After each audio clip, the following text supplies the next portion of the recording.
wanting basement suites. It helps to subsidize their mortgages. Couldn't have said it better myself. Obviously. Weiss Johnson, your legal suite heating system experts. Visit weiss-johnson.com today. Imagine a family get-together where the smiles are as genuine as the conversations.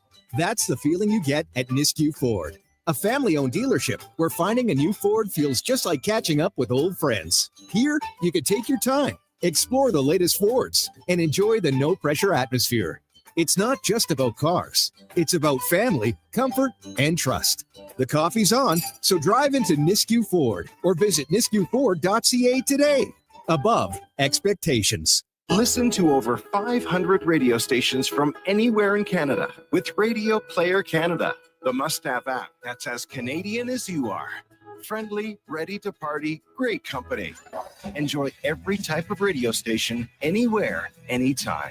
Listen through your phone, Sonos, Google Chromecast, Google Home, Amazon Echo, Apple CarPlay, and Android Auto. Download the Radio Player Canada app today. It's where Canadian radio plays. Need to make more money? Own a franchise and control your future. Come to the Franchise Show November 15th and 16th at the Edmonton Expo Center to meet with the hottest franchises. Get valuable advice at free seminars and learn how you can open a successful business. This is your only chance to see all your best money-making opportunities in one place. Find the perfect business for you at Edmonton's only franchise show, presented by Quick Bite, November 15th and 16th, Edmonton Expo Center. Get tickets at edmontonfranchiseshow.com. This month in Sports History Moment is brought to you by Discount Diesel Parts.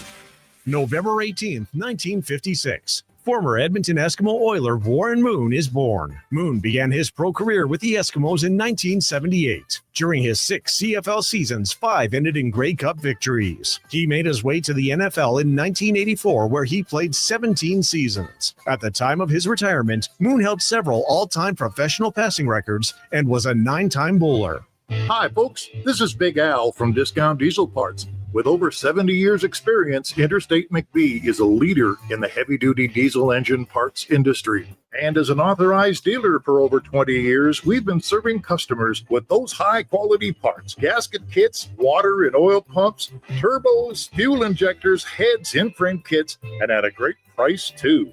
Reach us at discountdiesel.ca and know that Discount Diesel's got the parts to get it done. Sports 1440, Stingray Radio Station, CKJR, broadcasts from West Edmonton Mall and Wetaskiwin. Download the free Stingray music app and listen wherever you go. Have your sports curiosity cured. Young's in Game 5 with a fastball that's hit in the air to deep left field. Call to the track. The first pitch of Game 5. David Schneider in the George Springer shoes and doing a great impression. How about that? Ready for a first pitch fastball and an ambush to start Game 5 of the game. A veteran of the sports reporting game for over 25 years. Drysdale flashes around the auto. Blue Sharks stay with it. Edmonton wins it 3-2 in overtime. Breaking down Edmonton's favorite teams.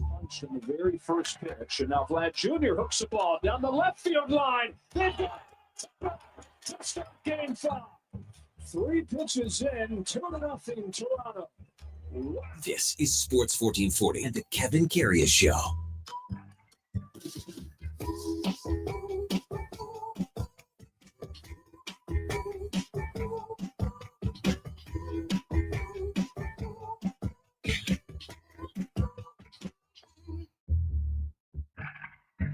Here we go for Saul 534. Tuesday, November the 4th. The Oilers end up singing the blues in St. Louis. Last night losing by a score of 3-2. Hey, good morning. Welcome to the Kevin Karius Show on Sports 1440, presented by Sports Select on your AM radio dial. So glad you can join us on your morning drive or wherever you're heading out. And you can also see us right now. We've been doing it for a couple of months where you can watch us on YouTube and other platforms. Just check it out on YouTube on Sports 1440. Just Sports 1440 AM, no .am, just Sports 1440 AM. Drop us a like and a subscription. We would love it. We're also on X, Facebook, and even Instagram. We're always streaming on iHeartRadio, the TuneIn app, and even on sports1440.ca. .ca. There's the dot. If you miss any part of any show, it turns into the many, many podcasts that hang out on Spotify, Apple, Google, even Amazon. Just subscribe there. It's free. Select the auto download. You'll never miss a second of the show. Yes, Oilers had a 2-0 lead for the 5th time this year and failed to execute and close things out last night in St. Louis. The Blues were 0-5-2 coming in, just one win the last 7 games at home, but they get it done thanks very much to a late goal with 1:23 left in the contest. It looked like the game was going to overtime. It looked like both teams wanted to send the game to overtime, but it did not get to overtime. Now, I'm sure everyone would like to talk about the third goal, and that's where we're going to start. When you think about how you defend and your commitment to defending isn't easy. Playing defense isn't easy. Those are the hard parts of the game. Offense comes naturally to almost every player. You can talk about fourth liners in the NHL. At some point, the fourth liners or the third liners quite likely had pretty successful, pretty high profile offensive careers wherever they were. Nobody gets into the NHL by saying that they are a defensive Selke winner in U13, U15. It evolves in your game. Okay, having said all that, on the third goal, I think it was played worse by Evan Bouchard than what we saw back last week against the New York Rangers. If you go back to the Ranger game, and Bouchard was chastised, he was raked over the coals without question. On the third goal, it's different, and here's why. Those goals against the Rangers, particularly the first one, think about that pass, cross, rink wide, cross blue line pass, intercepted by Johnny Brodzinski. The puck goes Inski. He goes in on the breakaway. The third goal, it's a clearing attempt, trying to get the puck out of the zone, failed clearing attempt. Why is last night's goal worse? Well, on those plays, Bouchard's at least trying to make a play. He's trying to do something. A player is trying to do something. You can even take Evan Bouchard out of the mix. A player is trying to make a play. Last night on the third goal, a player, in this case Bouchard, did not try to make a play. It is unacceptable, and it's one word. It's commitment. Yes, there is poor coverage around. Yes, it's a bit of a bigger rebound from Cal Pickard off a one-timer. But this is a simple look. When you look at a replay right away and not mentioned from the broadcast team, Evan Bouchard simply backs up on the play, also flinches on the shot that's coming. By the time he can get back in the play, Puya Suter has the goal, rips in the rebound, 3-2, game one, over, game over. It's funny listening to the commentary. I think it was Jack Michaels saying it. There's one thing being in position, but you got to do something if you're there. Well, first of all, he wasn't even in position. He's backing out of position. He's backing away from position. This has been going on a long, long time with lack of awareness, lack of understanding of what needs to be done. And man, oh man, it's tough singling out guys. It is. But it's just on and on and on. When you have a 2-goal lead, you think that you're going to try to get that third goal. It's tough. Let's be honest. The other team's playing too. And St. Louis had pushback. Even on the 2-1 goal, they were starting to come already. You could even go back before that. When Andrew Mangiapane scored the 2-0 goal, that followed up a nice save, an excellent save by Cal Pickard on Broberg. Blocker save. Phil Broberg was short side and a nice blocker save. Moments later, it's 2-0. But St. Louis was pushing. They were pushing. The Robert Thomas goal, you can see McDavid and Emberson. It's actually more McDavid, I think, than Emberson that gets the feet tangled up. Ends up off the post, off Cal, and in. It's 2 goals in 2.5 minutes, just like that lead done off to the third period, where, again, both teams, they just wanted to get the hell to overtime. Oilers are trying to get to overtime more than it seems instead of trying to push the play, to push the pace of play. I've mentioned this phrase, I don't know, and I'm going to bring in Donnie P here and even Josh Fenwick. Good morning, fellas. Donnie P working the show last night. I don't know if you guys, and I just mentioned this over the K97 boys, I don't think that you guys were around when I said this when we first started, because I mentioned it to the Duke, and he didn't understand it even being a farmer. And I said, right now, and this would be going back a while, saying, right now, the Oilers have too many chickens and not enough pigs. Now, if you can translate that into what I'm saying, and that's about one thing, Donnie. Too many chickens, not enough pigs, because the pig is committed to breakfast. The chicken contributes. And that's what's going on right now when you see certain plays on the ice. So I don't know. How was the post game as we welcome in Donnie P? How was the post game show last night, Donnie? Well, the post game show last night, it felt like copy paste kind of what we've been talking about all year to this point, right, Kevin? Like it's been a ton of perimeter play from the Oilers. It has been a lack of defensive awareness from Evan Bouchard. It has been like the same things copy pasted. The Oilers, not giving up a ton overall, but then they give up the grade A scoring chance, and fifth time they've given up a 2-goal lead this season in 14 games, which is way too high. The Oilers haven't been good enough. I would say they've had really one good game this season, one total complete game, and that was against the Vancouver Canucks in game 2. Every other game, it's been spurts, it's been bits and pieces, but like they're still leaving a lot to be desired. Yeah, and I mean, again, the third goal really bothered me in the sense that when you turn the puck over and you give up plays or give up a puck on a play, and you're trying to do something, you're trying to make a play, to me last night was 100 times worse. That's 100 times worse in my book, because you're backing away from your check. You're not even positioned to box him out, Puya Suter. I mean, this is so simple. It's simple hockey. Our co-host, as you know, and he'll be in tomorrow, David Schlemko. I sent Schlemmer a note, Donnie. I said, are you watching? Did you watch the third goal? He says, I'm just catching up. I said, when you see the third goal, it's not going to be pleasant for you to watch. This is a defenseman in the NHL with 400 games, which by no means, Schlemko will be the first to admit that he's not a Norris Trophy winner, nor is he, Scott Stevens back there. But he just said, I can't even repeat what he said.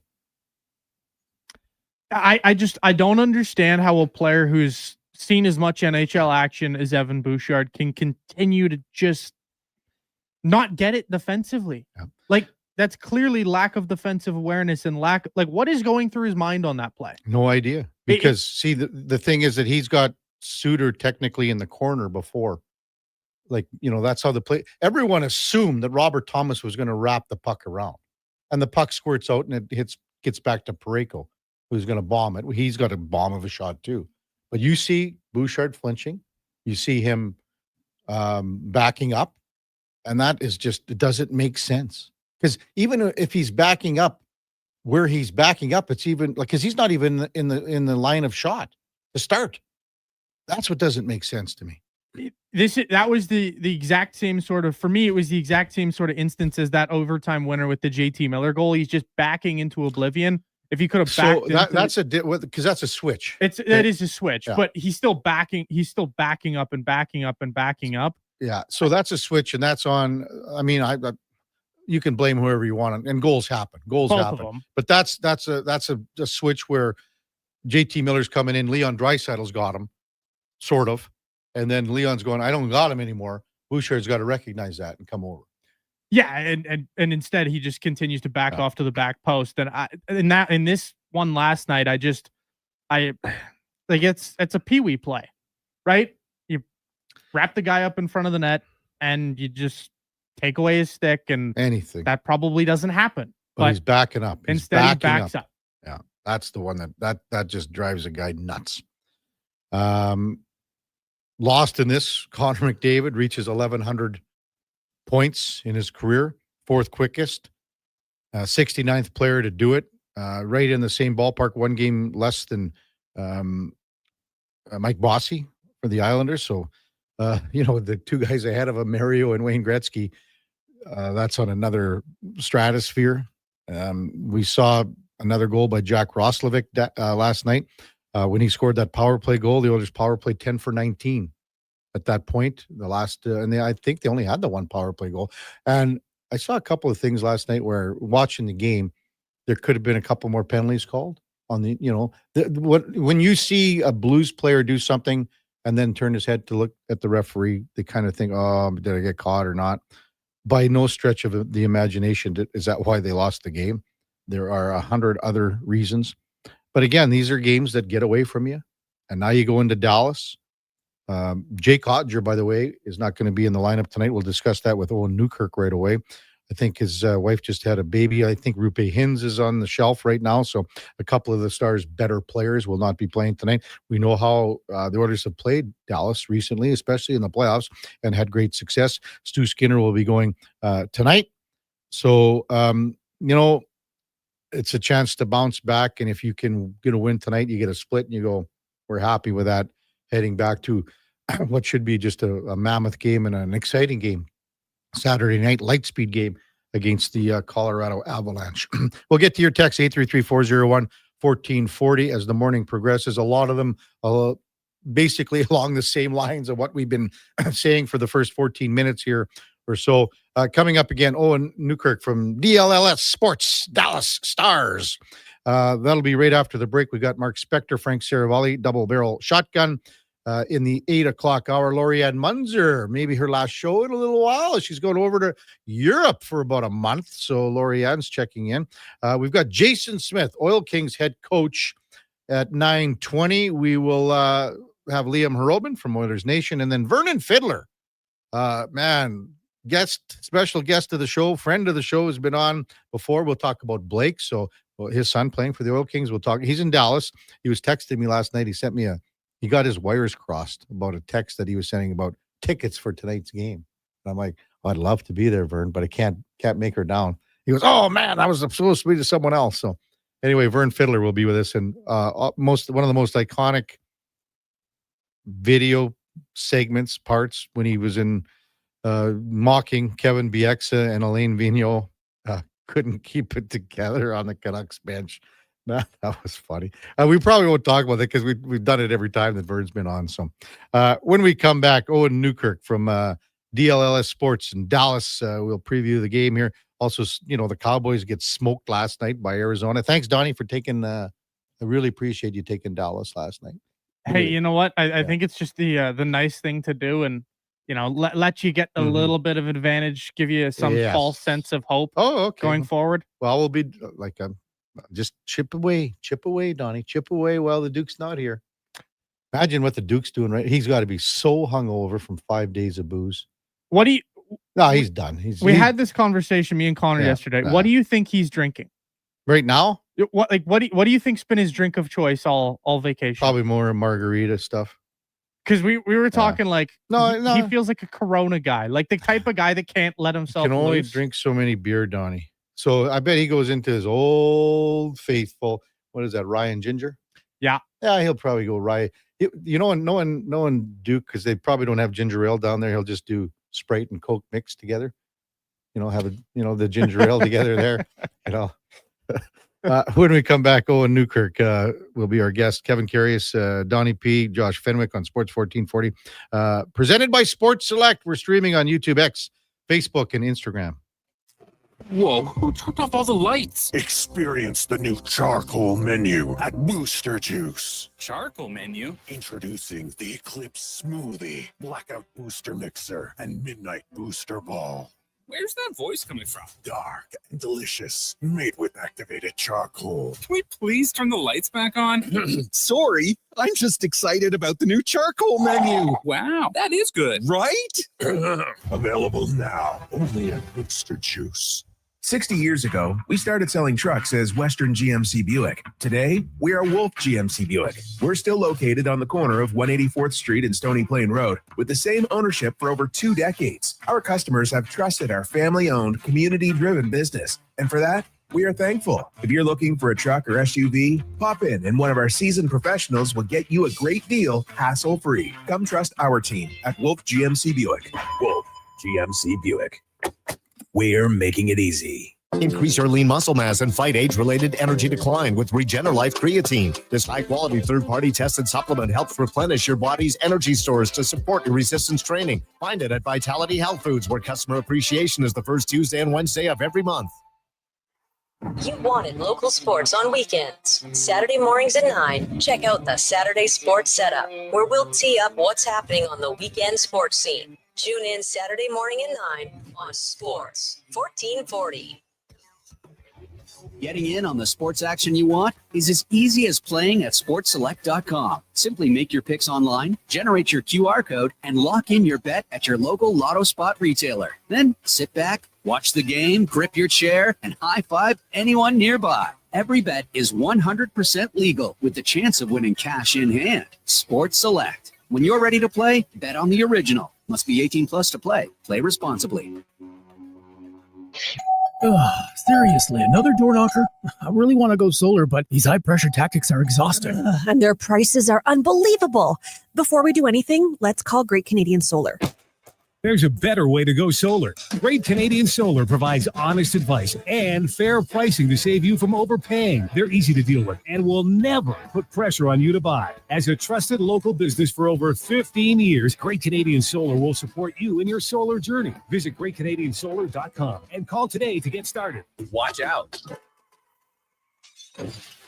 They're back. I don't know why you're treating like the worst moving company in the region. Get ready for a new season of the homegrown Crave original, The Office Movers. All right, should we roll? The hilarious hit series from creators Jay and Trey Richards. We're building, we're elevating, we're moving up. New space, new contract. You guys need to go. The client is freaking out. Where is the elevator? It's busted. The Office Movers. New season Friday, November 7th. Only on Crave. Proudly Canadian. Subscribe now at crave.ca.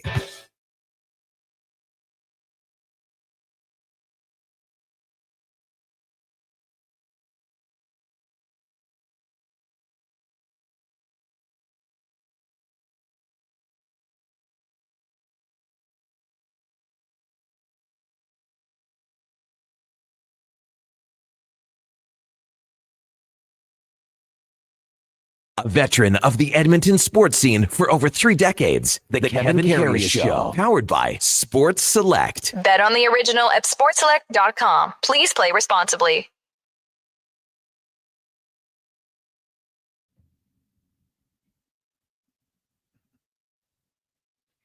All right, welcome back to the big program. 7:21 in Edmonton, and time now for the Puck Report, brought to you by Fountain Tire. Hey, if you've been putting off your tire changeover, just don't do it.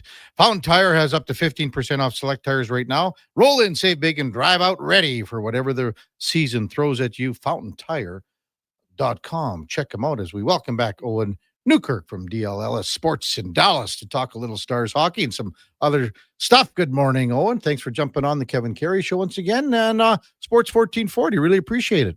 Morning, Kevin. I think the last time we chatted, you were showing us some of your great evergreens in the surrounding Edmonton area. So it's I was gonna to really troll you guys and show you how warm it's going to be in Dallas, because it's going to be almost 80 degrees today, which is unseasonably warm. It's warmer than usual today, but I thought I'd be nice and just show you the bookcases. You don't need to see the brilliant sunshine that we have this morning. Well, she was a little nippy here today. I bet she was. It's funny because on that day you had Spec on, and then I followed Spec, and it was almost like we were having a backyard off, wasn't it? It was, and it was really fun because it was two guys celebrating both the glorious Canadian summer, which in Dallas, as a Maine native, I'm jealous because It gets ridiculously hot. So if I sat outside in Dallas with a laptop and trying to do a show, I'd be dripping in sweat by the time we got through the first question. Yeah. And your laptop would melt, Owen. Yeah, probably. For sure. And I remember that I asked you because when you had Ludsey in there on the left, right behind him was the picture of Dirk Nowitzki. I honestly think the two of them could be like somehow related down way back in the day. Well, you know, I'm not a genealogist, but I know there is a large German population in Wisconsin where Lutz is from. Obviously, they're a big fan of beer and brats and cheese, very German. I wouldn't be surprised if they shared some sort of German genetics or DNA lineage or something on that front. Lutz isn't quite 7'2" or however tall Dirk is. I think maybe just 7 feet, but he's a large human being. Yeah. Thicker legs and like for the shin pads. Which, by the way, I almost dressed as my Halloween costume, but it was going to take too much work. But I was going to try to, I don't know, paper mache or something, build human-sized shin pads and maybe wear them like an oxen yoke or something and around. But that's going to take some work. So just file that one away for maybe Craig Ludwig shin pads another year. Oh, that would have been outstanding. Owen Newkirk with us out of Dallas this morning on the Kevin Karius Show on Sports 1440. So, hey, before we get to tonight's matchup, the big news, I guess, out of Dallas yesterday, and it's funny that the Cowboys would play there on the same night. Gary Bettman's there hobnobbing it with Jerry Jones and stuff because of the big game coming up at AT&T. Will be in sometime in January, end of January for not the Winter Classic, the Stadium Classic game. So how was that received yesterday, Owen? I think very well. And I think especially because it's the second game that Dallas will host, because the first one, which was the 2020 Winter Classic, it was at the Cotton Bowl. It was in Dallas proper. For those that aren't familiar, the Cowboys Stadium, AT&T Stadium, is actually in Arlington, which is west of Dallas and east. It's kind of between Dallas and Fort Worth.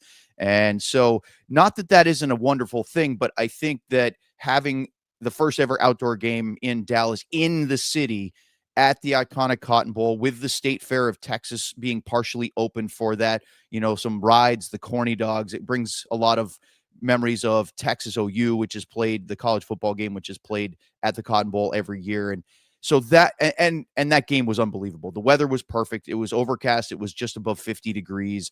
And the Stars and Preds, who had just played a playoff series, faced each other. Nashville took the lead. Corey Perry had that I will call it incredible, but it was awful, but sort of iconic now, of that walk of shame, as he had to walk all the way across the open field back to where the locker rooms were after getting ejected early. And then they came back and they won the game late on a huge Radulov power play goal. Then they got an extra, and I think it was an empty net, or no, it was a regular goal. Andre Sekera scored, the massive goal scorer that Andre Sekera is. What a great guy, by the way. But it was perfect. 85,000 people, and just couldn't have been a better event. This one, now some people argue, well, AT&T Stadium is an indoor football stadium. It does have a retractable roof. It does have windows, giant ones on either end, so you can open it. And I was reading comments from the NHL, events guru Steve Mayer earlier this morning, basically saying we anticipate and we intend this to be an outdoor game. So barring any massive weather, which in Texas, you wait 10 minutes, you don't know if it can change. They will have the roof open. They will have the windows open. It will be a very much open air feel to it. But what I think will be really interesting is Steve Mayer's comments about this is going to be very different. We're not just going to do the same thing. We're not going to do the same theme that we did with Stars in Nashville. Maybe you won't see as much of the country music, honky tonk, cowboy hats. Maybe you will. It is the Dallas Cowboys home stadium after all. But this is Jerry Jones. This is talking about, selling and the ringleader of the circus in a very respectful way. I mean, this guy can promote and sell. And I think that that's kind of the theme. It's going to be larger than life.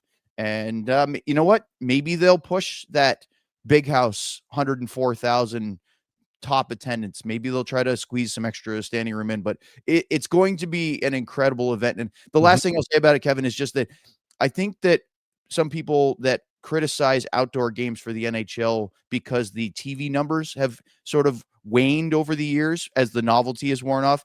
don't realize that this is an in-person event. The TV coverage of it is great, but this is all about people that actually go there. And I guarantee you, if it's anything like the experience at the Cotton Bowl, this will be a once in a lifetime kind of event and you will not want to miss. Can they get $100,000 in there, Owen? How would they do that with that added seating? Yeah, they have. I'm not an AT&T Stadium expert. I have actually played kickball on that field. Go figure. But that was a Stars versus Cowboys versus Rangers versus Mavericks competition. It was kind of fun. But so I stood on the Star at midfield of that gigantic stadium, and then we played kickball. But yeah, they have standing room. They have additional around the field that they may be able to play in. It would be interesting how they do that with sight lines, because if you have standing room too close to the rink, you might block some lower views. So I'm sure that they're exploring that. They can do it with concerts when they have floor seating all over where the field would be, but we'll see. I don't know what they have in store. They have the World Cup coming, and they're hosting 9 matches, including one of the semifinals. So this venue's used to hosting really big deals. They've held the Super Bowl long ago when it first opened. And I think it's going to be a tremendous event. Would be something to Jerry drop the puck there for the open. I mean, how could he not, right? I mean, they had Troy Aikman drop the ceremonial puck at the Cotton Bowl, which was incredible. He came out, he looked so cool. He had some aviators on, big leather jacket. He just looked like the quarterback of the Dallas Cowboys. How is it not going to be Jerry Jones, right? Why not? Yeah.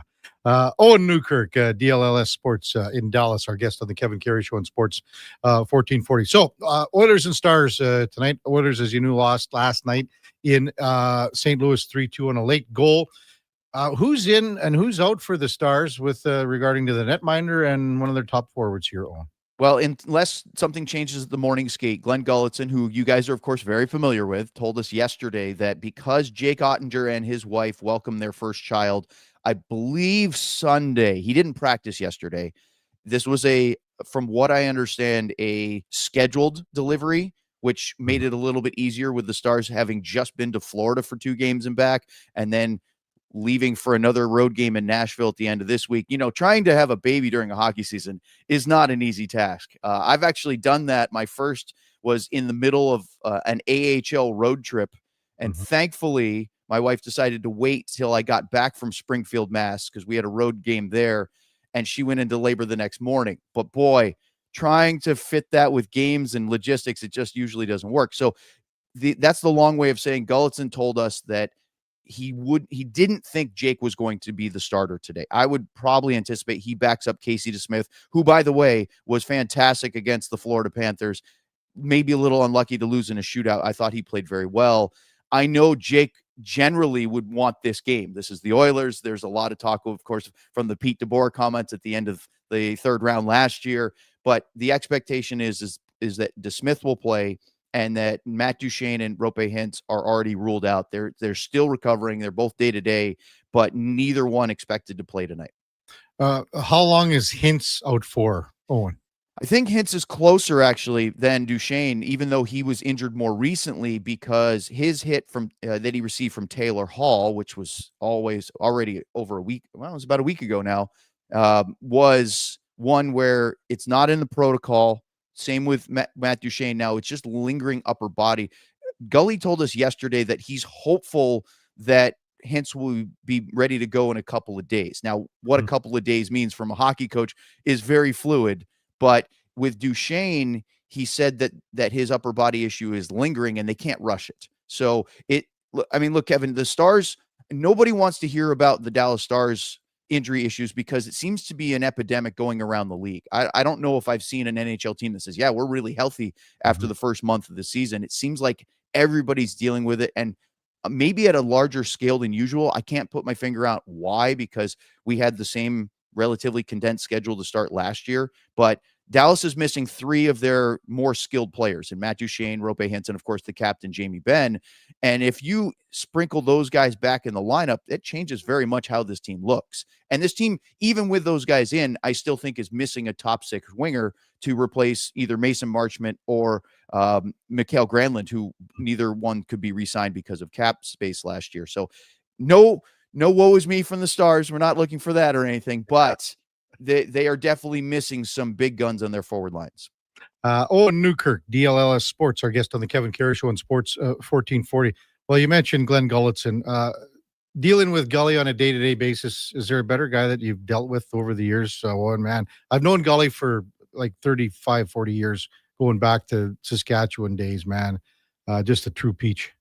So I moved to the Texas Stars in 2012. Gully had been with the Dallas Stars for a year. So I came, and of course, coincidentally, right during that half-season lockout. We had Brendan Dillon, Cody Eakin, and Antoine Roussel playing down with the AHL club to start that year. In fact, Antoine Roussel hadn't made a name for himself yet, so he was still trying to get up to the NHL, and of course, had a very good career with the Stars. And Gully was the coach then, and it was a really tough situation. The Stars were in administration. They were going through a bankruptcy. He didn't have a team that was spending to the cap ceiling. They were, in fact, had a player, I think it was Eric Nystrom. They couldn't claim him off regular waivers, or they had to go to re-entry waivers when that was a thing, because they needed the full cap hit. They couldn't do the percentage that old rule allowed, and just to get to the floor.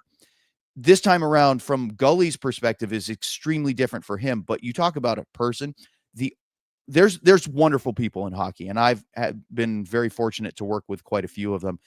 The only one that I might say tops Glenn Gulletson, and this is not a knock at Gully because he is a wonderful guy to deal with, is Rick Bowness. And Bones, we've had the pleasure of having him here, and I mean, both of them bring a smile to your face. Both have incredible energy. I can't say a bad thing about either one. It is a real, like you said, a privilege to talk to Gully on a daily basis.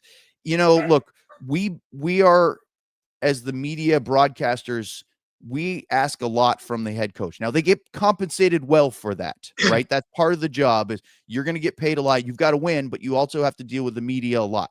But it's a gauntlet every single day to talk to the media every practice. Then on game day, you talk to the media. Then you talk to the rights holders. Then maybe you talk to your home radio group. Then you have to do it again after the game. Then the next day, wash, rinse, repeat.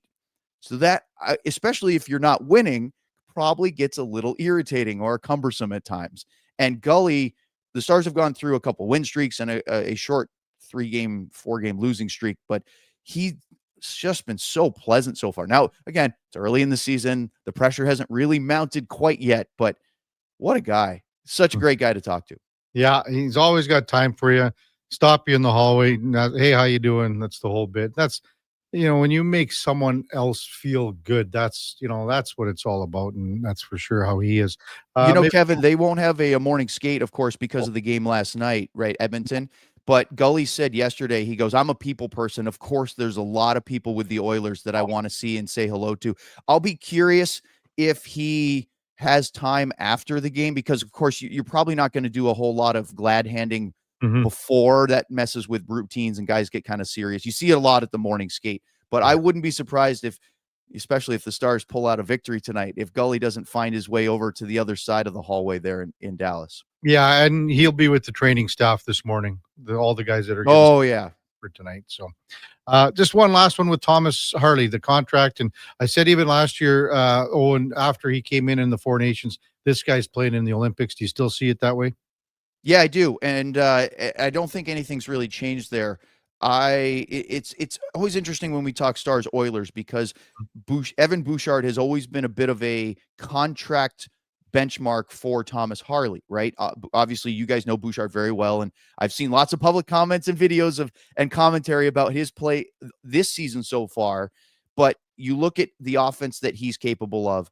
We in Dallas feel that Harley has similar, maybe he has a great shot, maybe not quite as booming of a shot from the point that Bouchard has, but clearly we think that his defensive side of his game is perhaps a bit stronger. You look at why Hockey Canada called him when they needed an injury replacement, and then what he did in that Four Nations tournament. We were looking at this yesterday, Kevin, because NHL.com did a Canadian Olympic team projection last week where they had Harley as part of the defense, but they didn't have Wyatt Johnston. So one of our segments on our show was, what does Wyatt have to do to crack that lineup? We looked at all their projected forwards, and you go, man, these are some really, look, Canada has an embarrassment of riches in terms of their talent. And I honestly, it came to the conclusion that as good as Wyatt Johnston is and has been so far, not to turn this away from Harley, but I kind of think he has to hope for an injury, and that not in a, I hope one of these guys get hurt, but that's how Harley got into the senior team roster. Was there was an injury. I believe it was Cale McCarr couldn't play. And so then here comes Harley, and then he showed himself on the big stage. Yeah. And I think maybe that's the case with Wyatt, but with Harley, what a job by Jim Nill and his group to get that contract signed at that number. Because I think, Kevin, and we were talking about this from the summer through, if Harley has the season he has, if he makes the Olympic team and plays as well as we expect him to, that number only gets higher. And so, I use our friend Elliot Friedman all the time, his line of, you always bet on talent, because he's right. Anytime you do, you look at contracts down the road and go, that was worth it. If you don't, it only gets higher. Owen, great stuff as always. Really appreciate it. Enjoy tonight's game. And man, we didn't even talk about the Cards taking down the Cowboys last night, did we? It did not. And you know that just like in any proper Canadian market, talking about your hockey team, or in this case, the Dallas Cowboys, that the media today will be all over at the NFL trade deadline, that it's not worth making moves, even though they did one this morning, because this team isn't good enough. Oh, you're going to hear about it. The cycle continues, and that's kind of the little bit of you're grasping with that outdoor game. And yes, we think it will be outdoors. And I mean, so Jerry comes out and says on Stephen A's show that, yeah, we made a trade. We'll announce it tomorrow. And then Stephen A's sitting in the box with them. Come on, man. What are we doing? It's a circus show there for sure. As I always say, Owen, sometimes the tent isn't big enough for the circus. I love it. That's wonderful. Okay. Have a good one, Owen. We'll talk soon, man. Thank you, Kevin. My pleasure. Yeah, that's Owen Newkirk from DLLS Sports. Our puck report brought to you by Fountain Tire. And again, it's changeover tire time. It's the right time right now. And man, she was nippy this morning. Save up to 15% off select tires. Snow's coming. It's a couple weeks away here, man. Perfect excuse to get road ready, save a little cash. Check them out. FountainTire.com. Don, you got a little chuckle at that. Even Joshy boy laughed at that. The tent's not big enough for the circus. I like that one. Is that something you might be interested in?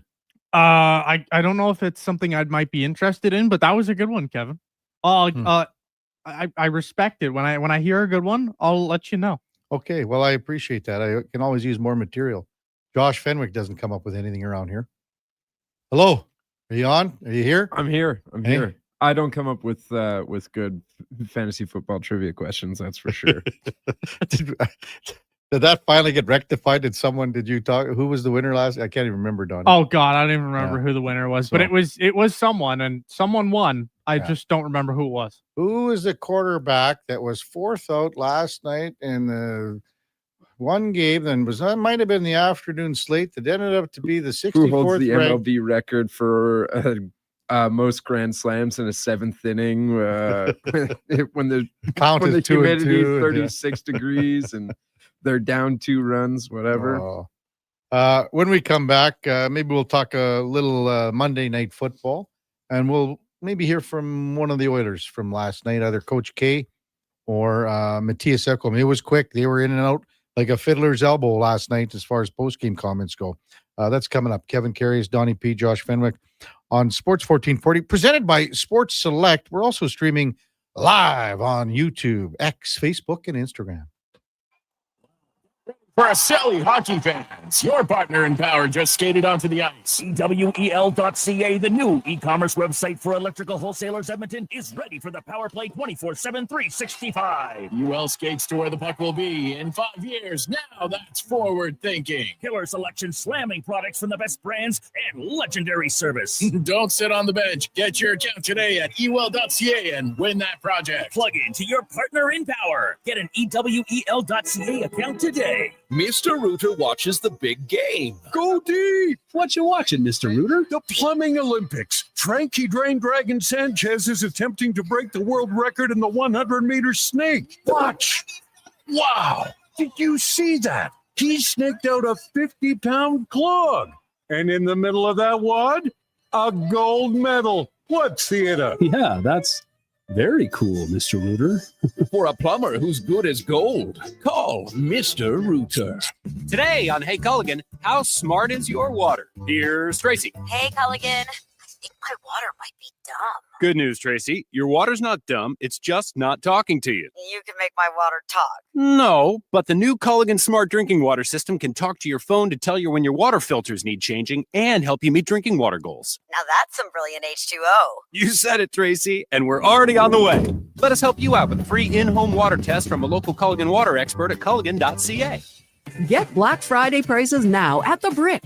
Skip the line and save big. Get 65% off genuine leather and reclining sofas when you buy the matching Love Cedar chair.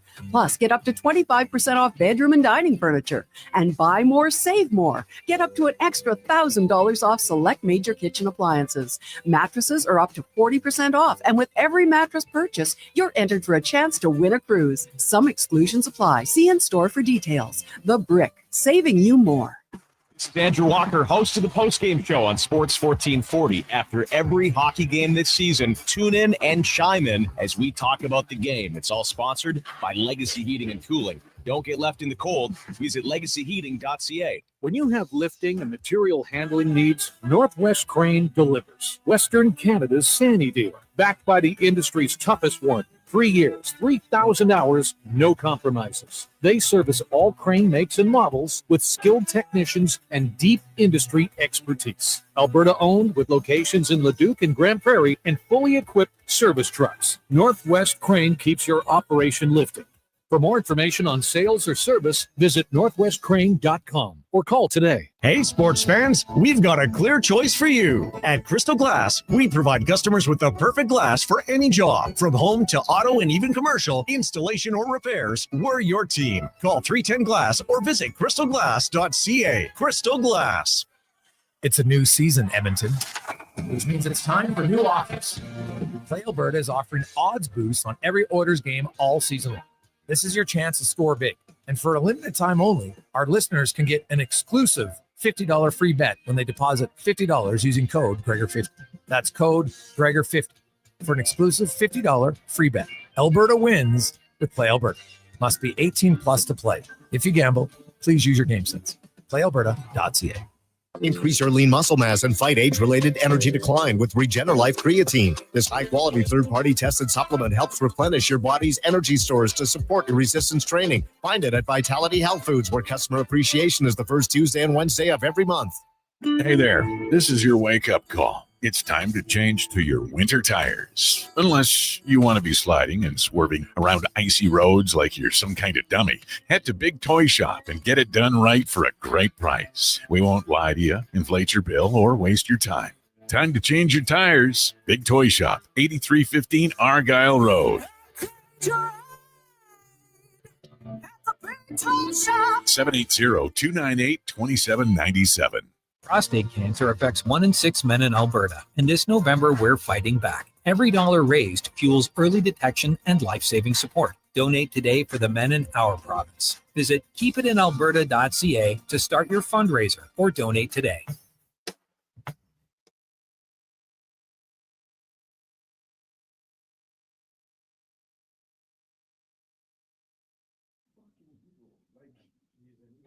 Portions of this hour brought to you by Nectar.io, transforming field data into boardroom insights. Nectar.io is the all-in-one solution for your fleet, safety, time tracking, and materials management needs. Nectar.io, your business made better.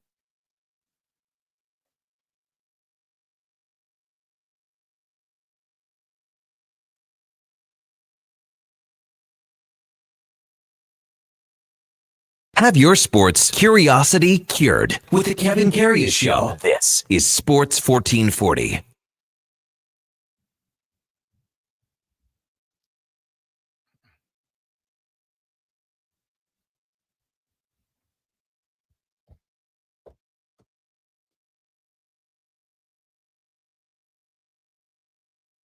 All right, welcome back to the big program, 746 in Edmonton.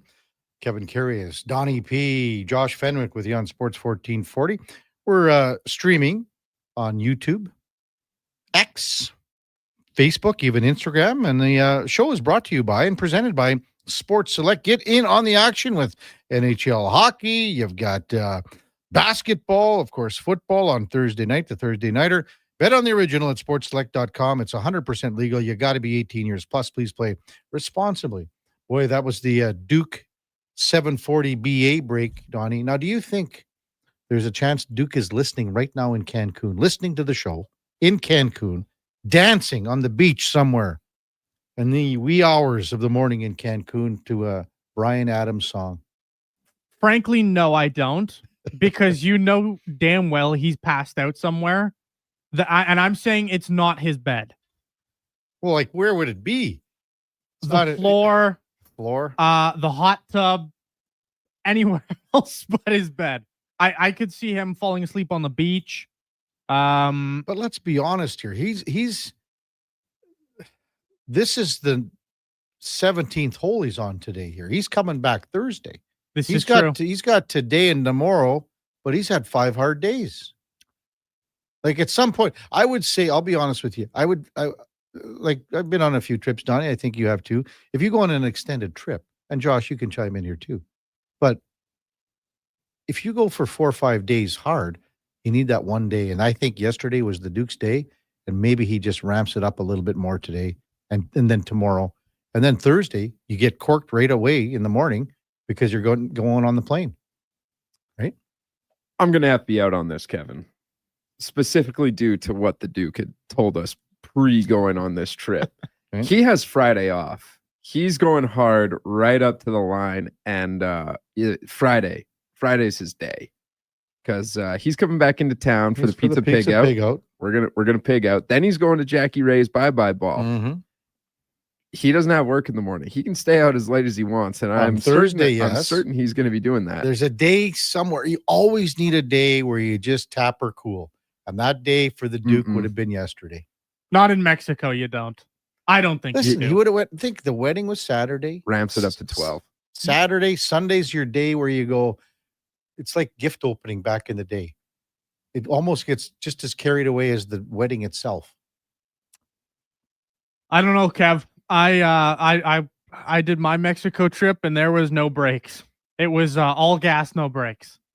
Mm-hmm. Wow, come on, Donnie. It was the break was, I'll have 5 before 2:00. Yeah, see, I've done a couple trips with the boys, and we're like, 9 a.m.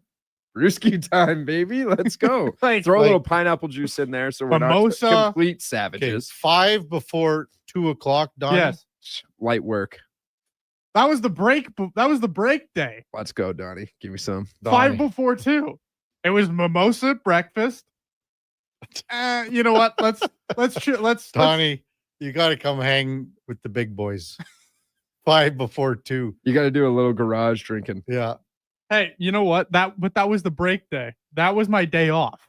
We had one day where it was like usually we used an entire pool bar full of shot glasses. Usually, Donnie, all of them. Usually, it was like 40. The bars open at 10 a.m. on the resorts. Yeah, the all-inclusives. If you're not lined up at the bar, Donnie, at 10 a.m., you're not in the major leagues. Hold on, gotta do some math here. Okay, hold on. So 4 hours and you only did 5? That was my break day in which Donnie, we sped her up in the afternoon. Sped her up.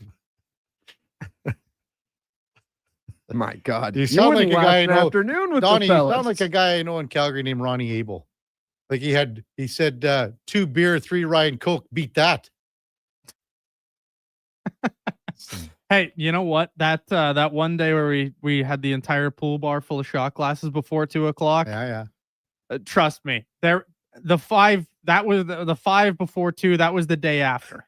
Because Donnie, that was not pretty. Donnie, you just received an invite from Army Daryl, our good buddy Army Daryl down at the Double E tailgating scene.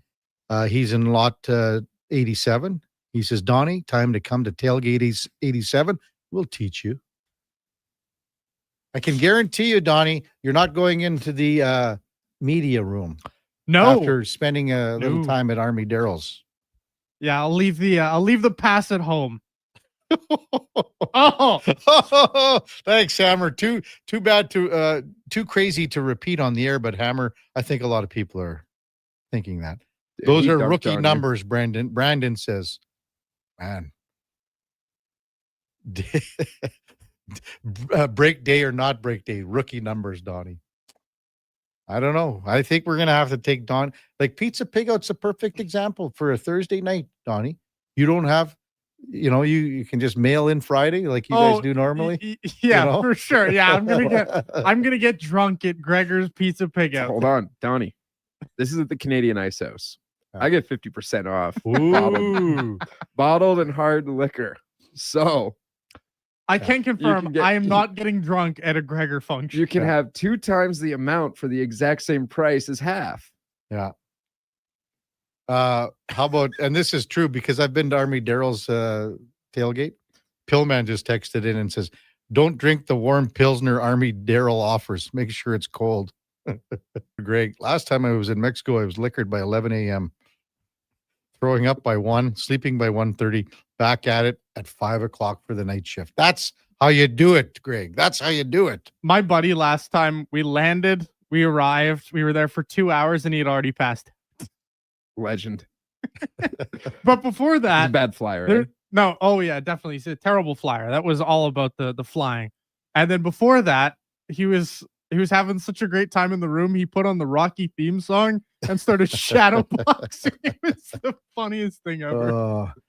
We were going to get to Matthias Ekholm and or Chris Knobloch, but to be honest with you, they were very short when it came to their post-game interviews. The other thing, too, there's no media there. So that's probably even more so than them being short because the questions are not from the reporters that normally are there after a home game, if you want to call it. But 3-2, St. Louis over the Oilers, a goal with 1:23 left in the third period. Both teams thought that they were probably going to overtime, and they were playing like they thought they were going to almost from the start of the third period, really. Puya Suter had one quick shot off the crossbar that was very close to going in, but when you look at chances, shots like that in the third period, St. Louis had 4 shots on goal in the third period. That's it. It was 26-22 in favor of the Oilers over the entirety of the game, but not a whole hell of a lot going on as the two teams were just waiting to sniff out overtime. But this is the 5th time that the Oilers have blown a 2-goal lead, and we've only played 14 games here. The Montreal game, as I said earlier, that was fire wagon hockey. Leads were changing, it was going back and forth. The other 3 games were different. That was Calgary, Ottawa, New York, and now the Blues. Those ones were different compared to the Montreal game, just with style and rushes, end to end, play through the neutral zone with speed, et cetera, et cetera. So that's concerning. Yeah. The other team is trying to push back as well, but it is somewhat concerning that you've had 5 games where you've more than a third where you've coughed up 2-goal leads. When we come back, Mark Spector from Rogers Sportsnet will check in. Also, Frank Saravalli and Lorianne Munzer in the 8 o'clock hour. Before that, time now for a Sports 1440 update brought to you by Nectar.io, transforming field data into boardroom insights. Nectar.io is the all-in-one solution for your fleet safety, time tracking, and materials management needs. Nectar.io, your business made better. Here is Donnie P. The Sports 1440 update.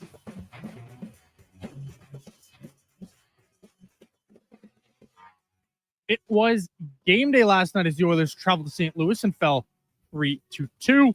The Leafs won 4-3 off of 4 unanswered goals. The Canucks took down the Predators 5-4 in OT, and the Hawks fell to the Kraken 3-1. NFL action last night. The Cowboys dropped one to the Cards 27-17. Only one trade so far this morning on the NFL's trade deadline. That is linebacker Logan Wilson going from the Bengals to the Cowboys for a 7th-round pick. On the hard court, the Bucks edged out the Pacers 117-115. The Rockets beat the Mavs 110-102. And the Lakers topped the Trailblazers 123-115. Coming up right after the break, we've got Sportsnet's Mark Spector. I'm Donovan Paulson. That's your Sports 1440 update.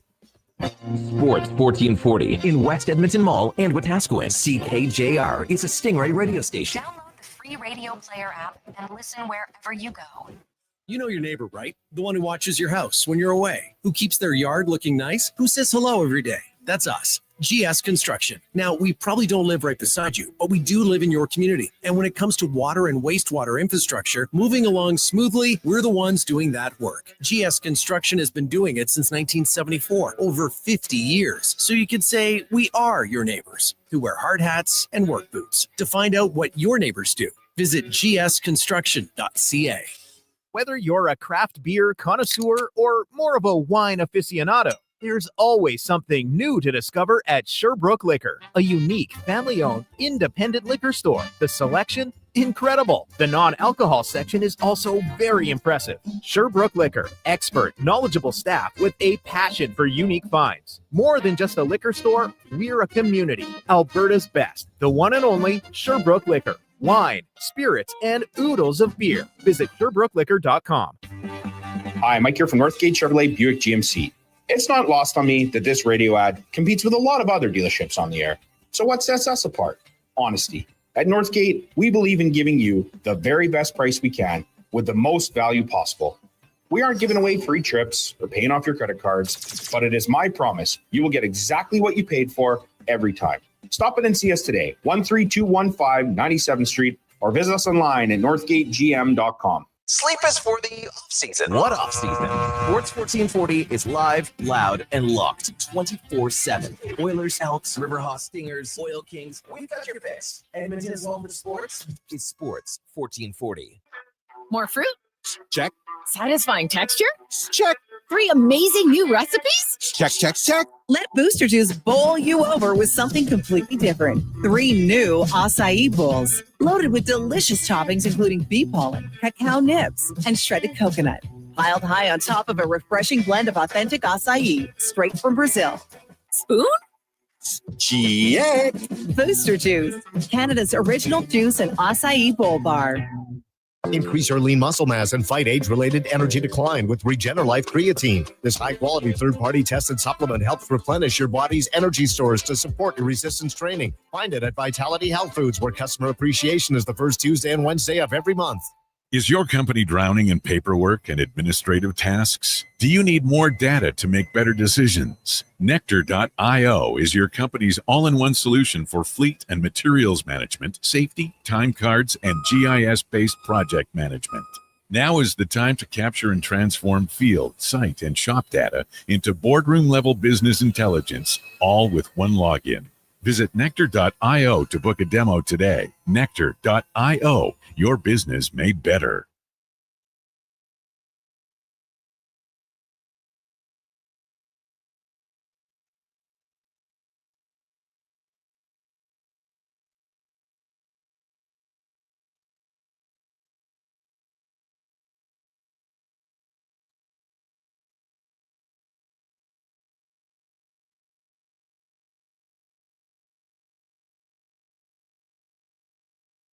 A veteran of the Edmonton sports scene for over 3 decades, the Kevin Karius Show, powered by Sports Select. Bet on the original at sportselect.com. Please play responsibly.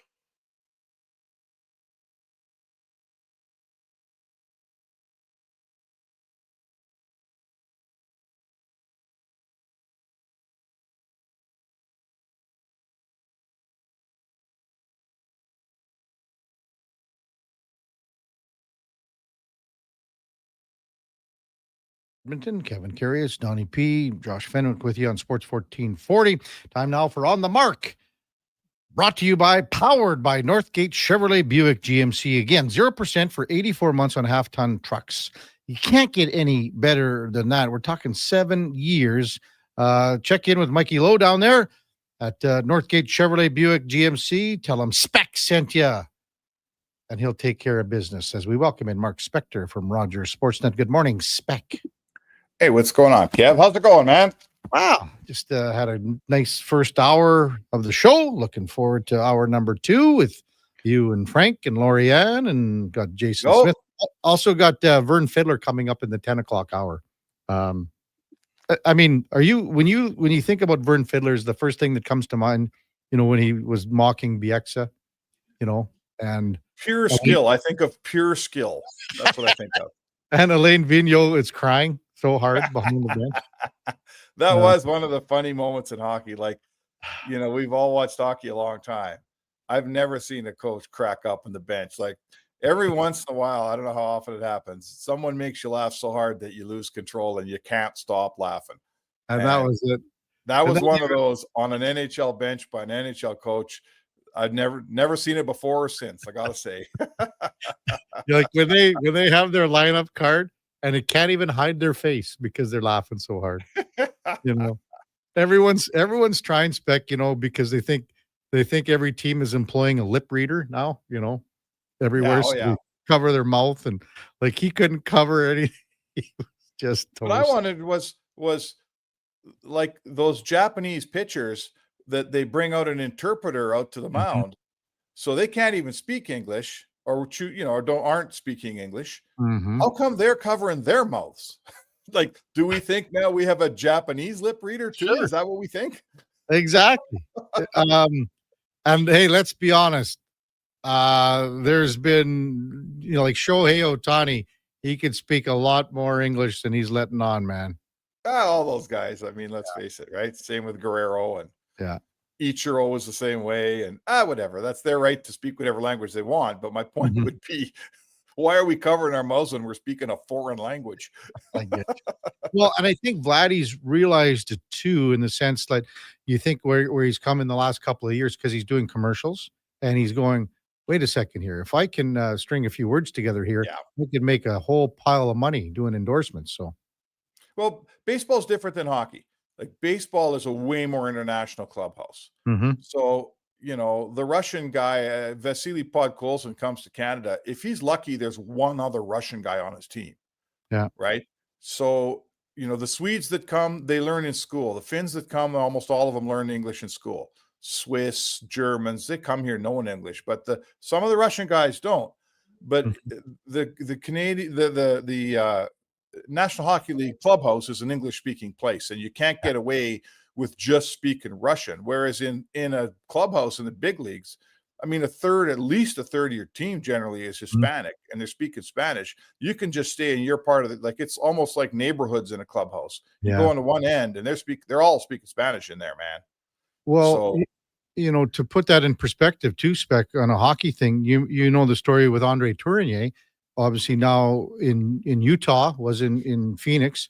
But this is a guy that really didn't play a whole hell of a lot of high-level hockey, but understood the game, knew the game. He was like a Ken Hitchcock. But when he was in Rwanda, basically that's like that. He had a French-speaking team, and he had players that said to him, "Bear," that's his nickname. Bear, you gotta learn English, and you got to be just as good at English as you are in French. And you're gonna coach. You're gonna go on, man. So but not if you don't speak English, you won't. Not if you don't have a chance. I mean, you're not even getting a job in Montreal. Well, yes. So, I mean, and we're not talking even, obviously you got to deal with the media when you're head coach in English, but more so, you got to get your point across to your players. Communication. So, yes.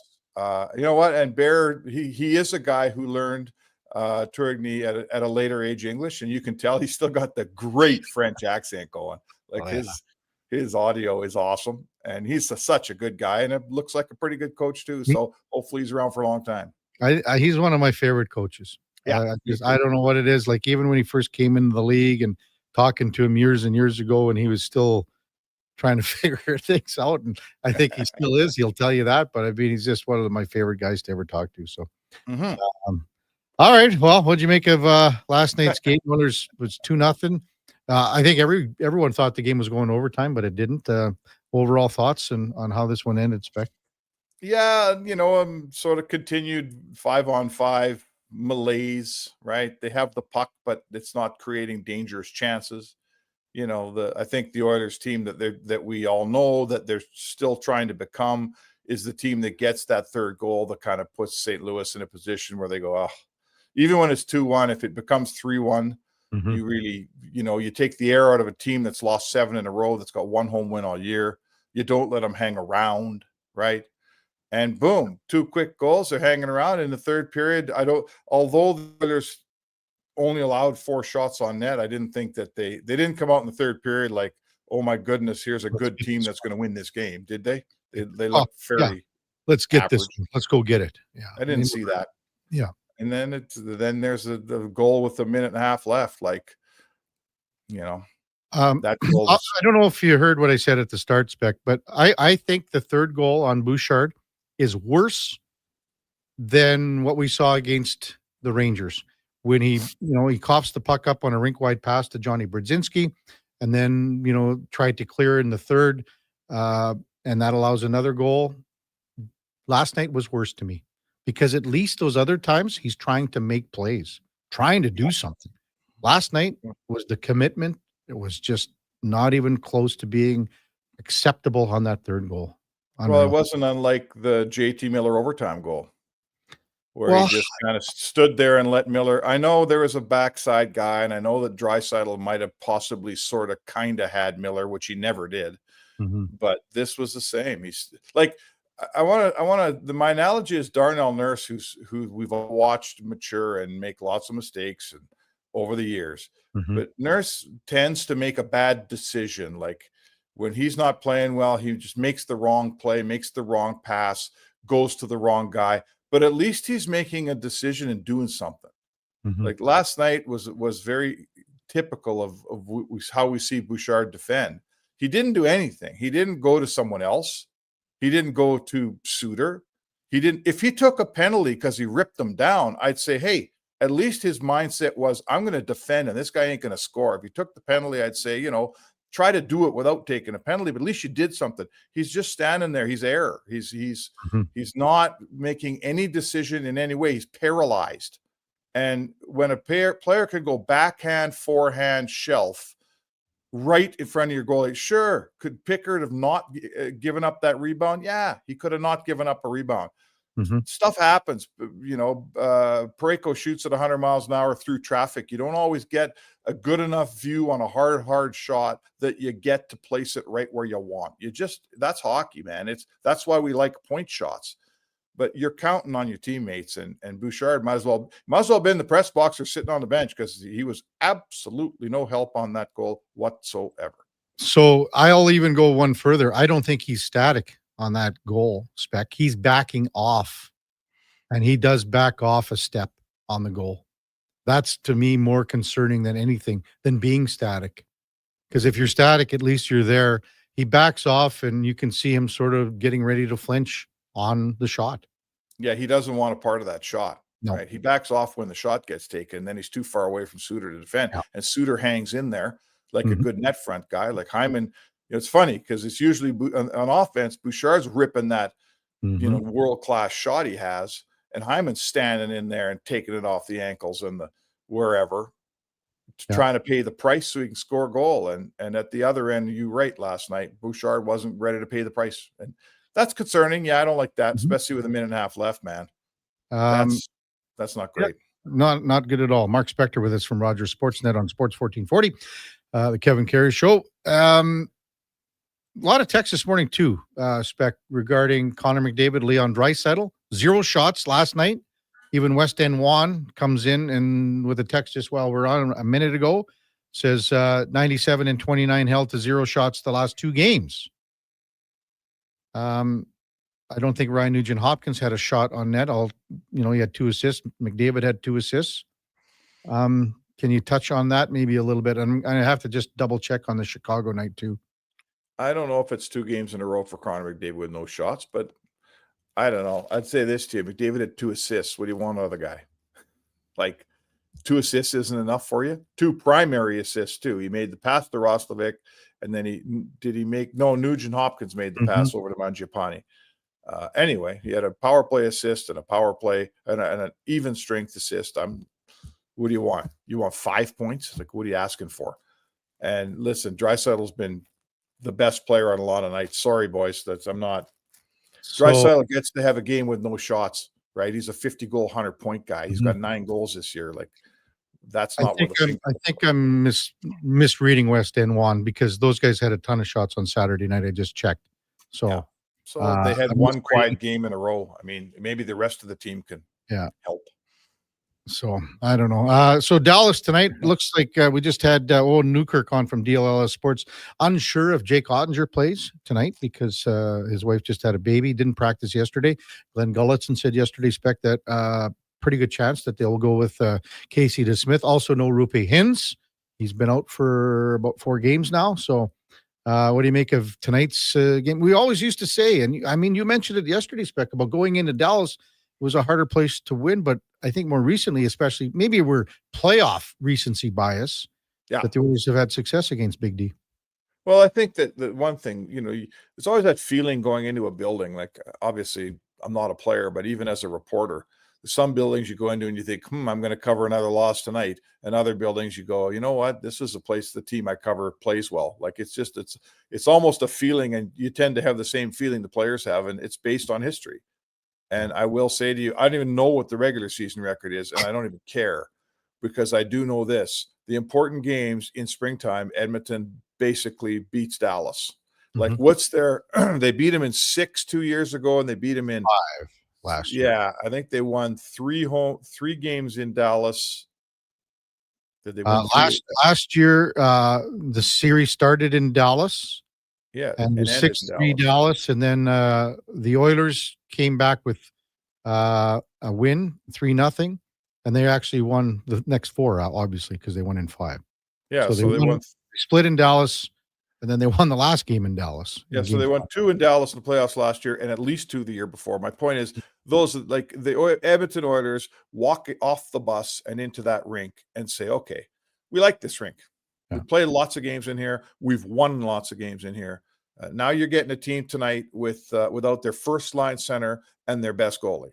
You know what? Casey DeSmith can play goal. He's a backup that he can beat you. It's not an easy game just because DeSmith's playing, but you got a team that's playing their backup and without the first line center. So and what happened in St. Louis should have a burr up some saddles here. Like, it was just a sleepy way to lose a point in that game. I don't care if you get beaten overtime, it happens, but that was not getting a point out of that game should have the Oilers in a certain mind frame tonight. They should look a little bit PO'd, I would suggest, and let's see if they are. Hey, what did you feel that too? Like, just the whole last half, maybe of the third, both teams just said, "Wow, maybe we got to just get it to overtime here." Well, because St. Louis lost 7 in a row. Yeah. So they don't want to blow it. Like, they're okay, we're close to getting a point, maybe 2. Let's not screw this up. And the Oilers are a team on the road that's just how it works. You're up, you blew a 2-0 lead. It's 2-2. Let's make whatever we do. Let's not give up a late goal. That's how you play that game. And, the coach at the end of the game, and Bouchard's one of your best players. So you can't, like, I don't know what we're doing here with ice time. Like, he was way, the ice time was very even among Oilers defensemen last night. Right. There was the top guy had like 21 and change. Bouchard had 19 and change, but there was only 1 power play. Throw 2 more power plays in there, and Bouchard's back at the top like he is most games. But I don't know when or if any accountability ever happens here. But Bouchard's been a minus player in 6 of his 14 games this year. He's been a plus player in 4 of them. And the other, 6 and 4 is 10. The other 4, he's been an even player. And that's not what you're paying $10.5 million for. It's a guy who is at best going even for you, right? This guy's got to figure it out. He's costing you game after game. It's old, and it's not that early anymore. We're 14 games in. Let's go. 2 points separate 6 teams in the Pacific Division. Spec, the Oilers have played more games than anyone, same as Vancouver. Thanks for this, big fella. We'll see you down at the rink one of these days when I'm sure day off tomorrow and then practice Thursday. I would imagine. No, I am understanding that the Oilers are spending Wednesday in Dallas. Oh, okay. They are spending Wednesday in Dallas, so we're not going to see them on the practice ice in Edmonton until Friday, is my understanding. Perfect. All right, big fella. Sounds good, Kev. Thanks, Beck. We'll talk to you tomorrow. Mark Spector from Rogers Sportsnet.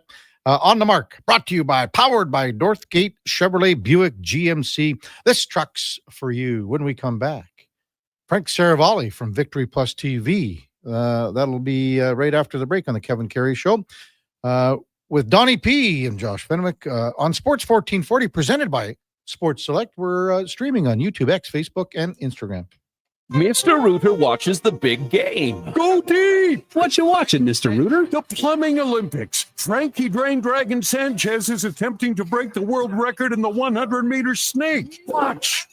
Wow! Did you see that? He snaked out a 50-pound clog. And in the middle of that wad, a gold medal. What theater? Yeah, that's very cool, Mr. Rooter.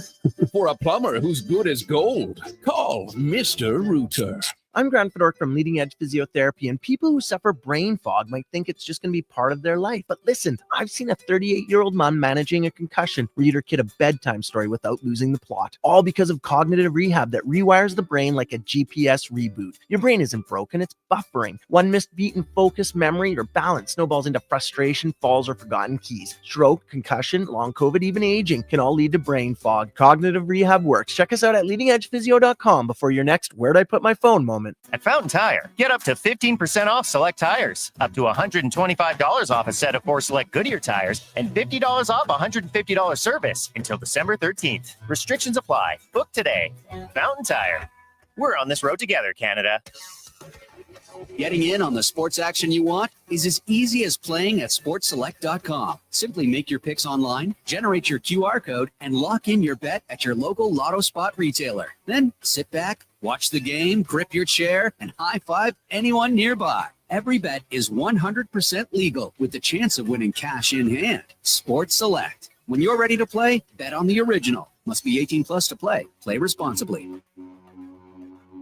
Looking for the perfect gift? Give the gift of great taste with a Loca Quality Market gift card. Redeemable at any Loca Quality Market or Loca operated restaurant. It's a treat for food lovers. Ready anytime. Grab yours today at loca.ca. This is Andrew Walker, host of the postgame show on Sports 1440. After every hockey game this season, tune in and chime in as we talk about the game. It's all sponsored by Legacy Heating and Cooling. Don't get left in the cold. Visit legacyheating.ca. Increase your lean muscle mass and fight age-related energy decline with Regenerlife Creatine. This high-quality third-party tested supplement helps replenish your body's energy stores to support your resistance training. Find it at Vitality Health Foods, where customer appreciation is the first Tuesday and Wednesday of every month. Diablo Boots sells only Canadian-made work and biker boots made by Canada West. No American or boots made in China, so no tariffs. All of Diablo's boots have replaceable soles and heels for longer life. Sizes 6 to 14 Triple E. Buy quality, buy Canadian. And support Canada West and Diablo, the two best names in the boot business. So save on boots by Save On Foods. That's Diablo Boots, 3340 Gateway Boulevard on the east side of Save On Foods. Buy Canadian. They're terrific. Heard of Uline? You know, the have-it-all in-stock, ready-to-deliver shipping and industrial supply specialists. The company that does things for you that are unheard of, like keeping 41,000 items in stock in our own warehouses. With customer service reps on the line to get you what you need, when you need it, 24/7, 365, every time. Maybe you heard it here first. Want to hear more? Visit uline.ca. ULINE, your shipping and industrial supply specialists. Across rural Alberta, volunteers and community groups work hard to make life better for their neighbors, creating new playgrounds, better rinks, and gathering places that bring us together.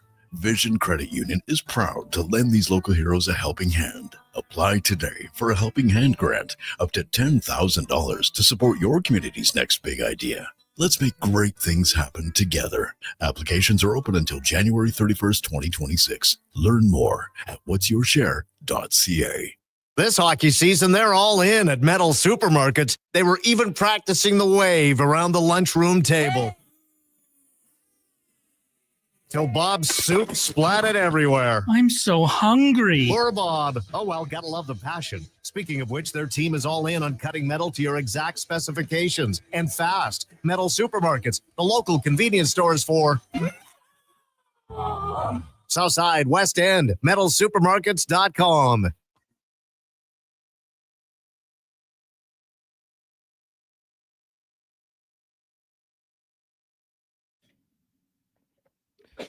Portions of this hour brought to you by Sports Select. Get in the action with hockey, football, baseball, basketball. Bet on the original at sportselect.com. 100% legal. Must be 18 plus. Please play responsibly.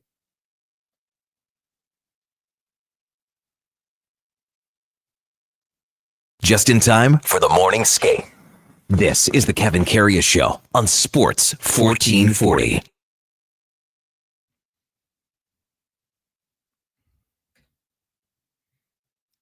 All right, welcome back to the big program, 821 in Edmonton. Kevin Karius, Donnie P., Josh Fenwick with you here on Sports 1440. Time now for the headliner of the day, brought to you by Mr. Rooter.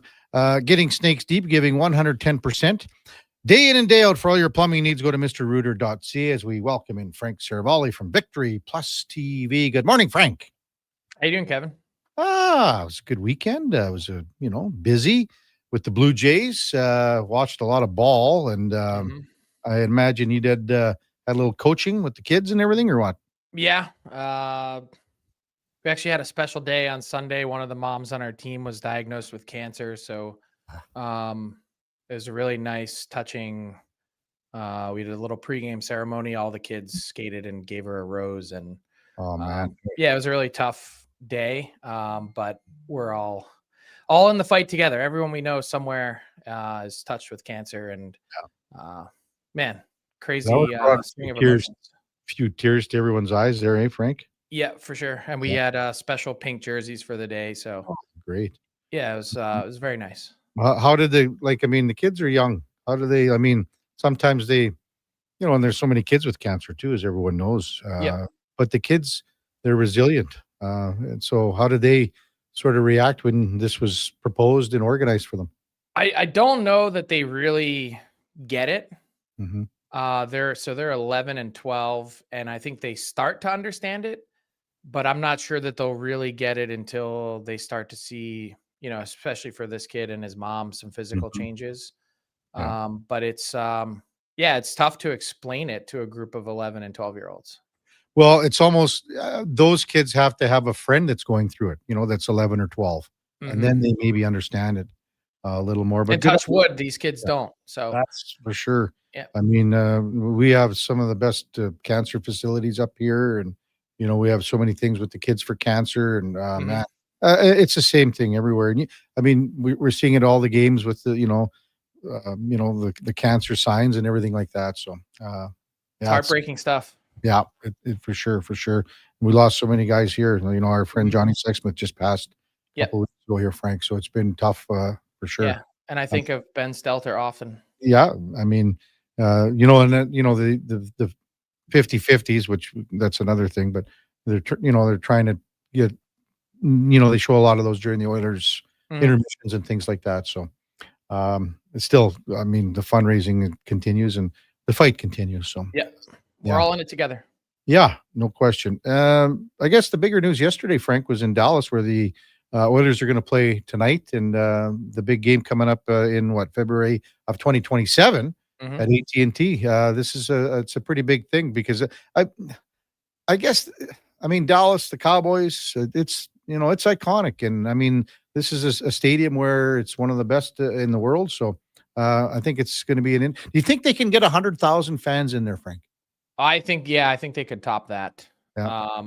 I think this is a special, iconic venue, and it was really fascinating to see Commissioner Gary Bettman and Jerry Jones sitting at the same desk on ESPN to announce the news, and then to hear the backstory that when Jerry Jones first bought the Cowboys, that he went to seek counsel from Gary Bettman, who was working in the NBA office at the time. So this is even before he made it to the NHL as commissioner. Yeah. So to see a friendship that goes back 3+ decades, and to now see this come to fruition, it was special what they did before, playing at the Cotton Bowl, but that's not the same thing as Jerry World. And this, love or hate the Cowboys, it's an amazing place to see a sporting event, whether it's a Final Four or a Super Bowl, whatever it is. To now play a hockey game there is going to be big. You've been in there, Frank, a couple times? I have. I've covered a game there, covered an Eagles game there. Ooh. And I've seen a couple other things there too. Like what? I did go to a Final Four there. Yeah. Oh, okay. Yeah. Here, that So was it's an amazing. There is really no place like you see it when you're pulling in from 10 miles away. It's like it looks like a spaceship off in the distance. There's nothing quite like it. No, to me, it would be like the old, like in Glendale, but on steroids. How's that sound? It is definitely on steroids. I've been there too. Yeah, that's how I would picture it. I've never been, but been to Glendale a few times for sure. So do you like, would you say, and I know they haven't named an opponent yet. If you Got to were be the Avs. You think it's the Avs? I'd want it to be the Avs. I mean, look, there's always a rise and fall in competitive nature between teams, but now add in the layer of Mikko Rantanen and going from Colorado and ending up in Dallas. These two teams are two of the top flight teams in the West and in the division. It just makes too much sense. It's also a relatively easy geographic swing if Avs fans want to come down to Jerry World. Like, I don't see any other team that makes sense other than the Avs. Does it have to be an American team 100%, Frank? It would for me. And that's not to knock anyone, but I mean, Oilers, Stars going up against each other in the West Final a couple of years in a row. That's been fun, but it doesn't have the same juice as Mikko Rantanen playing for both teams. Around the league, what's catching your eye here? Now we're getting into 12, 13, 14 games played. It is so tight. I mean, we just had Spec on. It's 2 points between 1 and 6 in the Pacific. It is tight. Yeah. And some would argue that is a negative. That because it's so tight, what it's going to do in a really thin market in general is reduce the number of transactions, the number of teams that want to take a swing. I enjoy the parity because I think this season, the start of this season, 1 month in later this week, this is the best start to an NHL season that we've had in 10 plus years. And the reason for that is every single team, all 32, even teams that we had zero expectations for, you can find at least one really interesting thing about them. And the Penguins they should have been the exception to that rule. And instead, they are really one of the reasons for it, right? There's something going for every team, positive or negative. Even if you want to look down Highway 2 for Calgary, there's something silver lining if you're searching for it, is this team could finally bottom out and get a top-end draft pick, which it's never had in its history. And to do it in a really special draft class, I mean, to me, there's something going for every team that I don't know that you had previously. Alex Ovechkin, Frank. I mean, is this an 895 hangover or just a guy that is, he's played there's a lot of miles on a big body. Yeah. What is he, still one shy of 900? Yeah, and I'd say in some ways a predictably slow start, right? You accomplished what you did last season. You reached the top of the mountain. It's human nature in general to want to take your foot off the gas. And particularly for someone who has really put a lot of wear on those tires, as you mentioned, that I think a lot of people could have seen this coming. I think wondering about Alex Ovechkin stretching to 1,000 seems pretty far-fetched at this point in time. For sure, for me. And I know that he's had other slow starts, and I know that he's had other slow moments. Will he rebound and get to 25 or 30 goals? Probably, because he'll get up to speed and get moving. But to think that he's going to get back to being a 45, 50 goal scorer, I mean, that's just my view. I think it's incredibly difficult. And I mean, the team is like last year. I mean, it was almost every night, right? We saw it every night. The team was, they were kind of looking to Alex to get this done. And maybe has the team stepped back too as a whole? What do you think? I don't think so. I think they've defended really well. Okay. I think they've gotten good goaltending. I think they work. I think some of what we're seeing again is pretty predictable. When you have 6 or 7 guys all have career years at once, how many of those guys are then going to take the next step after that? 3, 2? Yeah. I mean, it's not going to be all 7 again because you plateau. It goes in fits and starts. It's a roller coaster. nothing really ever comes together exactly like it did the previous year. And I think Ovechkin is included in that category. So as you say, defending and goaltending there, which leads me to Logan Thompson. And you were talking about last week, Olympic, scenarios for Canada. Is he your number one goalie right now? I think you have to allow for a moment in time for Jordan Binnington to rebound. The confident nature that he has is incredibly powerful, and so I think you have to give him some rope. But to answer your question, Logan Thompson is absolutely on my team, and not only that, but I'm changing out 2 of the goalies from last year's team. Aiden Hill out, Sam Montembeault out. Who's coming in, Frank? What's that? I think you've got to go Logan Thompson for 1. And I think when you look at the rest of the goalie group, I mean, Mackenzie Blackwood has been just okay to start, but his numbers over the last few years would indicate that he should be the 3rd best goalie for Team Canada. Would Stu Skinner ever be considered as that number 3? Not for me. Okay. What if he comes on what if he plays better or plays at a Binnington level here? I mean, I think, what is he, 10th, I think, in the league in goals against right now? What if he ups his game even more so in the next month and a half? Is he a guy? No? Not for me. I look, and I'm not a Stuart Skinner hater by any stretch, but he's average. And his numbers indicate that he's average. These last 2 seasons, even if you want to throw in a 3rd season when he was at .905, his save percentage over 120 game stretch of time is .901. The league average is north of that. He's technically below average. Yeah. Are you hearing anything on the trade front here? I know it's early, it's everything like that. No, but not for the Oilers. It's getting to witching time when it comes to how they manage this log jam with their roster. Obviously, there was chatter about Troy Stecher over the weekend. I don't think it's a foregone conclusion that Stecher is the guy that moves. I think there's interest in him because he is that sort of prototypical 6'7" defenseman. And I know there's some kid listening. If he's not in school yet, he's going 6'7". So thanks for that. But I'd keep Stecher if I'm the Oilers because he's no maintenance, because he's the ultimate professional, because he can play in a 6 spot if you need him and you don't lose anything. There's no drop off. And I know he doesn't have the size, but he competes and he works, and he's half the cost of Ty Emberson. So I think the cap situation should play a factor, should play a role, because every dollar counts for this team, and even saving a few $100,000 just on that decision alone, I think means something. Alec Regula is, I think, going to be an eye-opener for this team moving forward.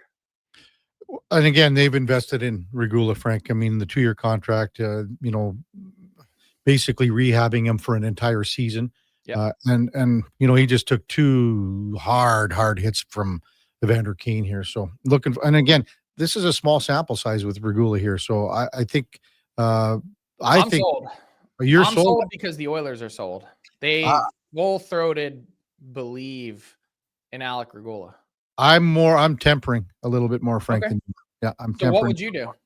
Well, I want to see him play. That's what I want to see him play. I don't think he's had enough time here yet. Like, not even close.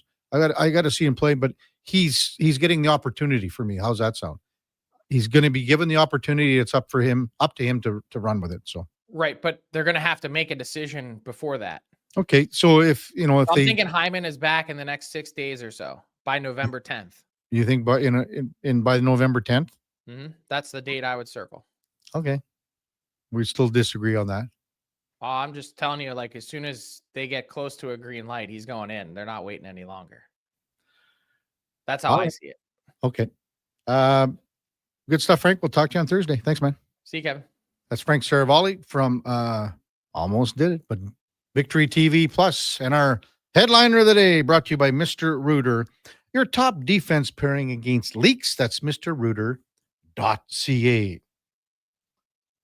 When we come back, Lorianne Munzer, maybe her last appearance in about a month. We're going to have to talk about this little excursion that she's going on, a whole month overseas.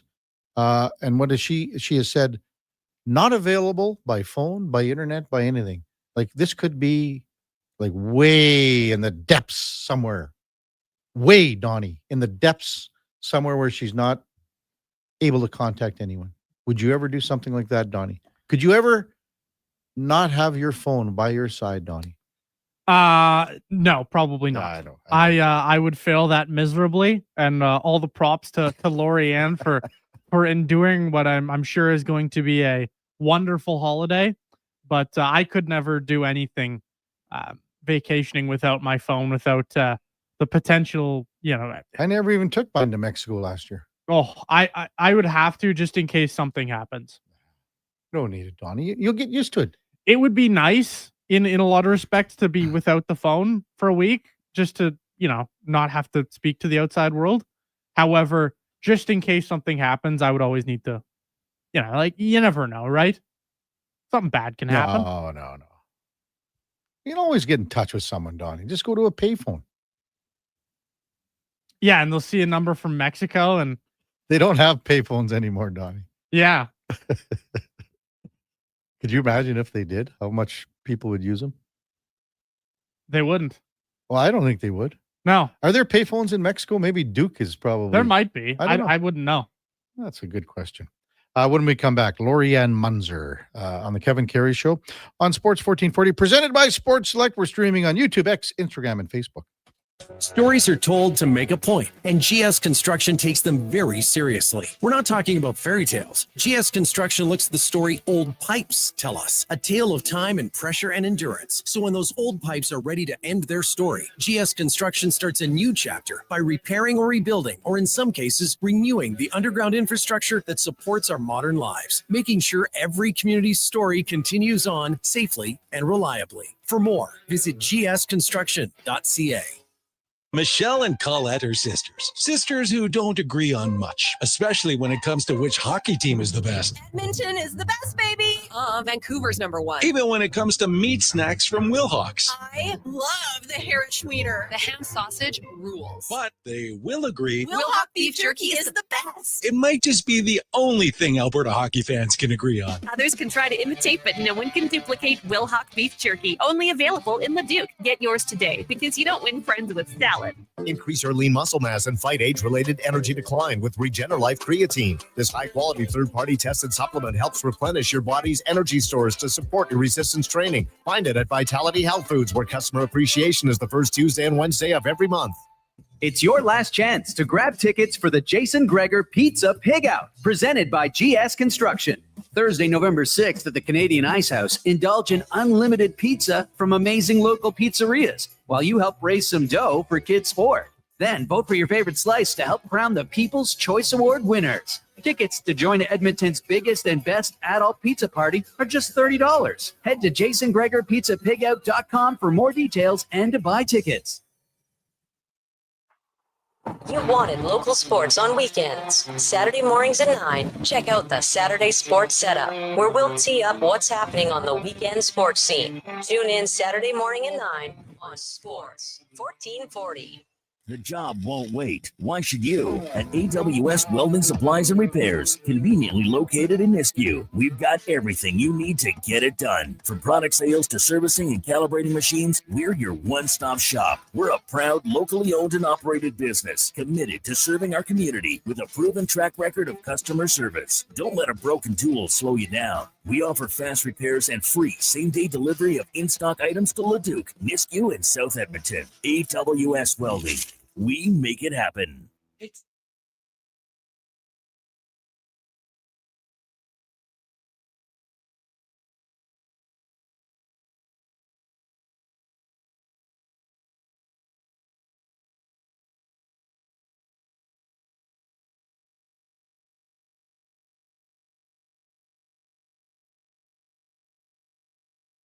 With over 30 years of sports experience, this is the Kevin Karius Show, brought to you by Sports Select. Bet on the original at sportselect.com. Please play responsibly.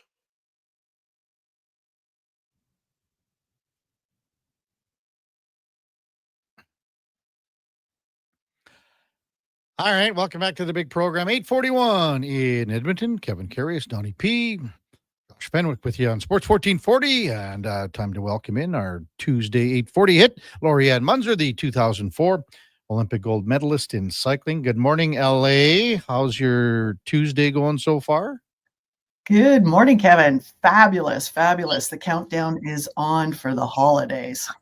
Hey, before we get to that, so you're listening and you said payphones, weren't those? That was crazy back in the day. But you mentioned that, was it in Cuba? Yes, it was in Cuba. We had even a crazier story. I'm not sure Donnie P would get this one, but I think he probably could.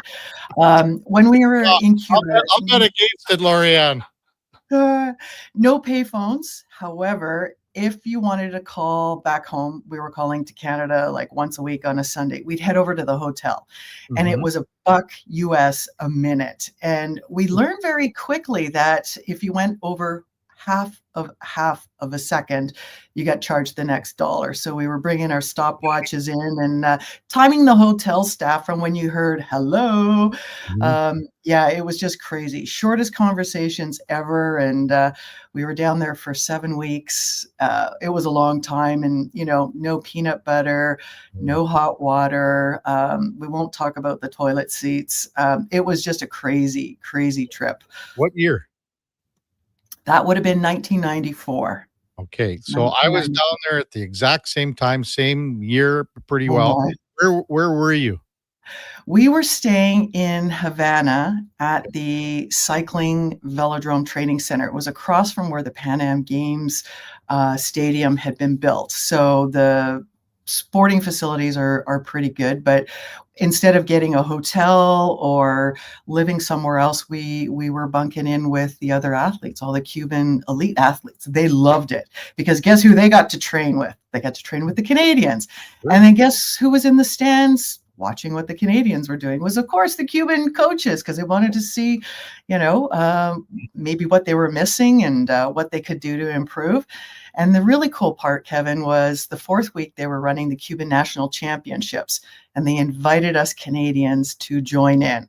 And they thought it would level up the Cuban, performances in preparation for World Cups, international races, and it did.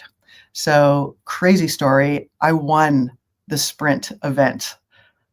The Cuban came in second. Wow. And the next day, I was involved in a crash and broke my collarbone. Oh, wow. From the penthouse to the outhouse. Oh my gosh. Yeah, absolutely. And the medical staff was amazing, but just what they wanted to do, I got shipped home 3 days later and flipped the handlebars upright and was on a bike training because I had just made the national team, which was my all-time goal. And I had 8 weeks to get ready for my first World Cup in Copenhagen, Denmark. Wow. Cool stuff. I remember when we were there, one of the things, first of all, people forget like it was still communism back there, a communist country. You might, like, it's way different now than it was 30 years ago. But I remember we gave a $10 bill, a US bill to a server, and she was like, you can't, like, no. Like, I'm going to get searched when I leave because it was a resort. I will be searched when I leave here, and they'll take that money away from me, from my family. So yeah, absolutely. Different rules, different lifestyle. We left like all of our clothes, all of our toiletries, shampoos, soaps. We brought extra stuff. The food, it was rice and chicken and something that was like shoe leather. You really appreciate a lot of the stuff we have at home. And that was my first eye-popping travel experience of bring extra things to share that we take for granted. The people that we got to know, the locals, friends for life, Kevin. We went back years and years and years later. And it was just like yesterday seeing a lot of the staff at the velodrome and some of the athletes too, because they had moved from being an athlete into the coaching positions. Yeah. I mean, the other thing too, back then there were like 57 Chevys. Yes. That's all there were. And Ladas. Yeah. And Ladas. European, because there were no American vehicles allowed in Cuba past 57. Bay of Pigs invasion and all that stuff, right? So it was Yeah. crazy. Lorianne Munzer with us on Sports 1440. So I wanted to start with the Blue Jays, Lorianne, and when you lose 2 games as heartbreaking as they did to win a World Series, and you saw the tears and guys crying, grown men bawling their eyes out, saying they love each other. It's a special bond that will never be broken, but it's a bond that you just wish you would have won instead of lost and was so close. Maybe describe how that's going to affect is the wrong word, but how you move on, I guess, from that. That's a hard one, Kevin. And the word that jumped out when you were talking there was the word impact. I mean, this game, well, those 2 games definitely will impact their lives. And the part that I appreciate the most is the emotions that they're showing, because normally in sport, you close down the emotions. You're not supposed to show emotions. You're supposed to be like the vault and you're strong and it doesn't bother you. I would say if you're doing that, you're probably not as human as you think you really are. And for the Blue Jays to open up and just it's raw.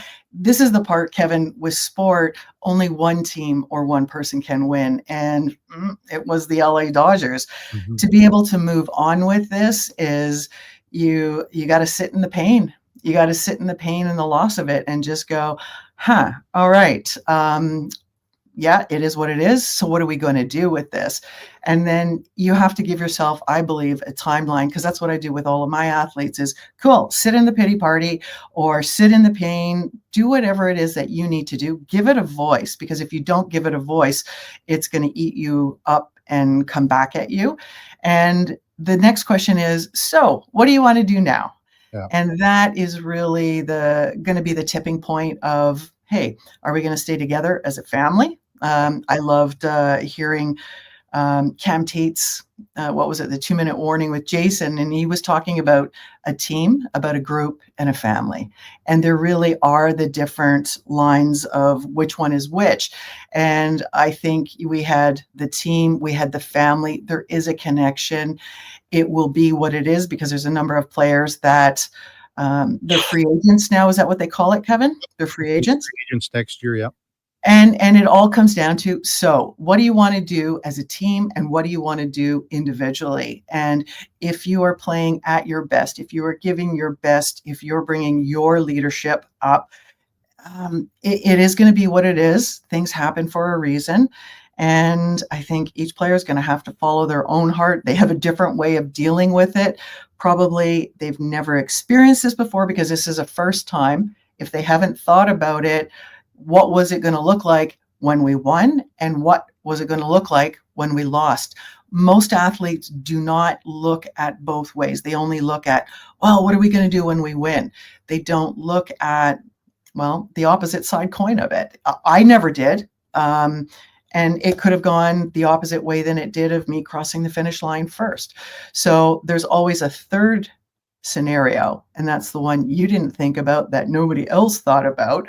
When I was competing, it was like either you're going to win, you're going to lose, or you're going to be graced with an opportunity and you go like hell, you cross the finish line, and then you look back to see what happened, or if you were first or if you were second or wherever it was. And sometimes there's a silver lining in something else that you have no idea that's going to come out of this. And I can tell you, Kevin, there's going to be something amazing come out of this.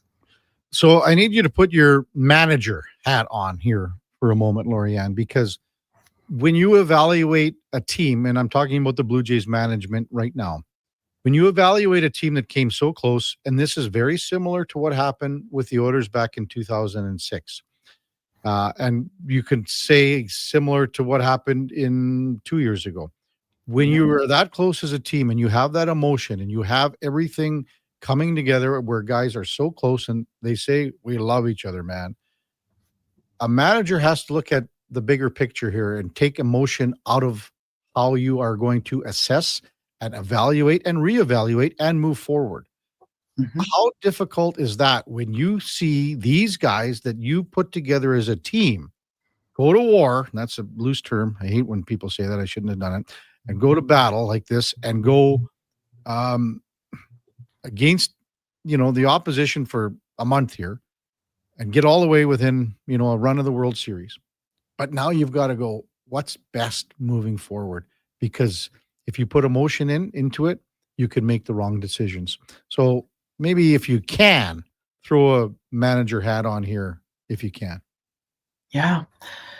Great question. And where I believe, and I have seen it go before, is do both. Put the emotional hat on. And I call it, brain dump. Get it out of your head. And you got to say it with a Brooklyn accent because it's not funny otherwise. But Kevin, you have to get it out of your head, because if you don't get it out, you're still going to be stuck in that emotional tie, that emotional connection. And then you have to look at it like business. That's where you got to flip the other hat and put on and go, all right, what are the facts? Because if we're playing it from an internal emotional point of view, of course, you're going to keep the team. You're going to keep certain players, maybe some of them not so much. But if you're looking at this, you have to run it like a business. Gary Bettman is looking at the NHL like a business. He doesn't run it as a hobby. And you have to do that, because otherwise you're going to get run over, eaten up, and spit out. And you have to make those hard decisions. And when you write it out on paper, I teach this to all my athletes, all of my clients, is get it out of your head, get the facts. If you've got questions, I would look at other leadership to help you, not for you to make the decision, but if you need, to figure out something else, maybe I'm not sure what, but if there's something that's a little bit of gray, go and get the facts, and you have to leave out the emotions. Somebody's going to have to make those hard decisions. It is what it is. You can compare it and go, well, what am I going to do? So it's time to step up the plate from that leadership business point of view. And that's what he's going to have to do. That's what all the leadership with the Jays is going to have to do. Are you already in vacation mode, Lorianne? Oh, goodness, no. But I am counting down the days and the minutes, and the suitcase is out. And okay. Yeah. So what's this trip? What's it all about? You're going for a whole month? Well, I'm going for just over 3 weeks to Thailand. I have never been to Thailand before, not even close or even in the airport. And total, I'm disconnecting. I will have the phone for internet and booking, of course, and doing a little research. Going to be starting in Bangkok. So going to take 3, maybe 4 days to acclimatize. It is 14-hour difference. You lose about a day and a half of flying time. We're going to go north to Chiang Mai, Chiang Rai. There's some beautiful temples and incredible sights to see up there. We'll probably come back to Bangkok and go out on some more day trips. And then we're going to head south towards Phuket, looking for some kayaking. I've got my swimming goggles, so we're going to go snorkeling. And I don't know what else. There's a few national parks that we want to hit. So going to hit those and take some photos, doing the disconnect and looking for a total recharge, and see what else is going to come for ideas in that when I come back. This could be scary. This reminds me of The Hangover too, in Thailand, or where in Bangkok they were, I guess, right? I've never seen that movie. I think I probably have to watch it with the first Hangover. No, I haven't. No, well, not yet. First required. Just, you know what? Just even skip Hangover and just go to Hangover 2. Okay. I believe it's in Bangkok, and you'll. Yeah. What? Donnie P's lighting up. Said no one ever. No one ever. The first one is awesome. The second one's not very good. Oh, no, but she's going to Thailand, That Donnie. is true. But that's why she's watching the second one. The first one's amazing. The second one is just, wow. So watch the first one. You got lots of time on the plane, LA. Just watch both of them. Totally. That's what I was just thinking. I was like, okay, we'll find out what Donnie P is talking about, and then I'll go with you. Now, isn't Bradley Cooper? Yes, he's in all of them. Okay. Love Bradley Cooper. And, Zach Galifianakis. Yes. I don't know. Well, Mike Tyson. There you go. What more do you want? Kim Jong. You got it. Yep. All right, Ellie, we'll have a great trip. I saw the dates that you're gone. Well, I believe it's, I don't know, sometime in December or something. I don't even know. Maybe end of November. I don't know. We'll figure it out. But have a great December 9th. Okay. Have a great trip, and we'll talk to you when you get back. You betcha. Thanks, Kevin. That's Lorianne Munzer, 2004 Olympic medalist in cycling. and our mindset coach and our guest weekly on Tuesdays, and a little well-deserved time off. Top of the hour, we'll get to some of your texts. We'll discuss maybe, how about the Bucks and Raptors tonight? Maybe old Josh Fenwick has an opinion on this one. We'll talk about the Monday Night Football game with Donnie P. We got Jason Smith coming up at 9:20 as well. Before all that, time now for a Sports 1440 update, brought to you by Loca Quality Market. It's not your average grocery store. We're a butcher, a baker, yes, a candlestick maker, not quite, but a cafe, a deli, rotisserie, pizzeria, all under one roof. Shop local at loca.ca. Here is Donnie P. The Sports 1440 update.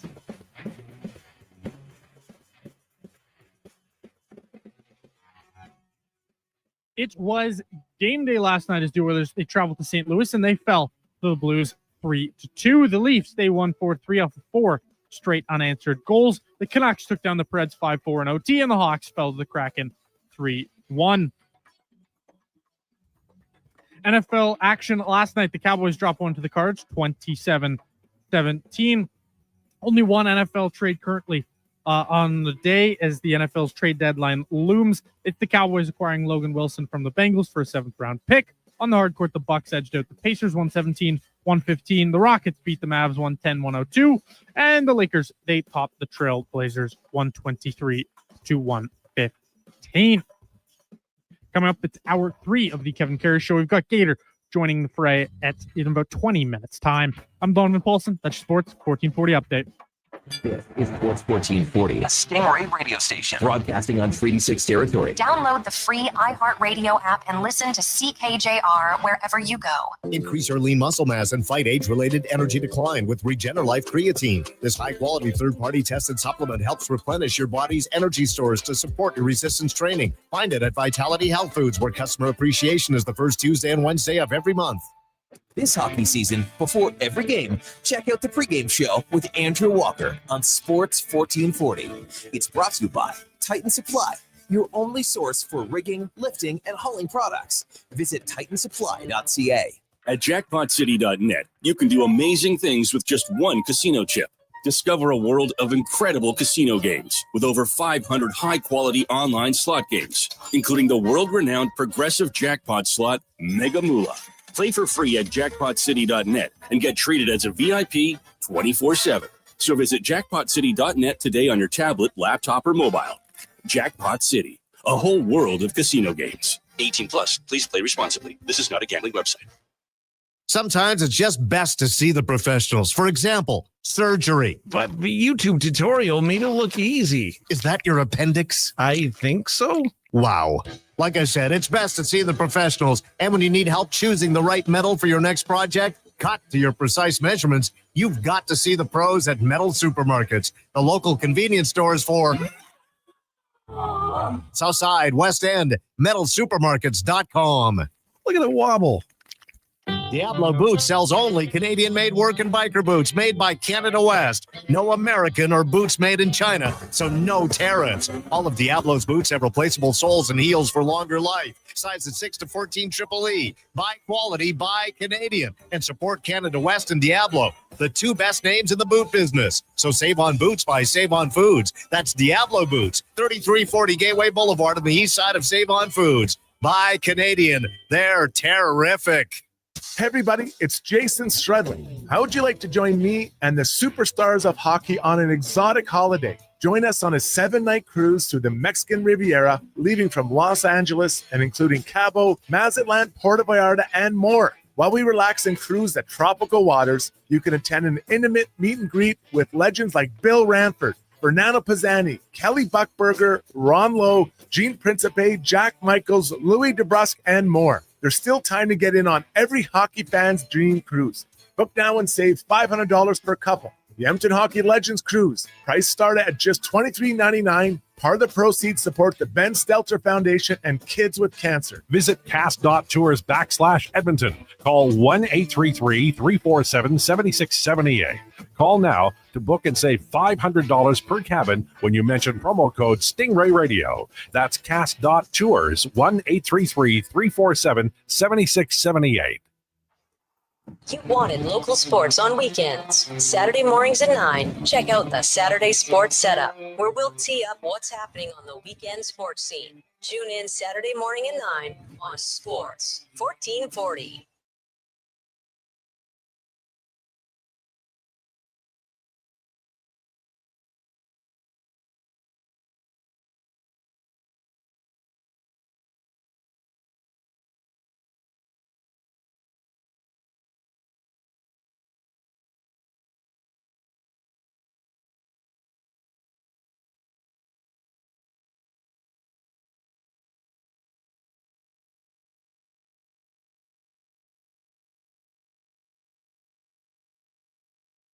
A veteran of the Edmonton sports scene for over 3 decades, the Kevin Karius Show, powered by Sports Select. Bet on the original at sportselect.com. Please play responsibly.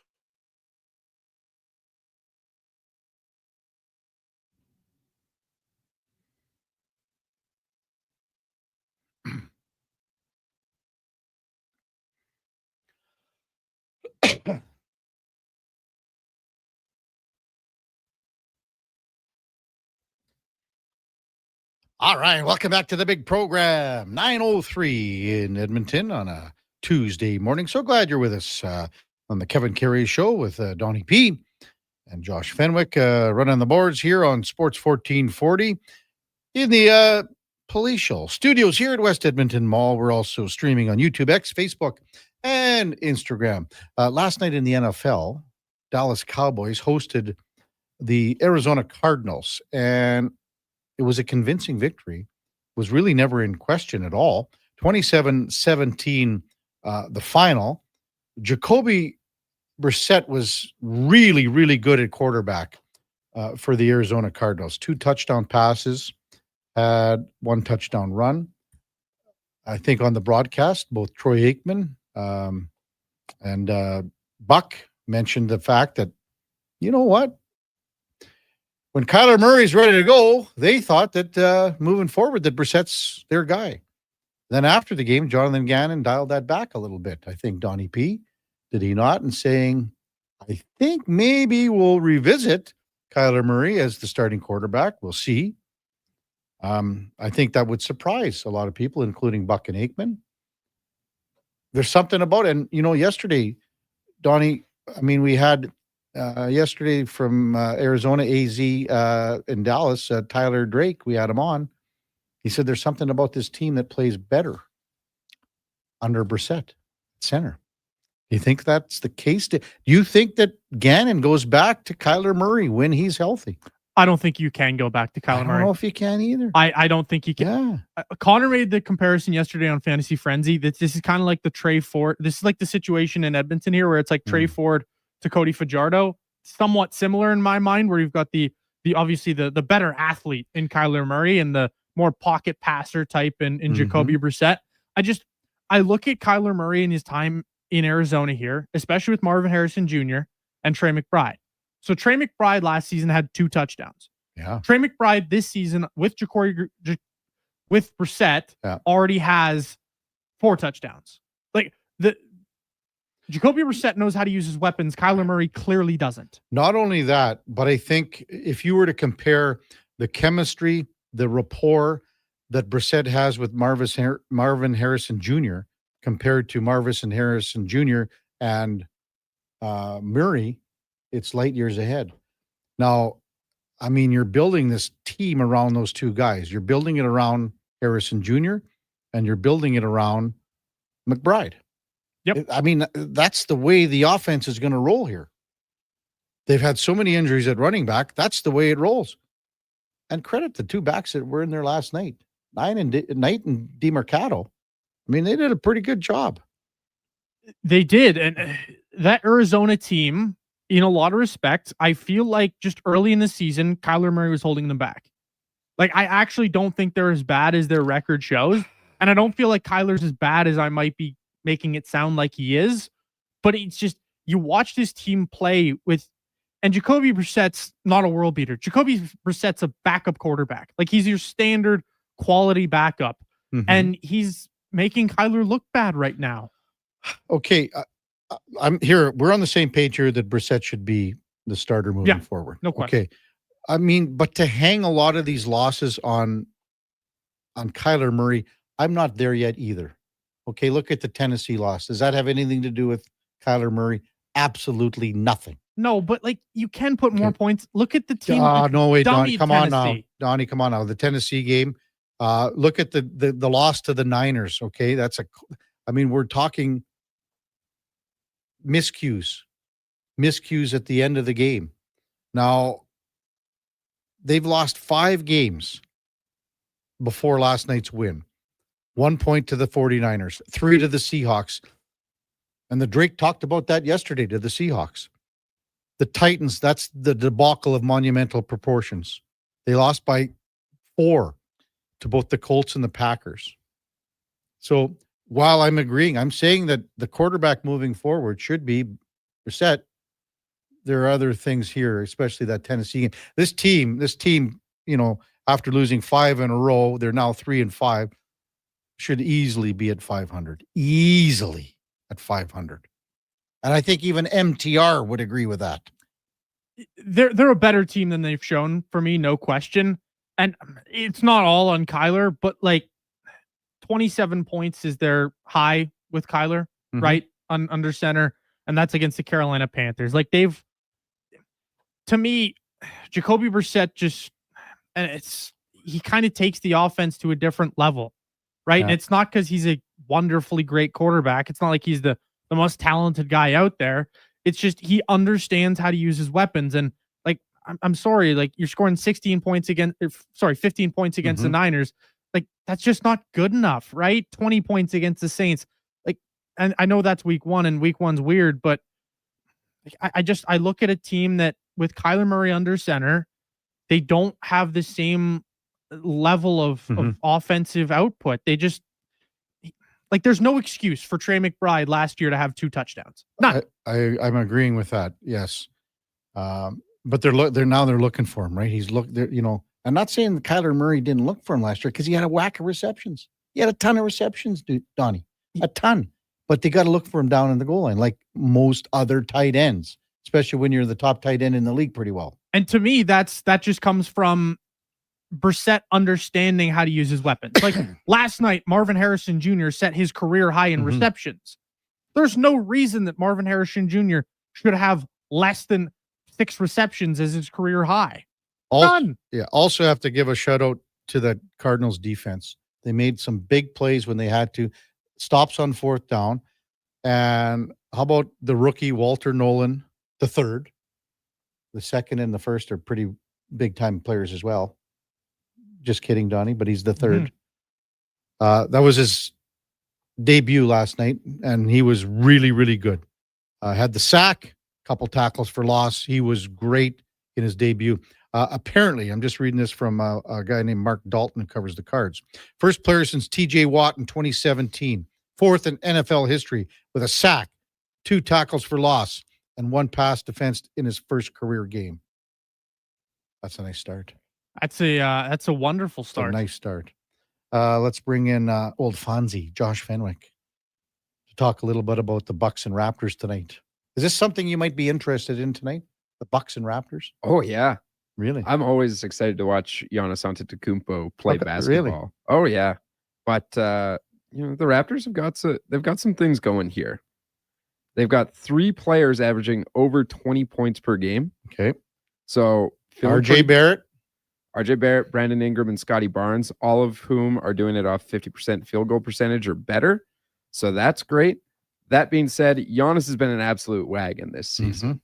His season splits so far are 34 points, 13 rebounds, 7 assists, and almost 70% shooting from the field.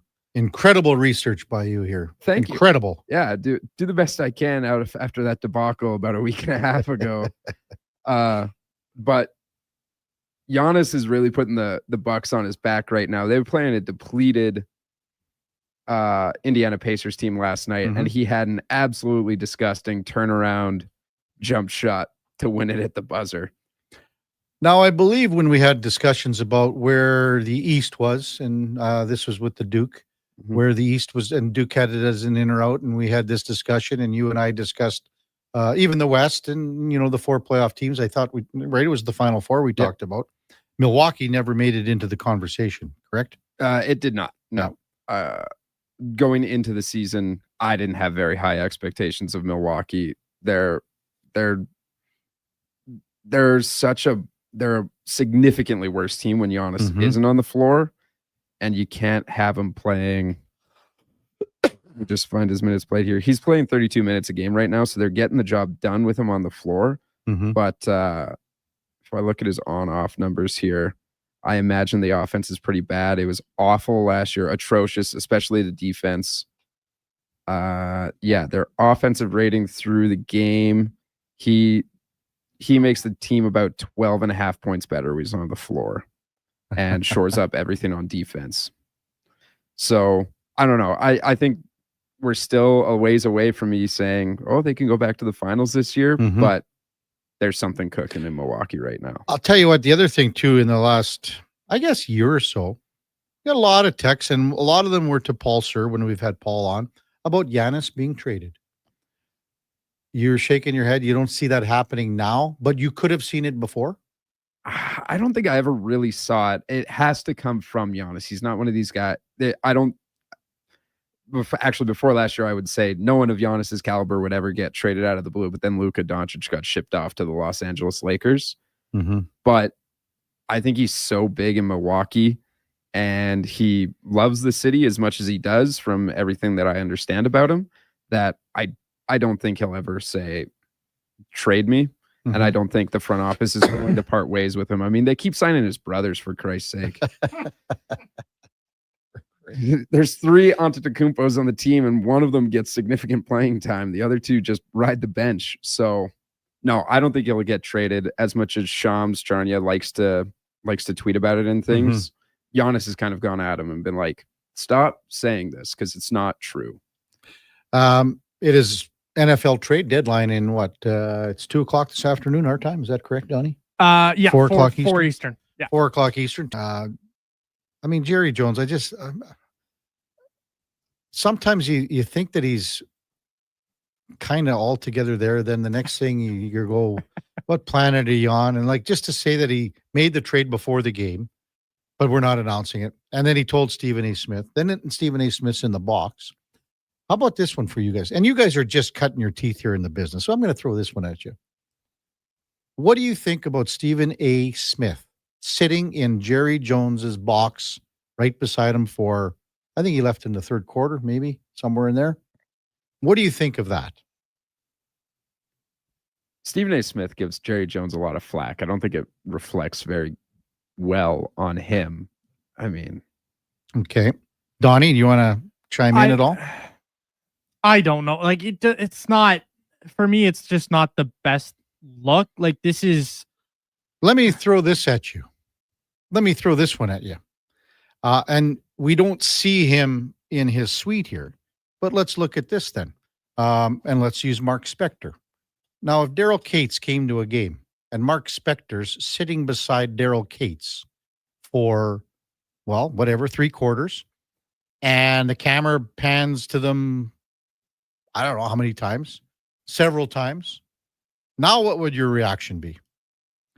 It would be, something's happening. And then something's happening. All right. And then it's also the classic, oh boy, what's going on? And I would also just think that's probably a little bit unprofessional. There's your word, Donnie. Finally, it's come into play here. It's it's credibility. It's unprofessional.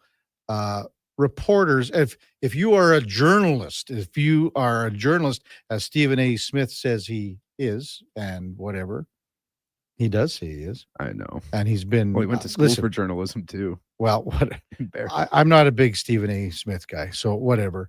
But you don't do that. You don't go sit in the owner's box. Sorry.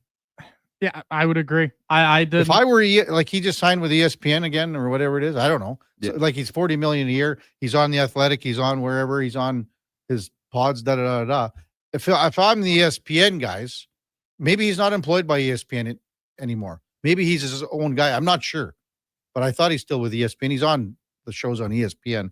I'd have a problem with it if I'm ESPN. So maybe I'm too old school. No, I don't think you're too old school in that. I saw it and I thought it was a little bit unprofessional as well. I'm not a big Stephen A. Smith guy, much like yourself, but I don't know.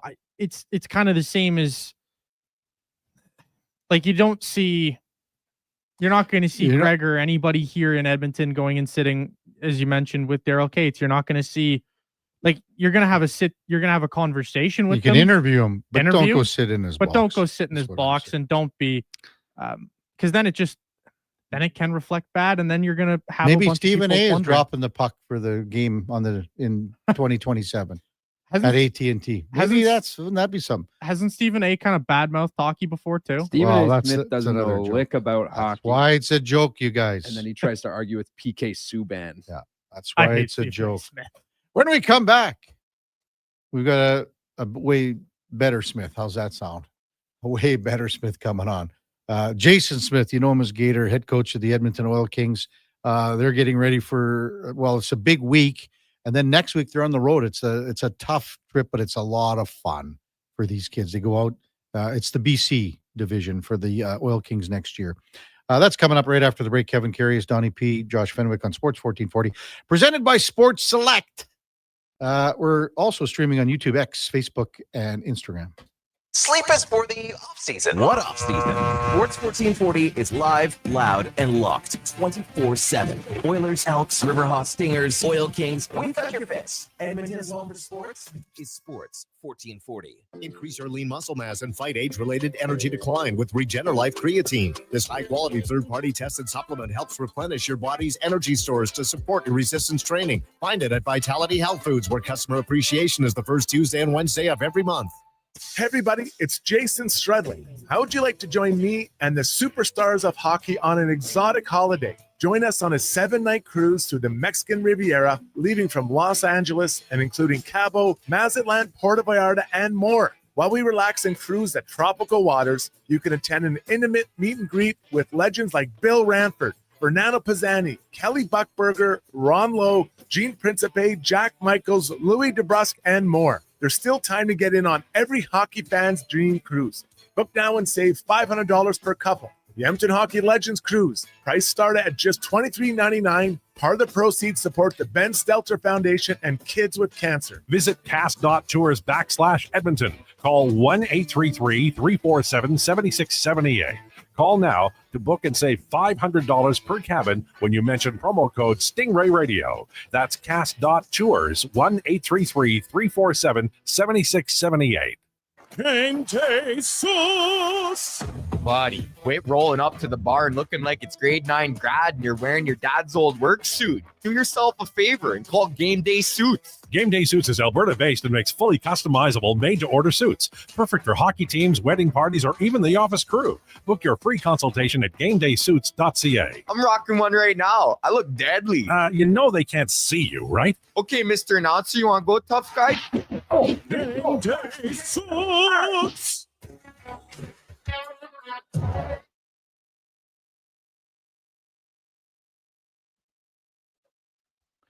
Portions of this hour brought to you by Sports Select. Playing Sports Select is easy. Visit sportselect.com and generate a QR code or check their how to play videos for a step-by-step guidance. Sportselect.com, 100% legal, must be 18 plus. Please play responsibly.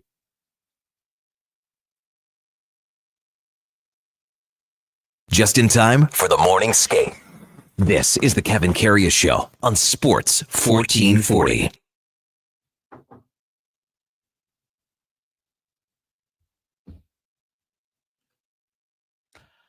All right, welcome back to the big program. 9:21 in Edmonton, and time for the game of the day. Brought to you by St. Albert Dodge, where 2025 Jeep Wrangler 1500s have 0% financing for up to 72 months. Great selection too, with all the new colors. They got the Sport Willys, Sahara, even the Rubicons are on the lot at StAlbertDodge.com. As we welcome back Jason Smith, Edmonton Oil Kings head coach. Morning Gator, you're with Kevin Karius. Thanks for jumping on Sports 1440. Again, really appreciate it this morning. Well, thanks for having me. Let's go back to Sunday. That was a bit of a brouhaha against Swift Current. You guys come out with an 8-4 win, but man, you had to come back with 7 goals too. Maybe just a little bit of a recap Sunday afternoon, Jason. Well, we came out of the blocks a little stagnant and gave up some early goals. And then once we got through the first period, we settled in and played 2 pretty solid periods after that. I think we started to, take over the game and play the style of game we want to play. Mm-hmm. It got more physical as the game went on. How would you assess that aspect of it?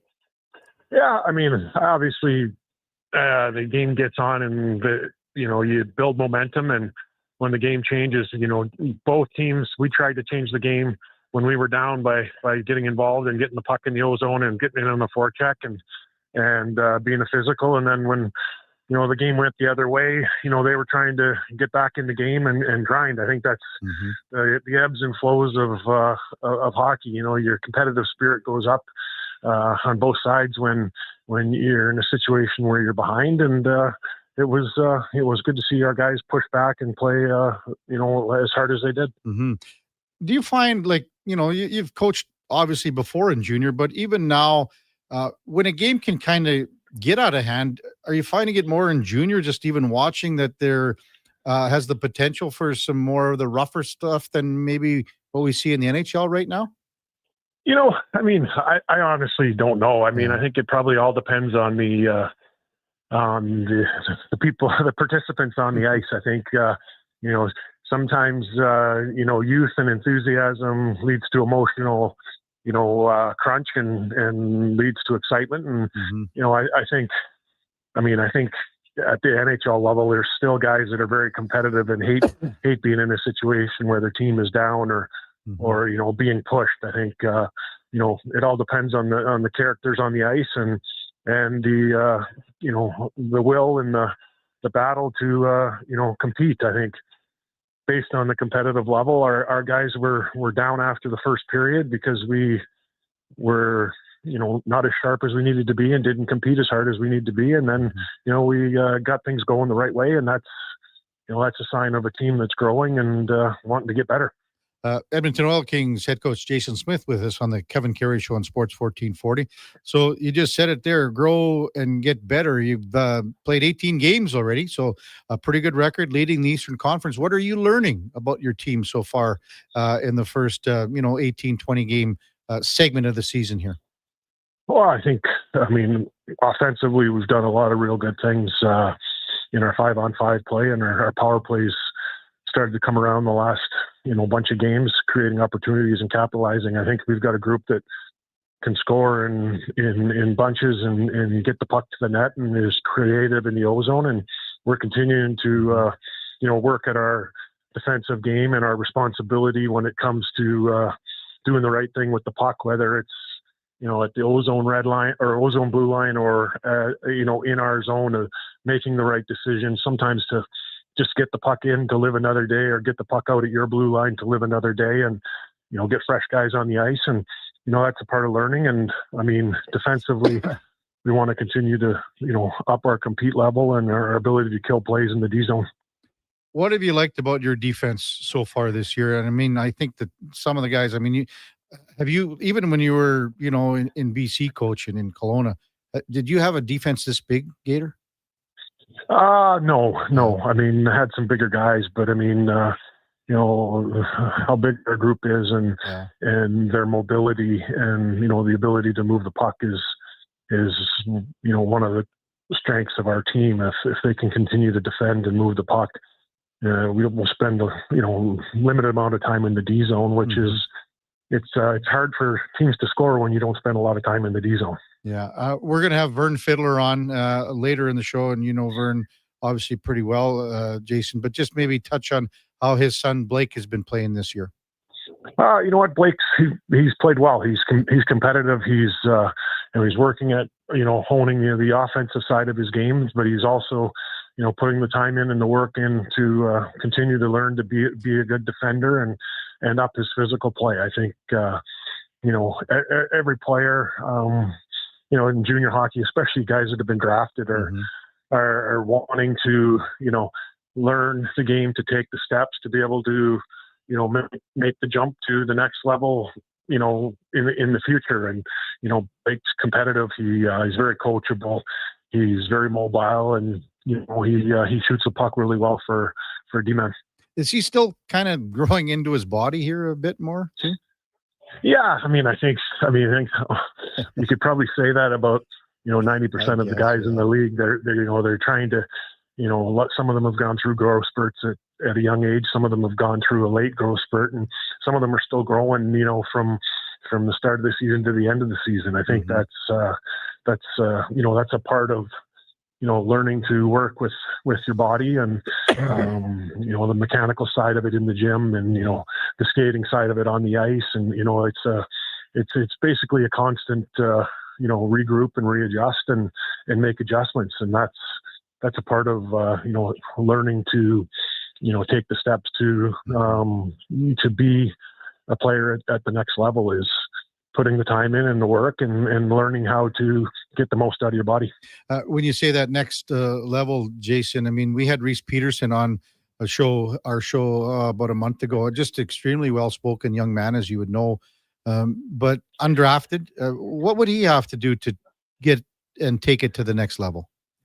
Well, I think, he's big, he's mobile. I think he's got to continue to, obviously defend and be a real good defender, but, just working at the puck skills and learning to, see the play, make the play, and don't look for a better one. I think the more simplicity in all the guys on our back end, don't force plays. Just the quicker you can deliver the puck and get it in the forward's hands and get the puck out of your zone is the key to teams being able to play fast and, get to the O zone where everybody loves to play. Everybody likes to be in the offensive zone. Everybody does.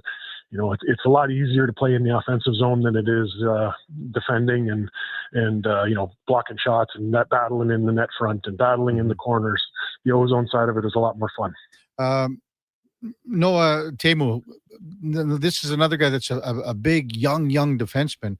What have you seen so far of him, how he's developed? And again, draft year coming up, but what have you seen from Teemu?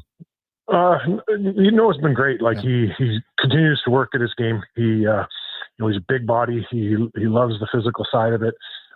He's done a real good job on the penalty kill, and getting back for pucks, taking a hit to make a play, and those are good foundational pieces to have in the base of your game. And he wants to. He's very coachable. He wants to learn the game and learn how he can continue to work to be a better player and a prospect for the draft. Have you dealt with a young guy like that at all, Gator? With again the agility, but he's a big, thick guy too. Yeah, no,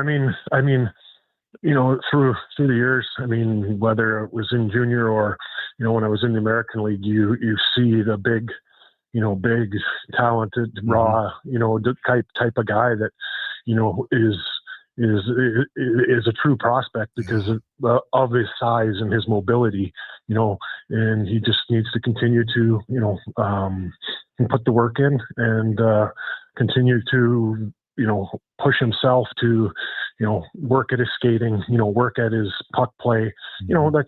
That's what starts in junior hockey, and then you're developing and growing your game, right? So just continue to put the time in and the work in, and he's got lots of growth in his game, and that's a true project that can take the steps to move forward.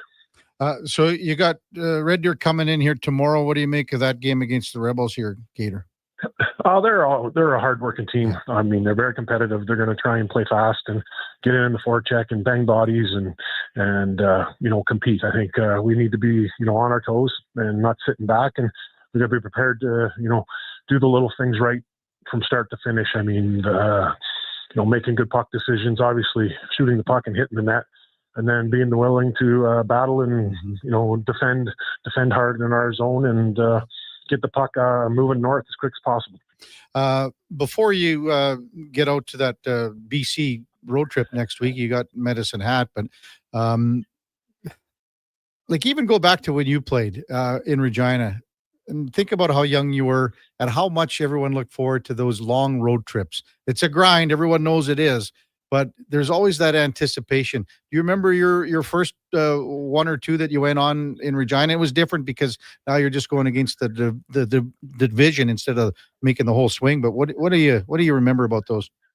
Yeah, I mean, I remember the first time getting on the bus in Regina and going all the way out to Seattle, and it was like, wow, oh boy, it was 18 or whatever hours, and it was a grind, and you get off the bus and you eat and you stop, but the technology now is so much better too. Like you got Wi-Fi on the bus, and back then you had the old yellow Sony Sports Walkman with a 6-pack of batteries in your duffel bag, knowing that it was going to burn out. So, I mean, it's a great time. Long trips like that are in junior hockey are great for a group to really come together. You get to do some team activities and obviously play games and compete, but the memories that you sometimes develop on those trips are lifelong ones. Yeah, and that starts off in Kamloops, and it is a grind. But how much do you think, like as you say, it's changed? So you've got the Wi-Fi, and you're always looking at maybe game film, and you still have to do your schoolwork and things like that. How do you think this generation of players looks forward to it? Well, I mean, I think obviously they're excited. I think for the guys that are from BC, they get to go out and have family and friends at the games, and then getting to play in different buildings, and some of these guys it'll be it's their kind of first year or second year in the league, and they didn't play the BC division last year in the BC rink. So you get to see some new buildings and be in some new atmospheres and check out some new hotels, and it's a journey, and it's a tough trip, but it's a great way to really come together and become a close-knit group. I think the second last game of the trip, Gators in Kelowna, still have a lot of ties, contacts, memories there when you were coaching the Rockets. Oh, you know what? My in-laws live there. My wife spends a lot of time there. I spend the off seasons there, so I still have friends that I play golf with, and that kind of stuff, and the gym I go to, and that kind of stuff, but I got friends and family in a lot of different places, and it's just another day on the calendar. What do you make of the East Division, Central Division, Eastern Conference as a whole? What have you seen so far? You know what? We've played some good teams. I think obviously Prince Albert and Saskatoon are very competitive. Very skilled teams that work hard and play with pace. And I mean, we've played Medicine Hat twice now, and we've won one when we've won one and lost one. And both those games were very fast paced, up and down the rink, a lot of skill on the ice. And,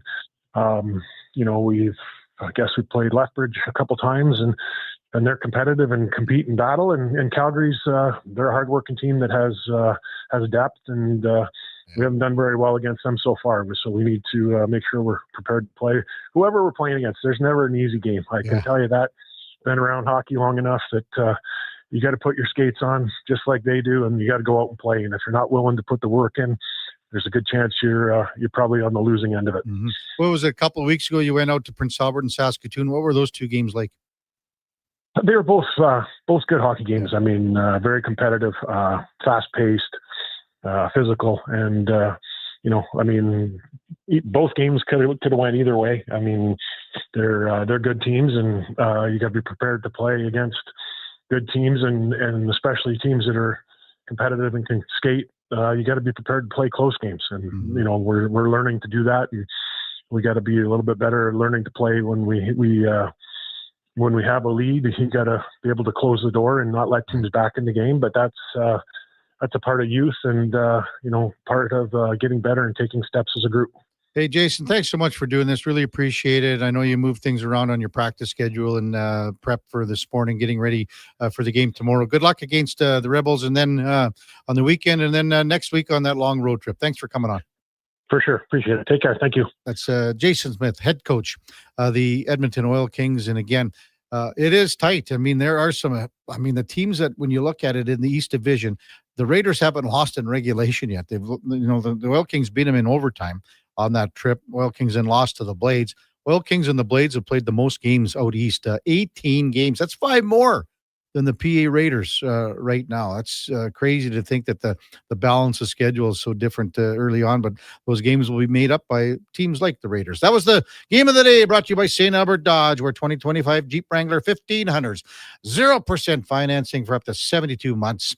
Check them out at stalbertdodge.com. Breaking news from the NFL. Again, we touched on trade deadline today at 2 o'clock. The Raiders trading Jacoby Myers to the Jacksonville Jaguars in exchange for 4th and 6th round draft picks. Injuries, Travis Hunter out in Jacksonville.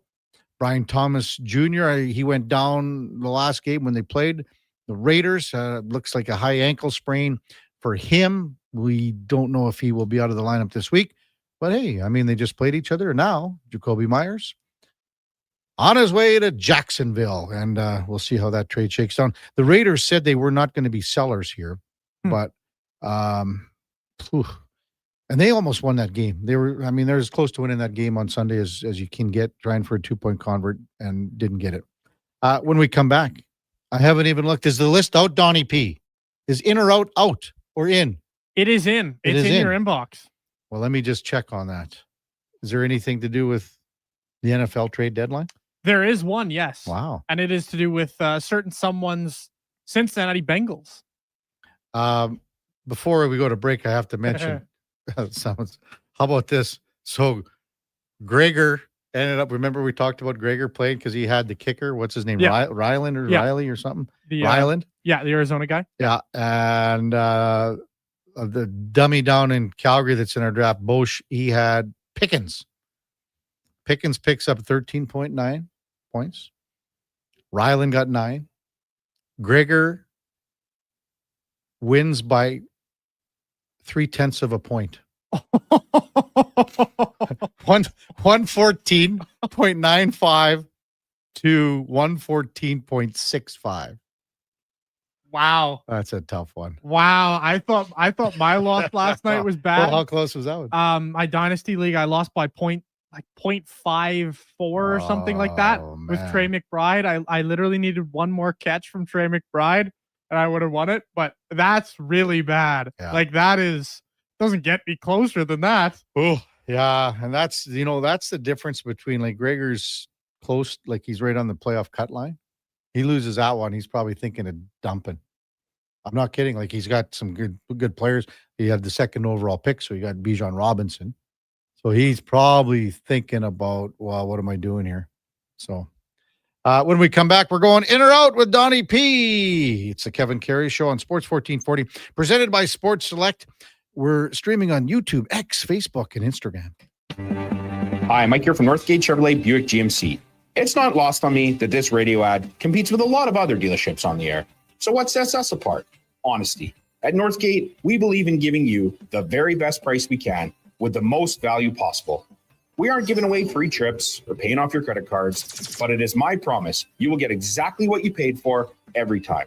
Stop in and see us today, 13215 97th Street, or visit us online at northgategm.com.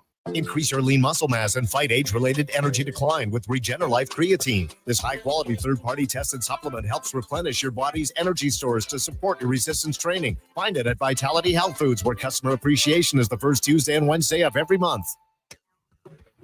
Getting in on the sports action you want is as easy as playing at sportselect.com. Simply make your picks online, generate your QR code, and lock in your bet at your local Lotto Spot retailer. Then sit back, watch the game, grip your chair, and high-five anyone nearby. Every bet is 100% legal with the chance of winning cash in hand. Sports Select. When you're ready to play, bet on the original. Must be 18 plus to play. Play responsibly.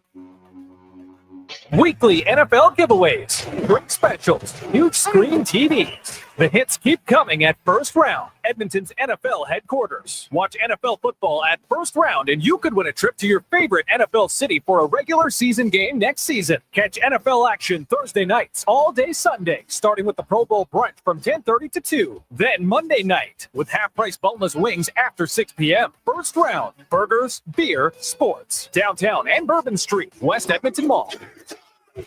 Diablo Boots sells only Canadian-made work and biker boots made by Canada West. No American or boots made in China, so no tariffs. All of Diablo's boots have replaceable soles and heels for longer life. Sizes 6 to 14 triple E. Buy quality, buy Canadian. And support Canada West and Diablo, the two best names in the boot business. So save on boots by Save On Foods. That's Diablo Boots, 3340 Gateway Boulevard on the east side of Save On Foods. Buy Canadian. They're terrific.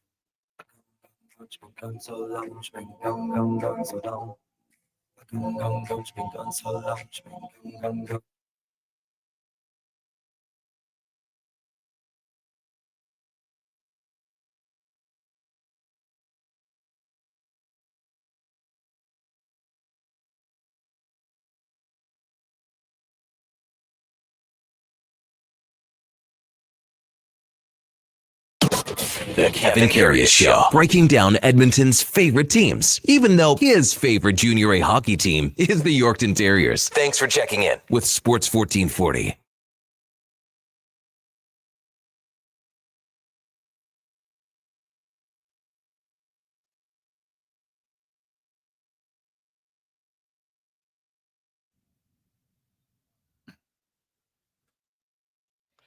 All right, welcome back to the big program. 9:43 in Edmonton. I'm just perusing the list of in or out from Donnie P. Little disappointed with question number 4. Donnie, we'll get to that when it gets to 4. Very disappointed in it. Are you? Incredibly disappointed. That's my bold take. Yeah, but Donnie, that was my bold take 2 months ago, 3 months ago.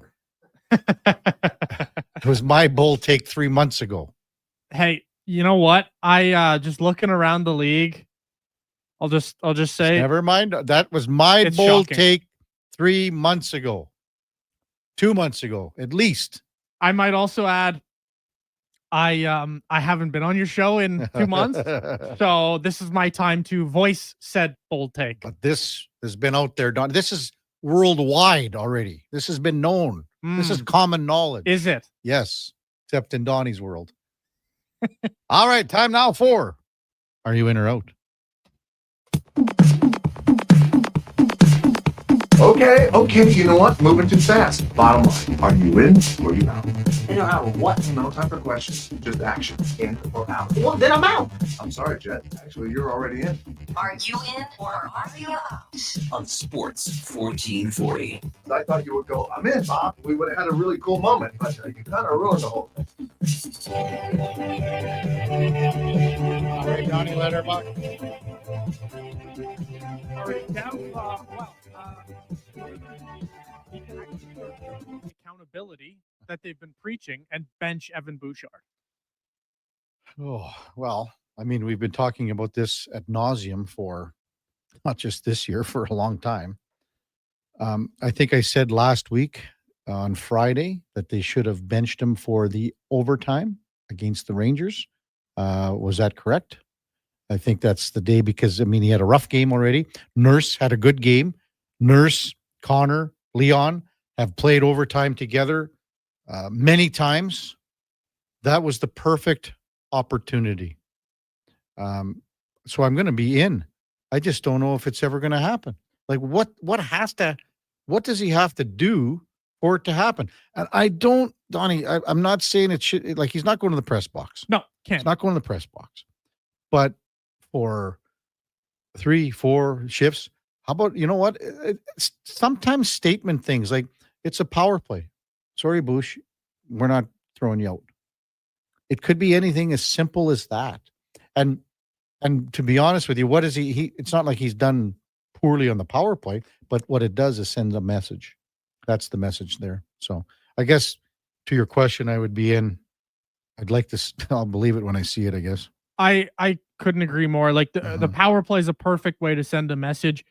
And listen, I mean, he's a great power play defenseman, but we're at a point where they've been preaching about, oh, accountability this, accountability that. You've shown Darnell Nurse, you've held him accountable, you've benched him. Why the hell aren't you benching Evan Bouchard, who's been substantially worse than Darnell Nurse has been? I don't understand where this lack of accountabilities come from based on how he's benched other guys for doing the same stuff. Off to number 2 here, Kev. The biggest surprise for me so far this NHL season is the Pittsburgh Penguins and Evgeny Malkin as well. Two biggest surprises. I'll be out on this one, Donnie, and I'm out on both. We'll go with Malkin first. Yes, he's off to a good start. Pens are off to a good start too. But I'm going to be out on this one. And I'm going to go with someone who is probably pushing right now to make the Canadian Olympic team. He might not be a starter, but I will go with Macklin Celebrini right now. That's where I'm going to go with the individual player, Donnie. As far as the teams go, if you're going to say Pittsburgh is there, they are in the conversation. But I'm going to stick out west here. And I mean, I think it's it's Seattle, and I think it could be Anaheim. I mean, Anaheim right now, with the start that the Ducks have had in the Pacific Division, Anaheim 7-3-1. And you can also throw Utah into this conversation. So instead of going out east, I'll stay out here. And you could go any one of those 3 teams. I know Frank has been hard for Utah for a long, long time because he's tight with the owner, and he gets well. He is. Frank goes out there and he's taken care of, and he gets all information from Smith. It's just that's the way it is. But Anaheim, the start that they've had, they're on a 3-game winning streak, and again, I like the way Utah has been going, and now Seattle. I mean, they played a lot of close games. They have. There's no question, but they've won those games. So I'm going to be out on that one, Donnie, with Pittsburgh and Malkin.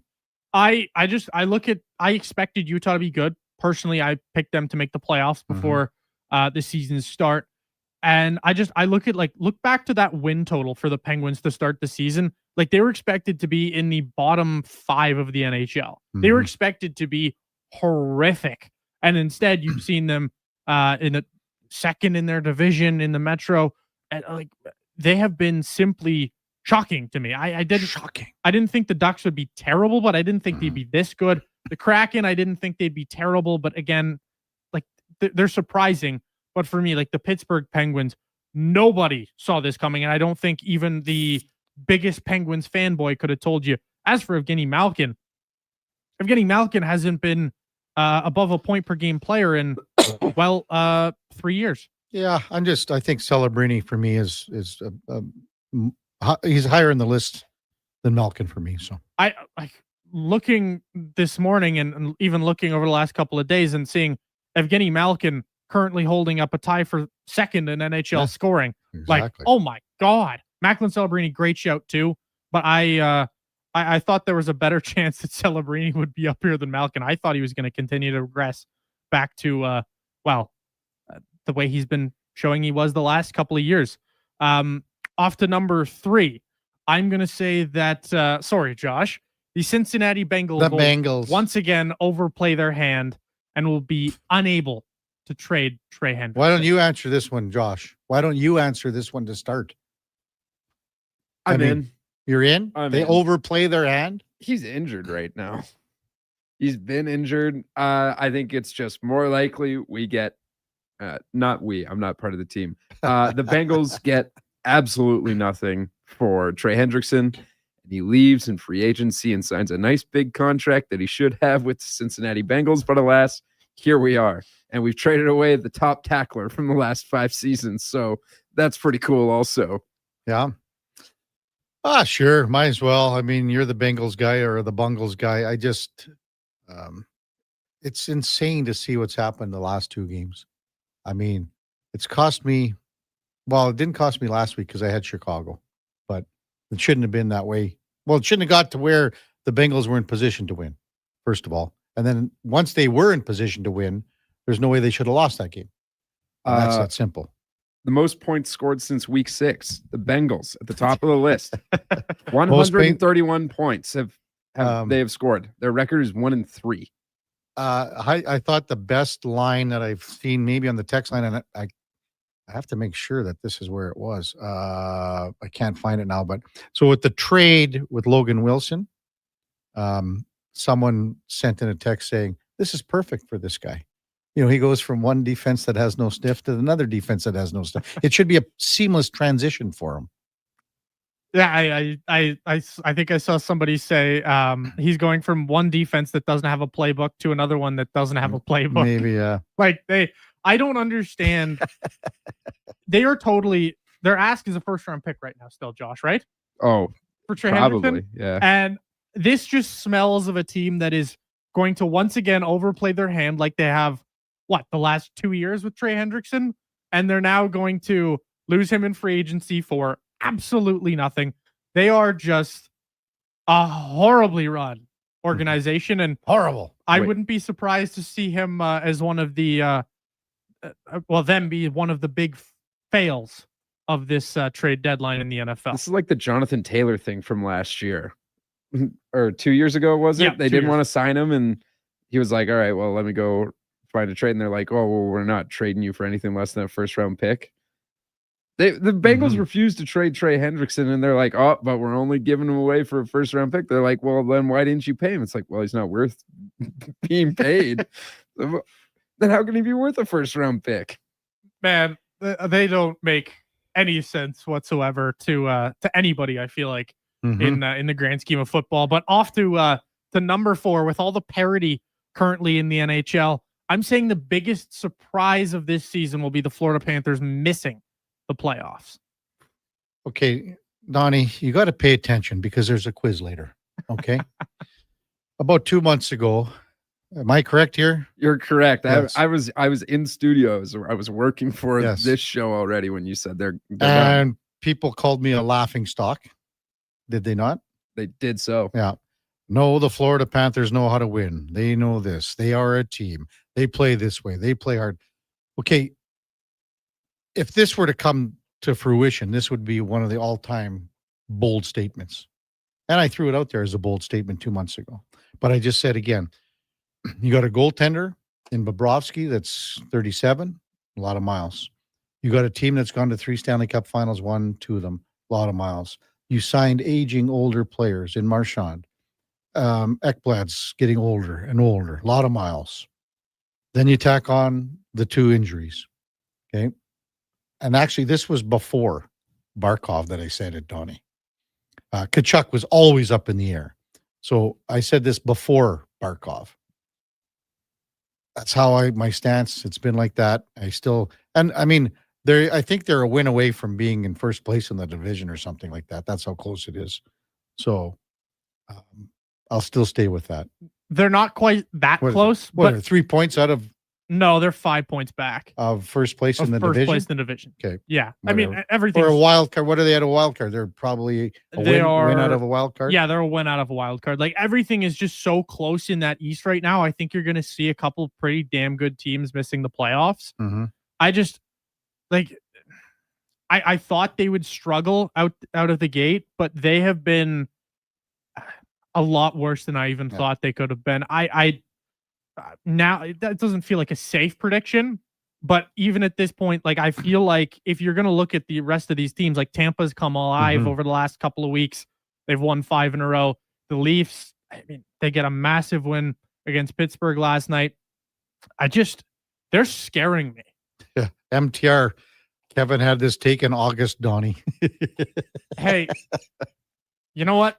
Maybe invite me back on the show more. Sorry, Donnie. Sorry. Takes more. Not an avid Kevin Karius show listener, are you? Come on, Donnie. Pay attention. There's a quiz later. Sometimes I don't always wake up when the Kevin Karius show is okay. on. But you know what? Maybe we should look at it like this, Donnie. Great minds think alike. Yes, great minds think alike. Clearly. How's that sound? Wait, I'm always down for that one, Kevin. Okay. But off to number 5. It is Matthew McConaughey's birthday today. I'm saying his best role is in True Detective. Okay, Donnie, I'm going to be out on this one, and I know you guys are going to argue this or whatever. But I'm going to be out because this is a sports show, Donnie. And we're going to go with We Are Marshall. Okay? Can't say I'm surprised from you, but man, and I know we won the movie. Oscar for Dallas Buyers Club. Sure. But I'm just saying it's a sports show. I'm going to go with Jack Lengyel when he, the coach that was hired at Marshall after when they checked the list down, and the guy, the president, I think it was President Deadman in the movie, and he was going down the list. Oh, you were at the top of our list, da da da da. And then Jack Lengyel comes in, and coaches the team. You know how they say opinions can't be wrong, Kev? Yours is wrong. Sorry, buddy. That's what I'm saying. I know you guys are going to go True Detective. That's fine. Go ahead. That's fine. True Detective is just the first season is a masterpiece. He's so nails. Here's the thing. I thought Donnie was going to say Ed TV. You know what the second one actually was for me for McConaughey was Interstellar. Oh yeah.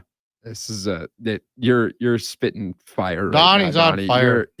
You're cooking. Someone was in the lab. I love me some Matthew McConaughey. I mean, he's just unbelievably talented, but I hated when he would run down the sideline at Texas thinking that he's a coach. That drove me nuts. So hated it. She's a passionate fan. So what? Here's run my down the question. sideline somewhere else. You're not part of the team. So do you like it when a coach themselves runs down the Well, sideline? yes, like Aaron because Glenn? he's part of the team, Donnie. Like the He's Aaron a coach. Glenn He's part of the meme? team. He's got to bark orders at him. Oh yeah. That Aaron Glenn meme from earlier in the NFL season when they blocked the punt, returned it, and then still lost the game. That was for me, I think, the best moment of the NFL season. Yeah. Well, good stuff, Donnie. Even though you poached number 4, I love I also let me just punch it up here again too. I thought your typing skills of parody and parody were very good in 4. Question 4. All I'll say is autocorrect is a thing. With all the parody. I love it, Donnie. Autocorrect is a thing, and it autocorrected.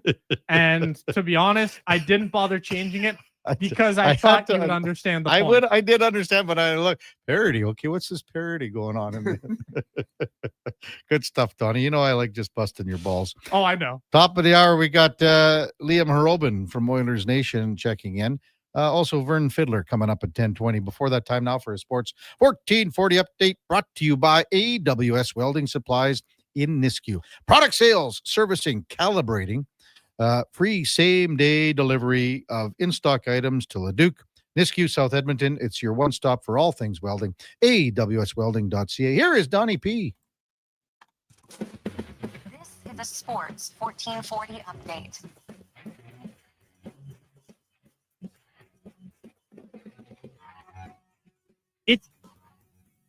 It is game day for the Edmonton Oilers as they take on the Dallas Stars. Puck drop going just after 6 o'clock. Stuart Skinner is confirmed to be starting for the Oilers, and Casey DeSmith expected to start for the Stars. Some other games around the league. The Habs, they host the Philadelphia Flyers. It's the Bruins on Long Island. The Sabres clash with the Utah Mammoth.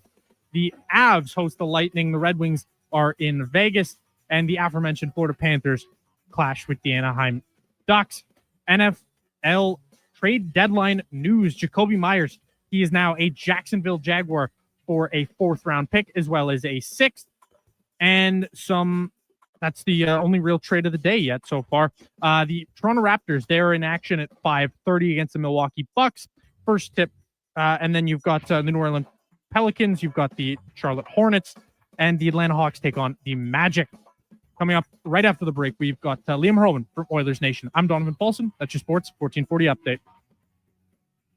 Sports 1440, Stingray radio station. CKJR broadcasts from West Edmonton Mall and Wetaskiwin. Download the free Stingray music app and listen wherever you go. At Fountain Tire, get up to 15% off select tires, up to $125 off a set of 4 select Goodyear tires, and $50 off $150 service until December 13th. Restrictions apply. Book today.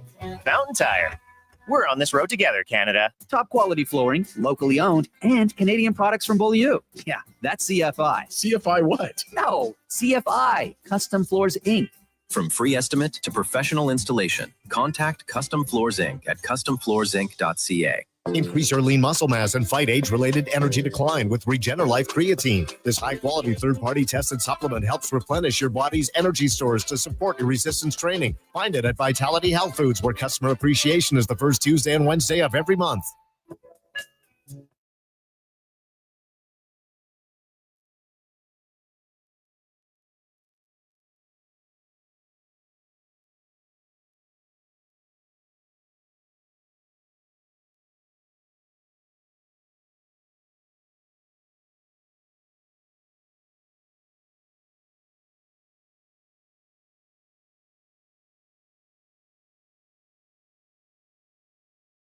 This is the Kevin Karius Show on Sports 1440, a proud presentation of Sports Select. In store or online at sportselect.com. Please play responsibly.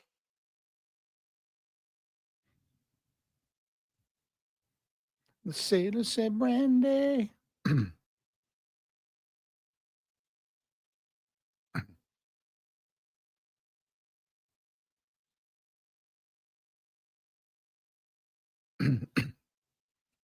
All right, welcome back to the big program. 10:02 in Edmonton. We're going to bust down this Oilers game tonight and maybe a little bit about last night as well with Liam Hurlbin from Oilers Nation. Morning, Liam. You're with Kevin Karius. Thanks for jumping on Sports 1440 once again. Really appreciate it. Hello, Liam. Can you hear us, Liam? Maybe you're muted on your end, big guy. That was me. That is not a good talk, Kevin. I'm good. How are you doing? See, it's funny. So, like, I hate to say it, Liam, but like, I'll look over at Donnie across the board and I'll go, it's got to be Donnie's fault, right? So I just, it's one of those things you just go, wow, it's Donnie's fault. It has to be. It has to be someone else's fault. It can't be our fault. We're just the guys on the show. What are we supposed to do? You got enough things to worry about around here. Yeah. Enough things to worry about. Well, again, kind of a game last night where even in the third period, I was saying earlier, like both teams just felt like they wanted to get it to overtime. Well, I'm sure we'll discuss the third goal ad nauseum. Just an overall take on last night's 3-2 loss in St. Louis, Liam. I just wonder where the Oilers' killer instinct has gone to start the season. We've seen it a little bit, like in Utah, against Utah, it was decent, but like last night, my goodness, you wondered how many St. Louis fans were going to leave before the second period was over at one point. Like, if you had just zoomed in on the ice, you could have thought that nobody was in the building because it was just so dead. Like, the Oilers had them right where they wanted to, and then they just allowed St. Louis to creep back into the game, and they just seem to not have that. When the nights it doesn't go well for them, they seem to have no intensity shift after shift. And I think a couple of guys played okay yesterday. I thought Trent Frederick was fairly noticeable, and he was hitting, yeah. And that's the thing with him. He's like, I know the points haven't been there, and it's been frustrating, but like at least show some physicality. And I thought he did that last night. And yeah, just overall, I think the game lacked a lot of intensity. The Oilers had it exactly where they wanted them, and they just didn't get the killer goal, which they've lacked again most of the season. Even when Mangiapane made it 2-0, at that point, St. Louis had the pushback in the game in the second period. I mean, Pickard made a great save on Phil Broberg. And then, there was another, I think it was a block shot by Ekholm right in the crease. Yep. So, I mean, there were instances where you could see St. Louis coming. I wanted to maybe touch on Dalibor Dvorsky. We really didn't talk a whole lot about him so far this morning. So he got that 2-1 goal. And this is a guy, Liam, that's played a ton for the Slovak junior team at Worlds. So this is a guy that, with injuries, he's trying to make a statement. Do you think this guy can stick around here? Well, I don't see why not. He seemed to be fairly noticeable yesterday. What did they say? I think it was a 10th overall pick at one point, right? And I think a team like St. Louis, like it's the first game they've won in 8 games. I think they were looking for any kind of sign of life offensively. Obviously, he gets the opening goal. A really nice shot from him as well for a guy who has played so little in the NHL. So yeah, it looks like he's got a bit of a promise to him. St. Louis obviously have a pretty decent young group there too. Obviously, we all know Holloway and Broberg. Don't need to get into that, but like Jimmy Snuggerud's a decent player for them as well. Like, I'm surprised how low they are in the standings. And I know every single year they seem to just have these slow starts, and we always hear about is, oh, well, they won the Stanley Cup after finishing last. It's like, well, it's not the recipe for success being last in the conference at the end of October every year. But yeah, Dvorsky seemed like a bright spot for them and clearly got them rallying a little bit yesterday with that goal. And again, like a really nice shot from him as well. I don't think many goalies were going to stop that one. No. And I mean, they get Robert Thomas back last night. He had an impact, scoring the 2-2 goal. Bit of a, I mean, I look at how that goal and you see Emerson and McDavid come together. I think it's on McDavid because Emerson's going backwards. Probably Emerson has Thomas if they don't collide. I don't know. You see it that way? Yeah, I would think so too. But it just seems to be whenever the Oilers allow some of these goals, it's just pure chaos in front of their own net. All like they seem to really lose themselves, and it's so interesting for a team what they allow yesterday. 20, 22 shots on goal. Like they limit chances tremendously, but the chances the other team get seem to be just these grade A opportunities, and like a bit unlucky from Pickett too. I guess you could say, obviously off the post and hits him and then goes in, but like probably want your goalie in a bit of a better position too. I just think that goal as a whole is like just kind of sums up some of these games we've seen so far from the Oilers. And the third goal, I'll just let you take it away. It sums up a lot of what we've seen from a particular player this season and seasons past. Yeah, totally. Like Evan Bouchard, you don't want to pile on every single game, but sometimes he doesn't make it. You can't avoid it, right? Like he's just part of the conversation. It's like, how can you not put in a stronger effort in front of your goalie there? And like that's a heavy shot. Pickett had to stop short. You can say maybe he should have squeezed the puck, kicked out a rebound, whatever you want to say. But like at the end of the day, your defenseman's got to help out your goalie a little bit there too. And obviously that's a huge error from Evan Bouchard. And I know the question of accountability always comes into question with him. And I'm curious to see what continues to happen. These mistakes come so late in games, they almost have no choice but to continue to play him almost, whether you like that or not, because he is their best offensive defenseman. But also, when you go back and look at a lot of these games, and Bouchard's done it a couple of times, it's like they struggle to defend their net so bad. Like you look at, I think of one against Detroit where Dylan Larkin just throws a puck in the net, and Ekholm just stands in front of his goalie and doesn't move Emmett Finney out of the way. It's like, you're one of the biggest guys on the ice. You should be able to move this guy. You look back to Ottawa, and Brett Kulak and Ty Emberson just get caught looking at two Ottawa forwards in there. Next thing you know, the game's tied at 2. It's like these defensemen, all of them seem to struggle so bad, like just defending in front of their goal and playing stronger. Like the Oilers have a pretty tall, thick blue line, and some of these forwards who are getting goals in space in front, it doesn't make a lot of sense to me. But last night, again, Evan Bouchard, like you come away from the Chicago game thinking, okay, overtime winner, decent game from him overall. Like headlines are gone, and then he just brings it all back on himself. And I hate the conversation of like, well, look what he does in the playoffs. And I completely agree, and I understand that. And he's a tremendous playoff player. But you need to see it a bit more consistently as well. And these brain farts need to be eliminated from his games so regularly. Yeah, that was Greg and Cousins, I think, in that Ottawa game behind the But I'm with you in the sense, Liam, like it's a daily thing. You know, when you do a 4 hours of radio and the Oilers are playing 3 times a week, and 4 out of the 5 days that you talk about it, it's miscues and it's blunders that are easily correctable. At the top of the show, I said, to be honest with you, Liam, I thought the third goal last night was more to me, it was more unacceptable than what we saw last week against the Rangers when he gave the puck away on the cross blue line pass and a breakaway. Then in the third, this was so much more preventable because at least in those senses, and this is what you would tell players that you scout. You want them to make plays. You want them to try to make a play, but that has nothing to do with making plays. That's just about commitment and being aware of where you are on the ice and who's with you and who's beside you. And that's where I think Oiler fans get frustrated. And I'm sure that's what you hear on Oilers Nation. And that's what people keep talking about. And I mean, it's just on and on and on.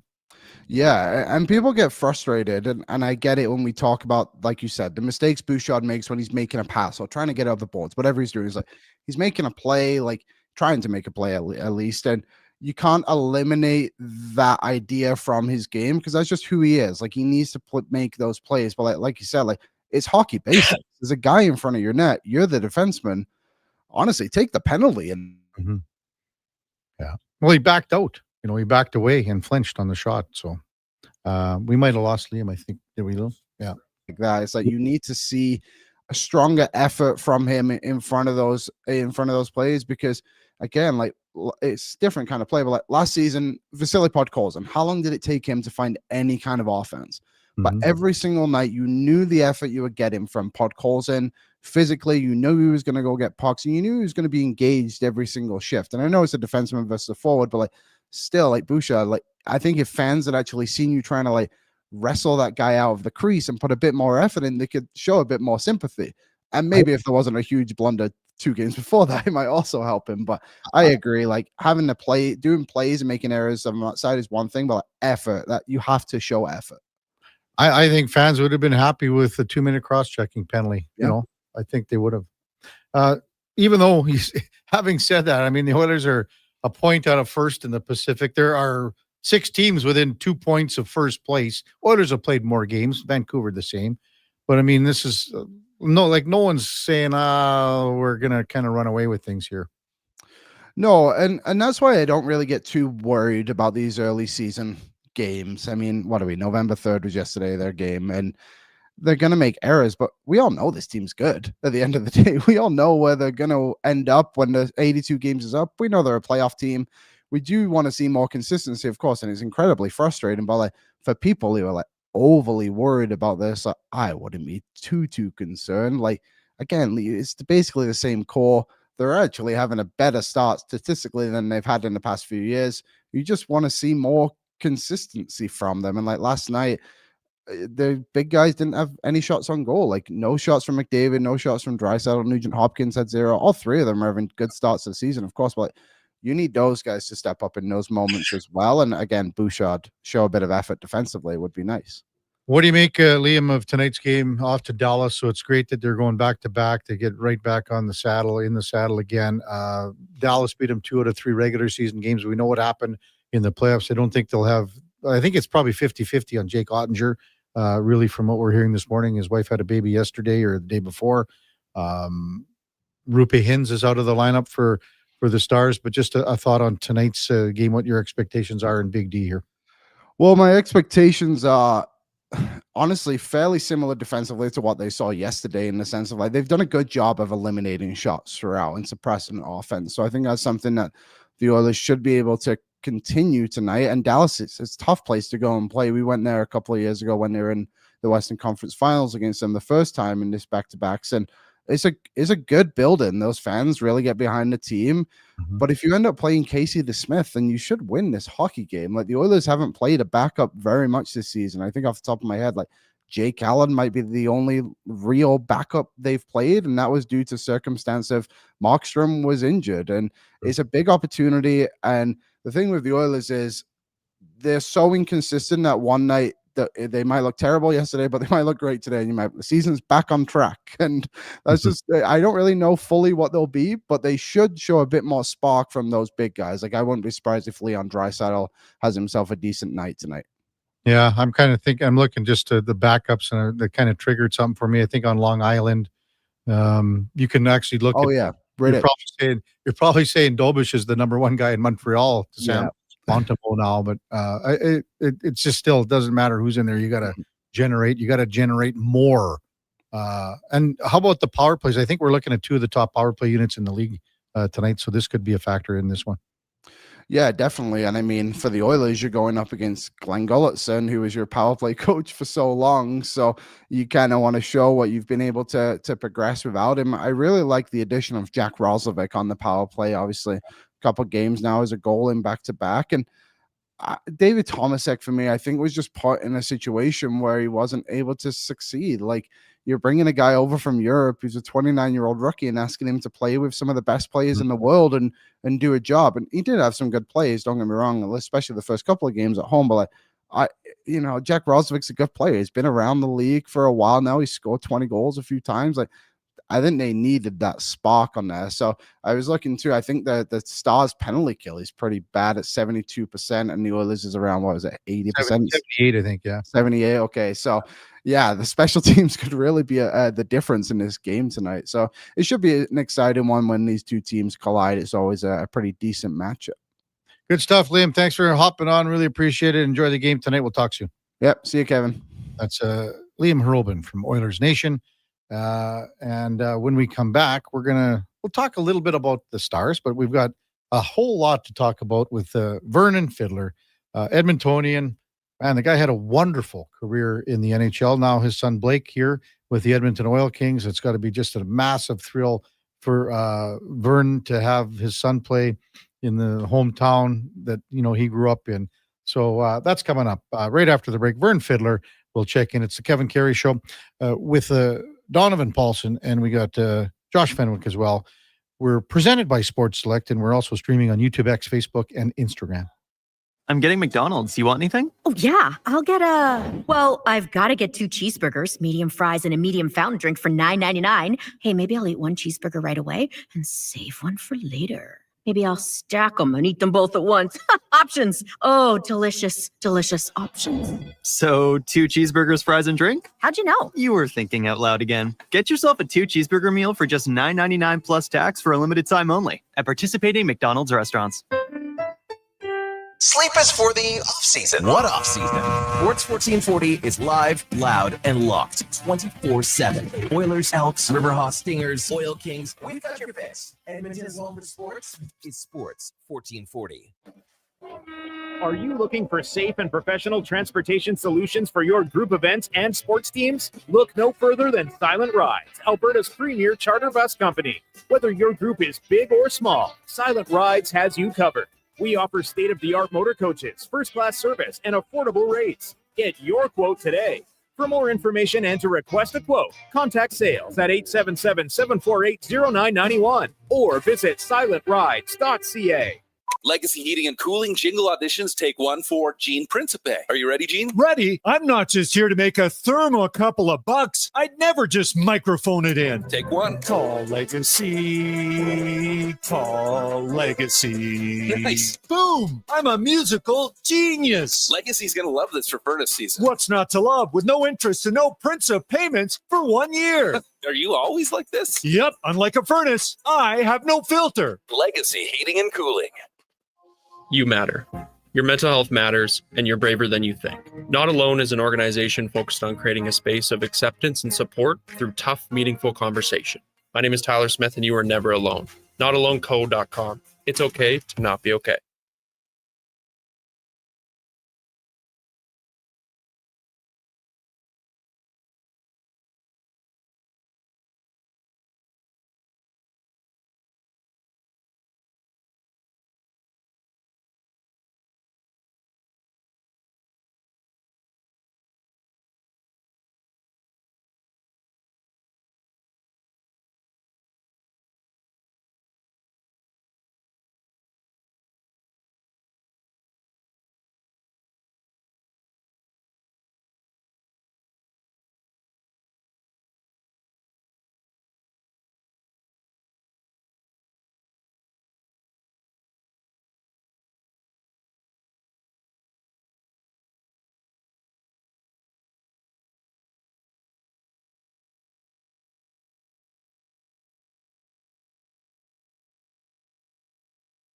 Just in time for the morning skate. This is the Kevin Karius Show on Sports 1440.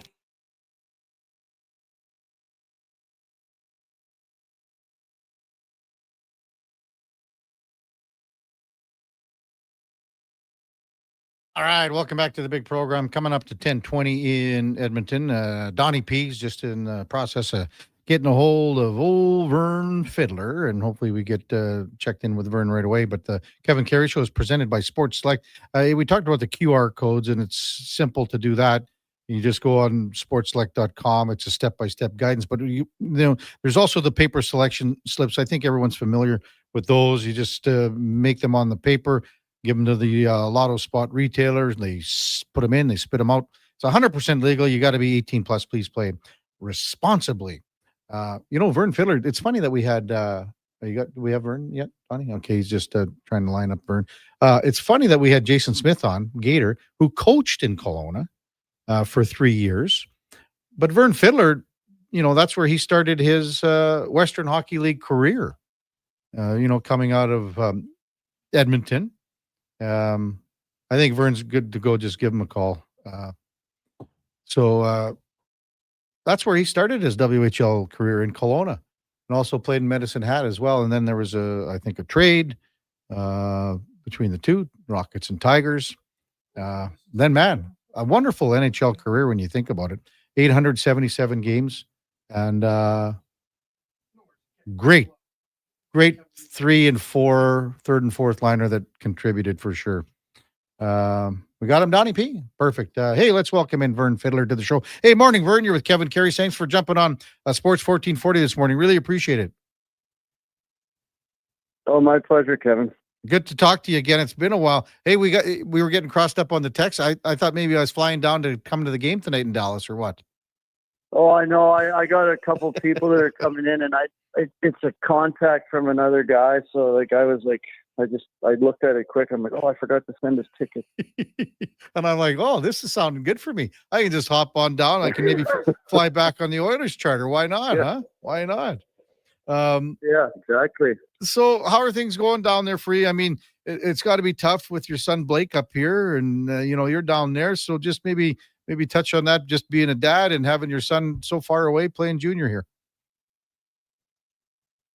Yeah, it is tough. It's we spent a lot of time obviously coaching him, his last few years here, but he's in good hands there in Edmonton. We feel that he lives with grandma in Edmonton, so he's got a good family presence there, and grandma gets to spoil him a bit. But we try to get up, a couple times a month to visit him and spend some time with him. I haven't had a chance this year yet, but I'm going to go join them on the BC swing and catch up with them and try to spend some days with them when they're on their days off. So It is hard though. It's when it's your child, you wish they could be in your house every day, but at the same time, I know he's chasing his dream, and I went through it. So it's you just try to support him, and we chat on the phone a couple of times a day and catch up that way. And they're off to a good start in Edmonton, so obviously that helps, and hopefully they can continue to roll. Yeah, we had Jason Smith on about an hour ago, Vern, and he was talking about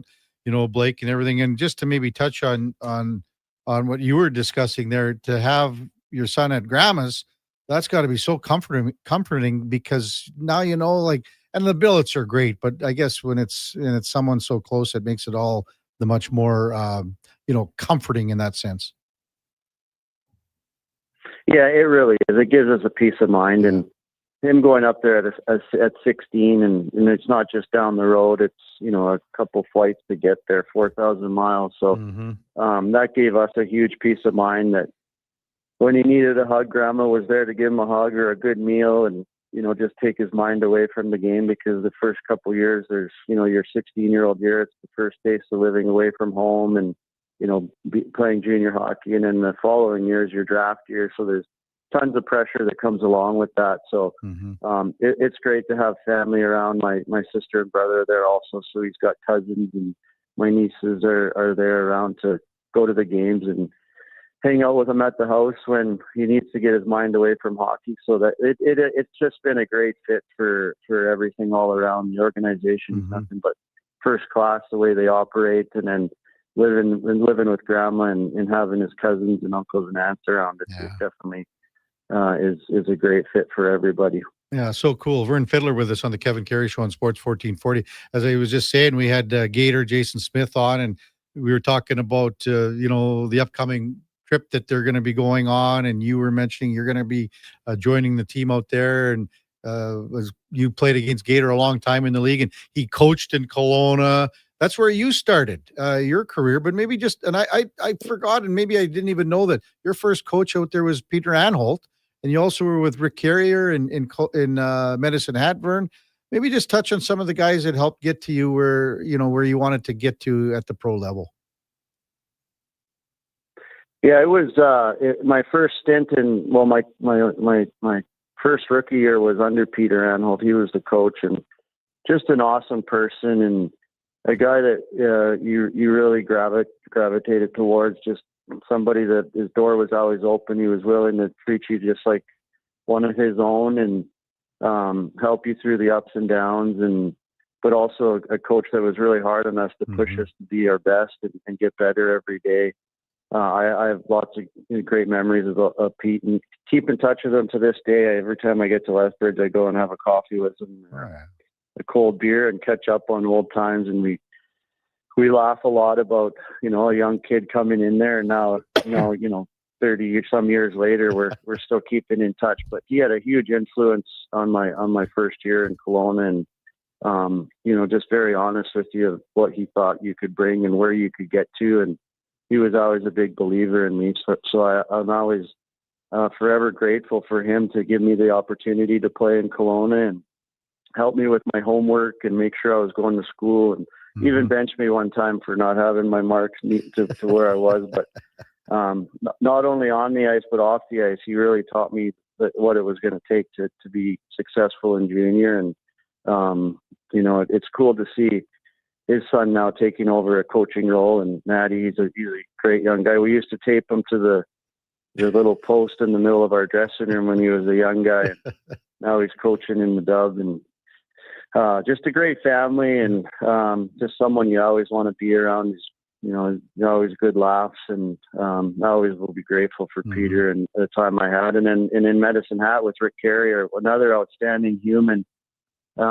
Just going in there as a 20-year-old, not really having anything on the go, and he kind of gave me a new belief that, hey, listen, Kelowna traded you to us, but we really think you could be a pro hockey player, and this isn't just somewhere for you to come and play your last year and earn your last bit of your scholarship for school. Like, we think you have more in your game. And I feel when I went to Medicine Hat, I took my game to another level, and it got me a pro opportunity. So I always grateful for the Mazers in Medicine Hat, and then because he made me a believer when I wasn't a believer. So it definitely elevated my game, and it got me an opportunity to go to an NHL camp and then earn an NHL contract. So another guy I still keep in touch with when I'm back in Edmonton, and reach out to him and say hi every once in a while, or see him at the rink. So that's what the game of hockey is about. It's about great people, and there's just so many great people in the game. And it's not just that they're great coaches, they're outstanding human beings. And I think that's what makes the game of hockey such a great sport. Oh, so well said. Vern Fiddler with us on Sports 1440. So when you were a 20-year-old in the Hat, Vern, a young guy from Edmonton comes in there, 16-year-old Jay Bolmeister. Was he skating circles around everybody as a 16-year-old there? Oh, he was. Yeah.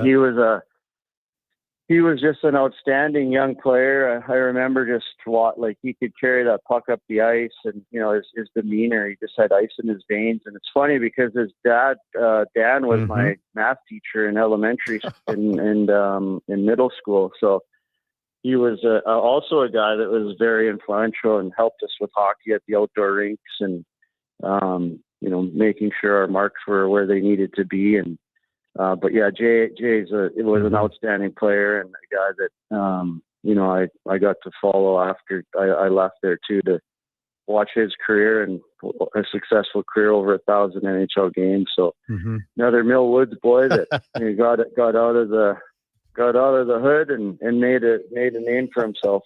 Yeah, he sure did. So how did it work for you, Vern, the process of signing pro, coming out of the Hat, and then you were in the East Coast League, and then into the Nashville organization, and with the Admirals? How did that all work for you as a 21-year-old? Yeah, it was actually really crazy, Kevin. I ended up going to Minnesota's camp after my 20-year-old year. They invited me to camp. Rich Sutter was a scout there, and they got me a tryout. I ended up having a really good camp, and they were looking to send me down to their East Coast team or Houston in their AHL team, but my rights were owned already because after I finished my Medicine Hat year, I went to Arkansas Riverblades. So the Riverblades owned my rights. So it was a little bit complicated, but I ended up going, Arkansas ended up trading me in the summer because the coach phoned me and said, you're not going to play in the East Coast. You'll be in the American League. So I'm trying to get something for you. Well, they ended up trading me to Roanoke, Virginia, and ended up not having anywhere to go but there. And my coach there, Perry Florio, another really huge influence in my career, was really hard on me, but also believed in me. And, I had a really successful first couple of months there and ended up getting called up to Norfolk Admirals and, had Trent Yanni there and they groomed me and developed me into, more of a checking forward, which they thought that's where I was going to go. That's the role I would play if I was going to play pro. And at the end of that year, I ended up getting 3 or 4 NHL contract offers and chose Nashville just because of the roster spots, and they were offering a little bit more signing bonus than everybody. But it was funny. I was playing in the East Coast the year before, and November 1st, I believe it was, I played my first NHL game. So it didn't take me very long, and got my opportunity with Nashville, and ended up sticking it out there for 7 years and kind of made a name for myself before moving off to Phoenix. Yeah, I mean, and a wonderful career, Vern. How difficult was it, or maybe it wasn't difficult at all? As you said, you had to maybe transition your game to where you were more of a checker and more of a defensive forward. But that's all, like 90% of it sometimes can be just hard work. So how did you transition from where you were, you had 100 points or 70, whatever it was in the hat that year. How did you find that transition for you? It was hard. It was obviously a grind because you're going to pro, and it's a different level than junior. So, it's harder to score, and it's harder to, find those opportunities offensively. But, with good coaching, even with Trent Yanni, he's like, you have to get better at faceoffs. You have to get better at defending down low if you're going to play center. You skate really well, but these are the things you got to get better at. And I just took it really personal that, these guys thought I could potentially be a checking forward. And I worked at it. I just, every day in the summer, I was working at face-offs, and there was, even in the garage by myself, I would work at timing on pucks dropped and timing my face-offs, and, just doing extra stuff. I knew I didn't have the most skill, so I knew I was going to have to outwork my competition. And that was the same mentality that Nashville and Barry Trotz and David Poyle, they had the same vision for me that, you're going to be a defensive guy that potentially could add a little bit of offense when they need it, but being a hard guy to play against, be really good on the penalty kill, be really good in the face-off circle. So they gave me a roadmap of what they thought that would make me have that opportunity to play in the NHL. And to be honest, when Barry and them were phoning me to sign with Nashville, they even told me, like, we think you could potentially play next year. And I told my dad that, and he didn't even believe me. He's like, come on. And I said, yeah, they really think that, with my ability to defend and take faceoffs and penalty kill, that's kind of what they're looking for. And if it's not next year, I'll be knocking at the door the following year. So, it didn't take me long. I think I only played about 10 games in the minors that year in Milwaukee, and they gave me my opportunity early in the year, and I ended up playing, I think it was 19 or 20 games my first year under contract, and then just, continued to develop and knock at the door and make them make hard decisions. And, finally they called me in and said, listen, you're going to be a regular for us. You should find a house or an apartment because you're going to be here the rest of the year. And then just contract after contract, I kept fooling them, and they kept paying me. I wouldn't say that, Vern. Hey, when you were doing all the practicing on timing in the basement, who was dropping the puck, or how did that work? Sometimes it was just by myself. I was just, I'd either have my brother out there or my sister or buddies that we're all, trying to, find a way to get better at different things. Or, I had, then I worked out with Barry Budd at Premier Sports there. Or Premier Strength. I worked out with him for 5 or 6 summers running the stairs downtown, and just trying to, get better at the off-ice stuff and get my strength where it needed to be, my foot speed. But Kevin, to be honest, it was just work. I just put my head down and tried to work as hard as I could and be ready and prepared for when camp came. And I feel that elevated me at camp when, I was putting in the work. It seemed like camp was a bit easier every year as I got in better shape and stronger and just continued to work. What keeps you busy in Dallas? This is a two-parter sort of thing, Vernon. And you played for Glenn Gulletson a couple of years. How excited were you to see Glenn return there? And again, what keeps you busy down in Dallas now? Yeah, I was super excited when Glenn's name was brought up. I got a phone call about what my experience was with Gully, and Gully kind of was thrown into the fire the first time here, but I've even when I come up to Edmonton, I'd always reach out to Gully and we'd have a visit, and Gully's the same thing, just a quality human that knows how to get the most out of everybody, and very smart guy with the systems and how he wants his teams to play. But he's also a guy that players gravitate to because he's a very fair, honest guy that, the new era of player needs that. They need to know where they're at, and they need constant communication. I think that's one thing that put Gully at the top of Jim Nill's list, that he's a really good communicator. He's a guy that's going to be very fair to guys based on their play, and reward guys if they're playing well. And he's had a good start here. They had a little bit of a bump in the road, but they seem to have gotten out of it, and the team seems to be getting better and better every game. So it's good to see on Gully, picking that up and making a few adjustments on our systems and trying to find different ways to win. So good to see that. And then what keeps me busy here in Dallas is real estate. I'm buying and selling real estate. I got my my real estate license 4 years ago now.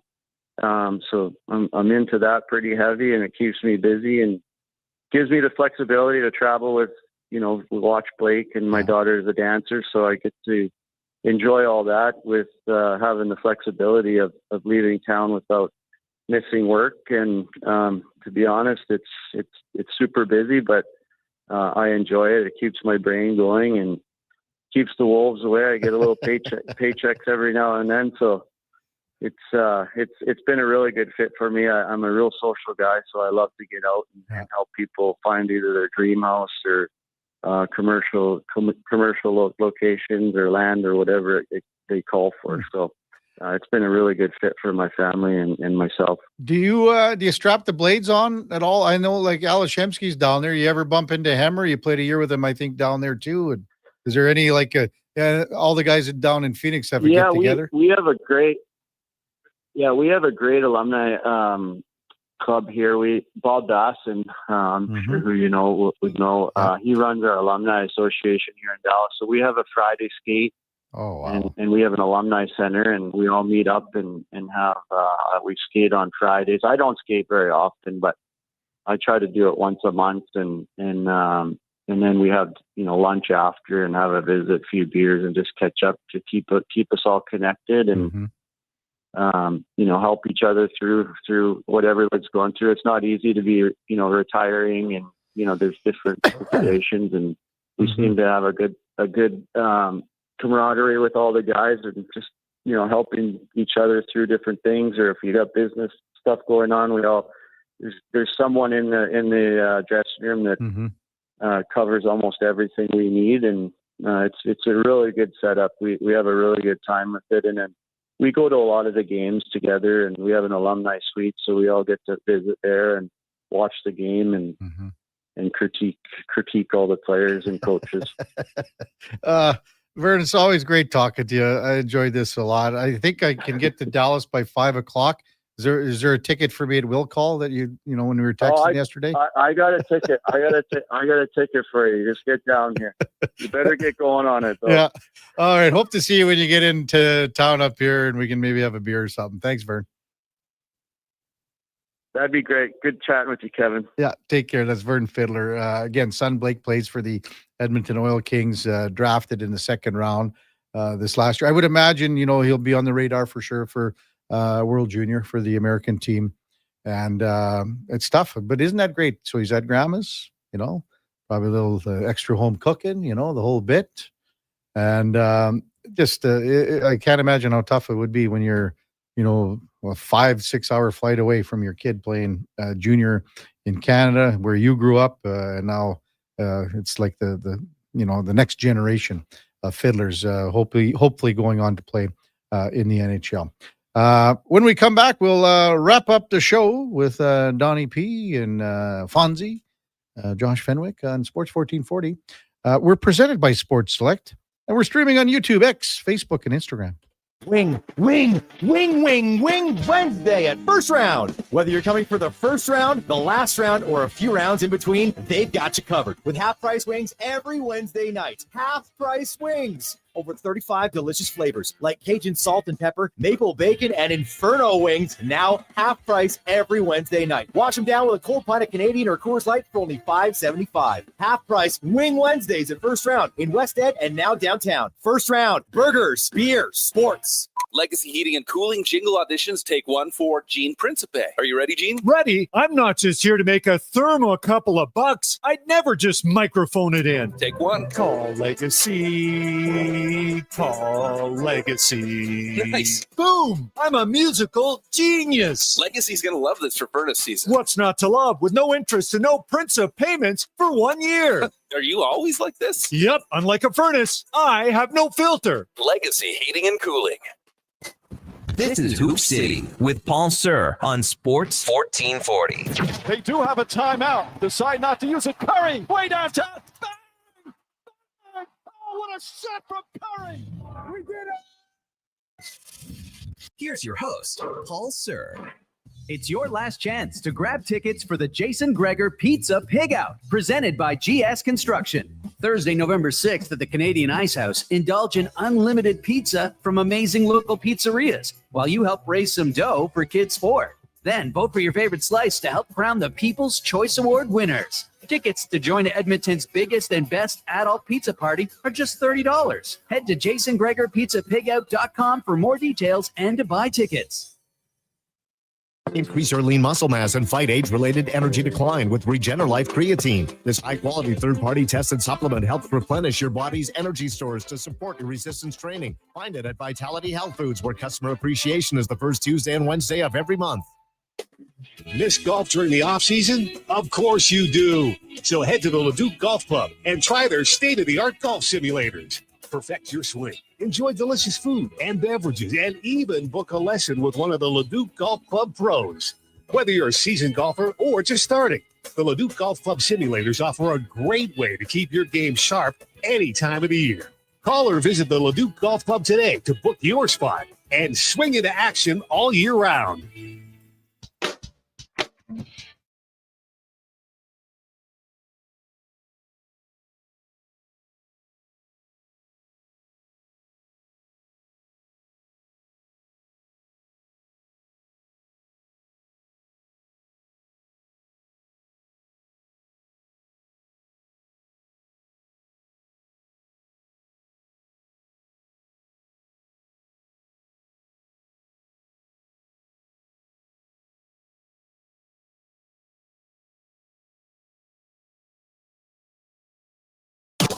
The Kevin Karius Show, breaking down Edmonton's favorite teams, even though his favorite Junior A hockey team is the Yorkton Terriers. Thanks for checking in with Sports 1440.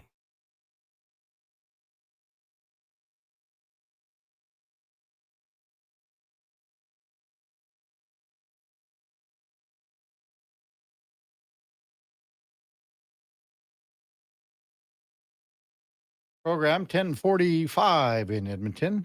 Time to wrap things up. Oilers in Dallas tonight. Oilers just announcing 4 minutes ago that they have activated Alex Regula off of injured reserve. Hasn't played for a long time. Coming up to, well, not quite a month. October 11th was the last time that Regula played.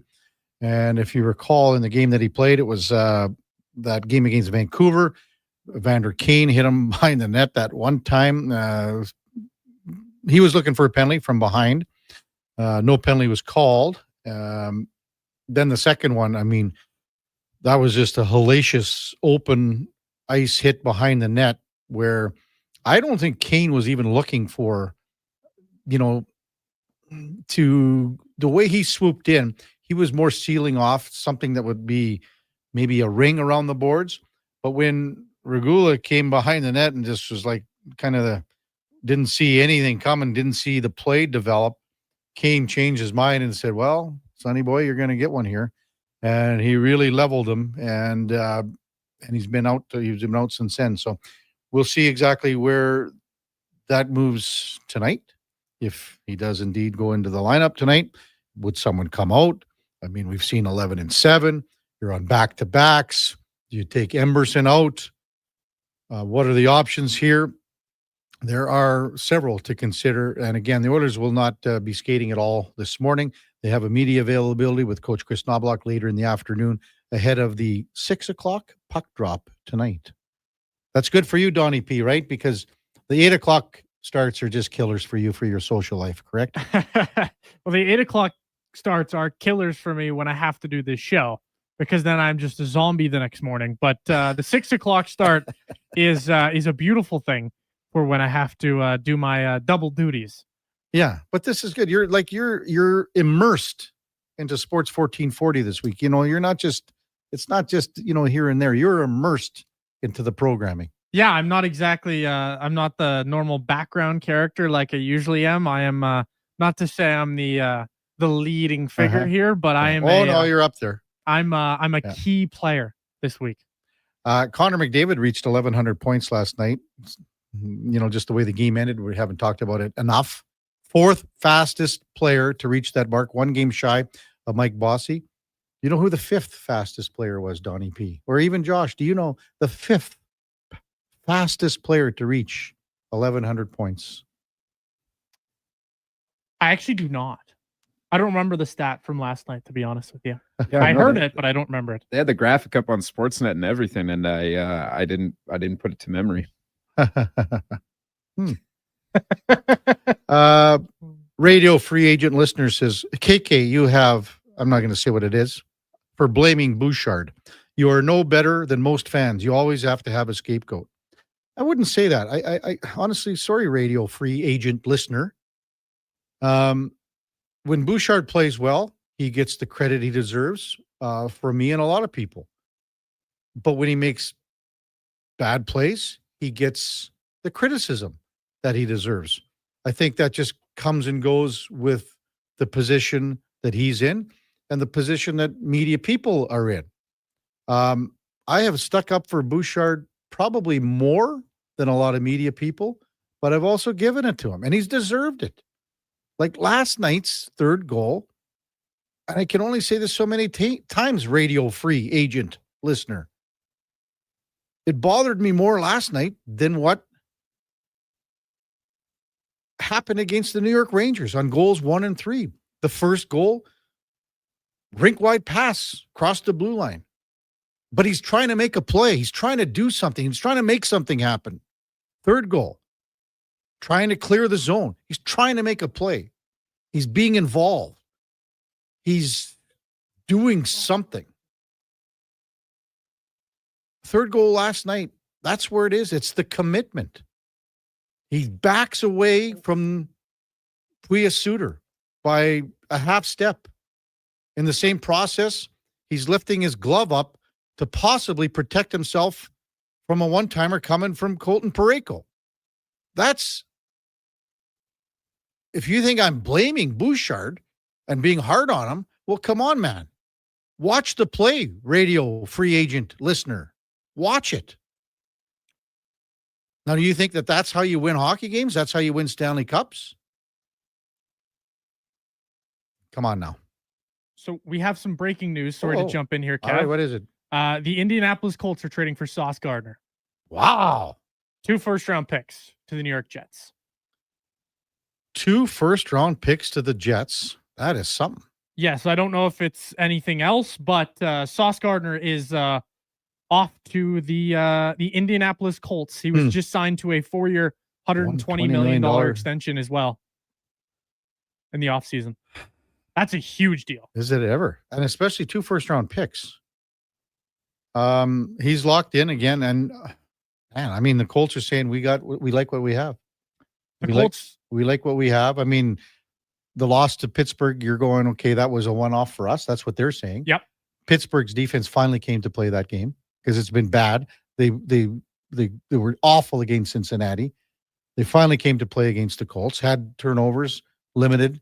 I think it was 4 turnovers in total to Daniel Jones. Yeah. Anyway, this is a big, big trade. Thanks for interrupting there. And I didn't see it. I was on the radio free agent listener train. Train and rant. Yeah, but that is I was expecting this to be a pretty calm and cool trade deadline. And then we get that. That tells you that the Colts are going all in here. They they think they've got the team that could potentially win it. And I mean, that's not even just you're bringing in a guy for 1 year. That is your immediate future is you have your big corner for the next 4 years. That's a hell of a move. Well, MTR's not so happy. He says Gardner's afraid to tackle, Donnie. Afraid to tackle. I'll say this. Like, when you're playing on a team like the New York Jets, I don't care what sport you're in, you're going to look worse than you are because you're on such an awful team. You know that you're done before the season starts. That mindset's always been interesting to me. You know what? One of my favorite when a analyst or commentator throws something out and then someone comes at him with something like so 100%, and it was Dan Orlovsky about Garrett Wilson. Did you see this one? I don't remember. Okay, so Garrett Wilson, obviously it's been a tough go since he joined the Jets, correct? Yep. Dan Orlovsky sends something out to the effect, Garrett Wilson, you got to get out of New York. I mean, you're wasting your talents away. Da da da da da. Some guy says, how is this different when you were in Detroit when you went 0-16 with Calvin Johnson? I mean, oh gosh, that's true. This also is trading sauce right now. Like, could we see Garrett Wilson dealt now too? Well, how long is he out for? He's still hurt. He is still hurt, but he is coming back 2 weeks, 3 weeks. I don't remember the exact timetable, but he will be back. So maybe we see Garrett Wilson dealt too. Like, this to me, that signals Jets white flag, sayonara on the season, sayonara for the next couple of years, rebuild season. This also tells me another trade is coming in. Saints trading Rashid Shaheed to the Seahawks. That tells me Cooper Kupp is not going to be at all ready at all. Also just a deep threat, right? Yeah. Like, but you know who's Kupp's the slot guy. Guess who's coming on there now? Look who caught 2 touchdowns. Look who runs back kicks. Horton. Torrey Horton. Yeah, you're probably right there. I mean, it's a good move by the Seahawks either way. You get I think Shaheed's a pretty talented player. I like that move, but Sauce, I didn't expect that. Saucy. That's saucy. Steve says Wilson's practicing this week.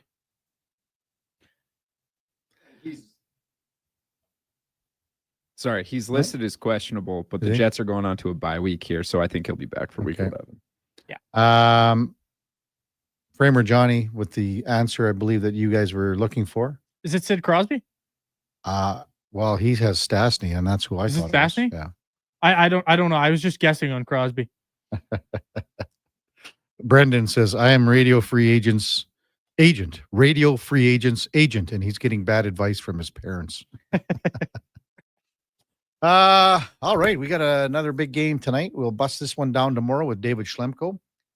Coming up at the top of the hour, it is Fantasy Frenzy with the former Rochette T-Bird, Connor Halley, and Donnie P. At 12 o'clock, it's the Lowdown with Alan Mitchell till 2 when Jason Greger drives us home with the Jason Greger Show from 2 till 5, where Donnie P will be back in the saddle along with Walks and Landon Ferraro for the pregame show. Puck drop just after 6 o'clock in Big D.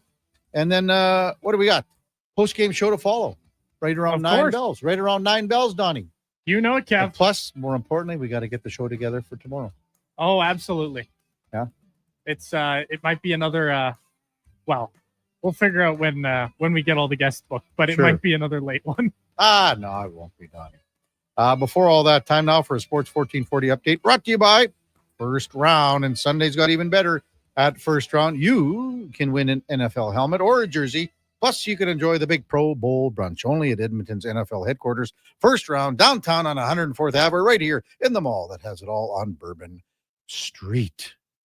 Hey, thanks everyone for listening. Thanks for sending in some great texts. Thanks for busting down last night's Blues win 3-2 over the Oilers. And thanks for looking ahead to tonight's game against the Dallas Stars. Really appreciate it. We'll see you back here tomorrow morning at 7 o'clock. Until then, here is Donnie P. This is a Sports 1440 update.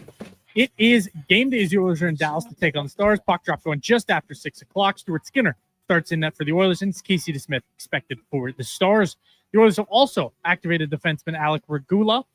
Other games around the league, the Habs host the Flyers, the Kings battle the Jets, the Panthers clash with the Ducks, the Red Wings are in Vegas, and the Avs take on the Lightning.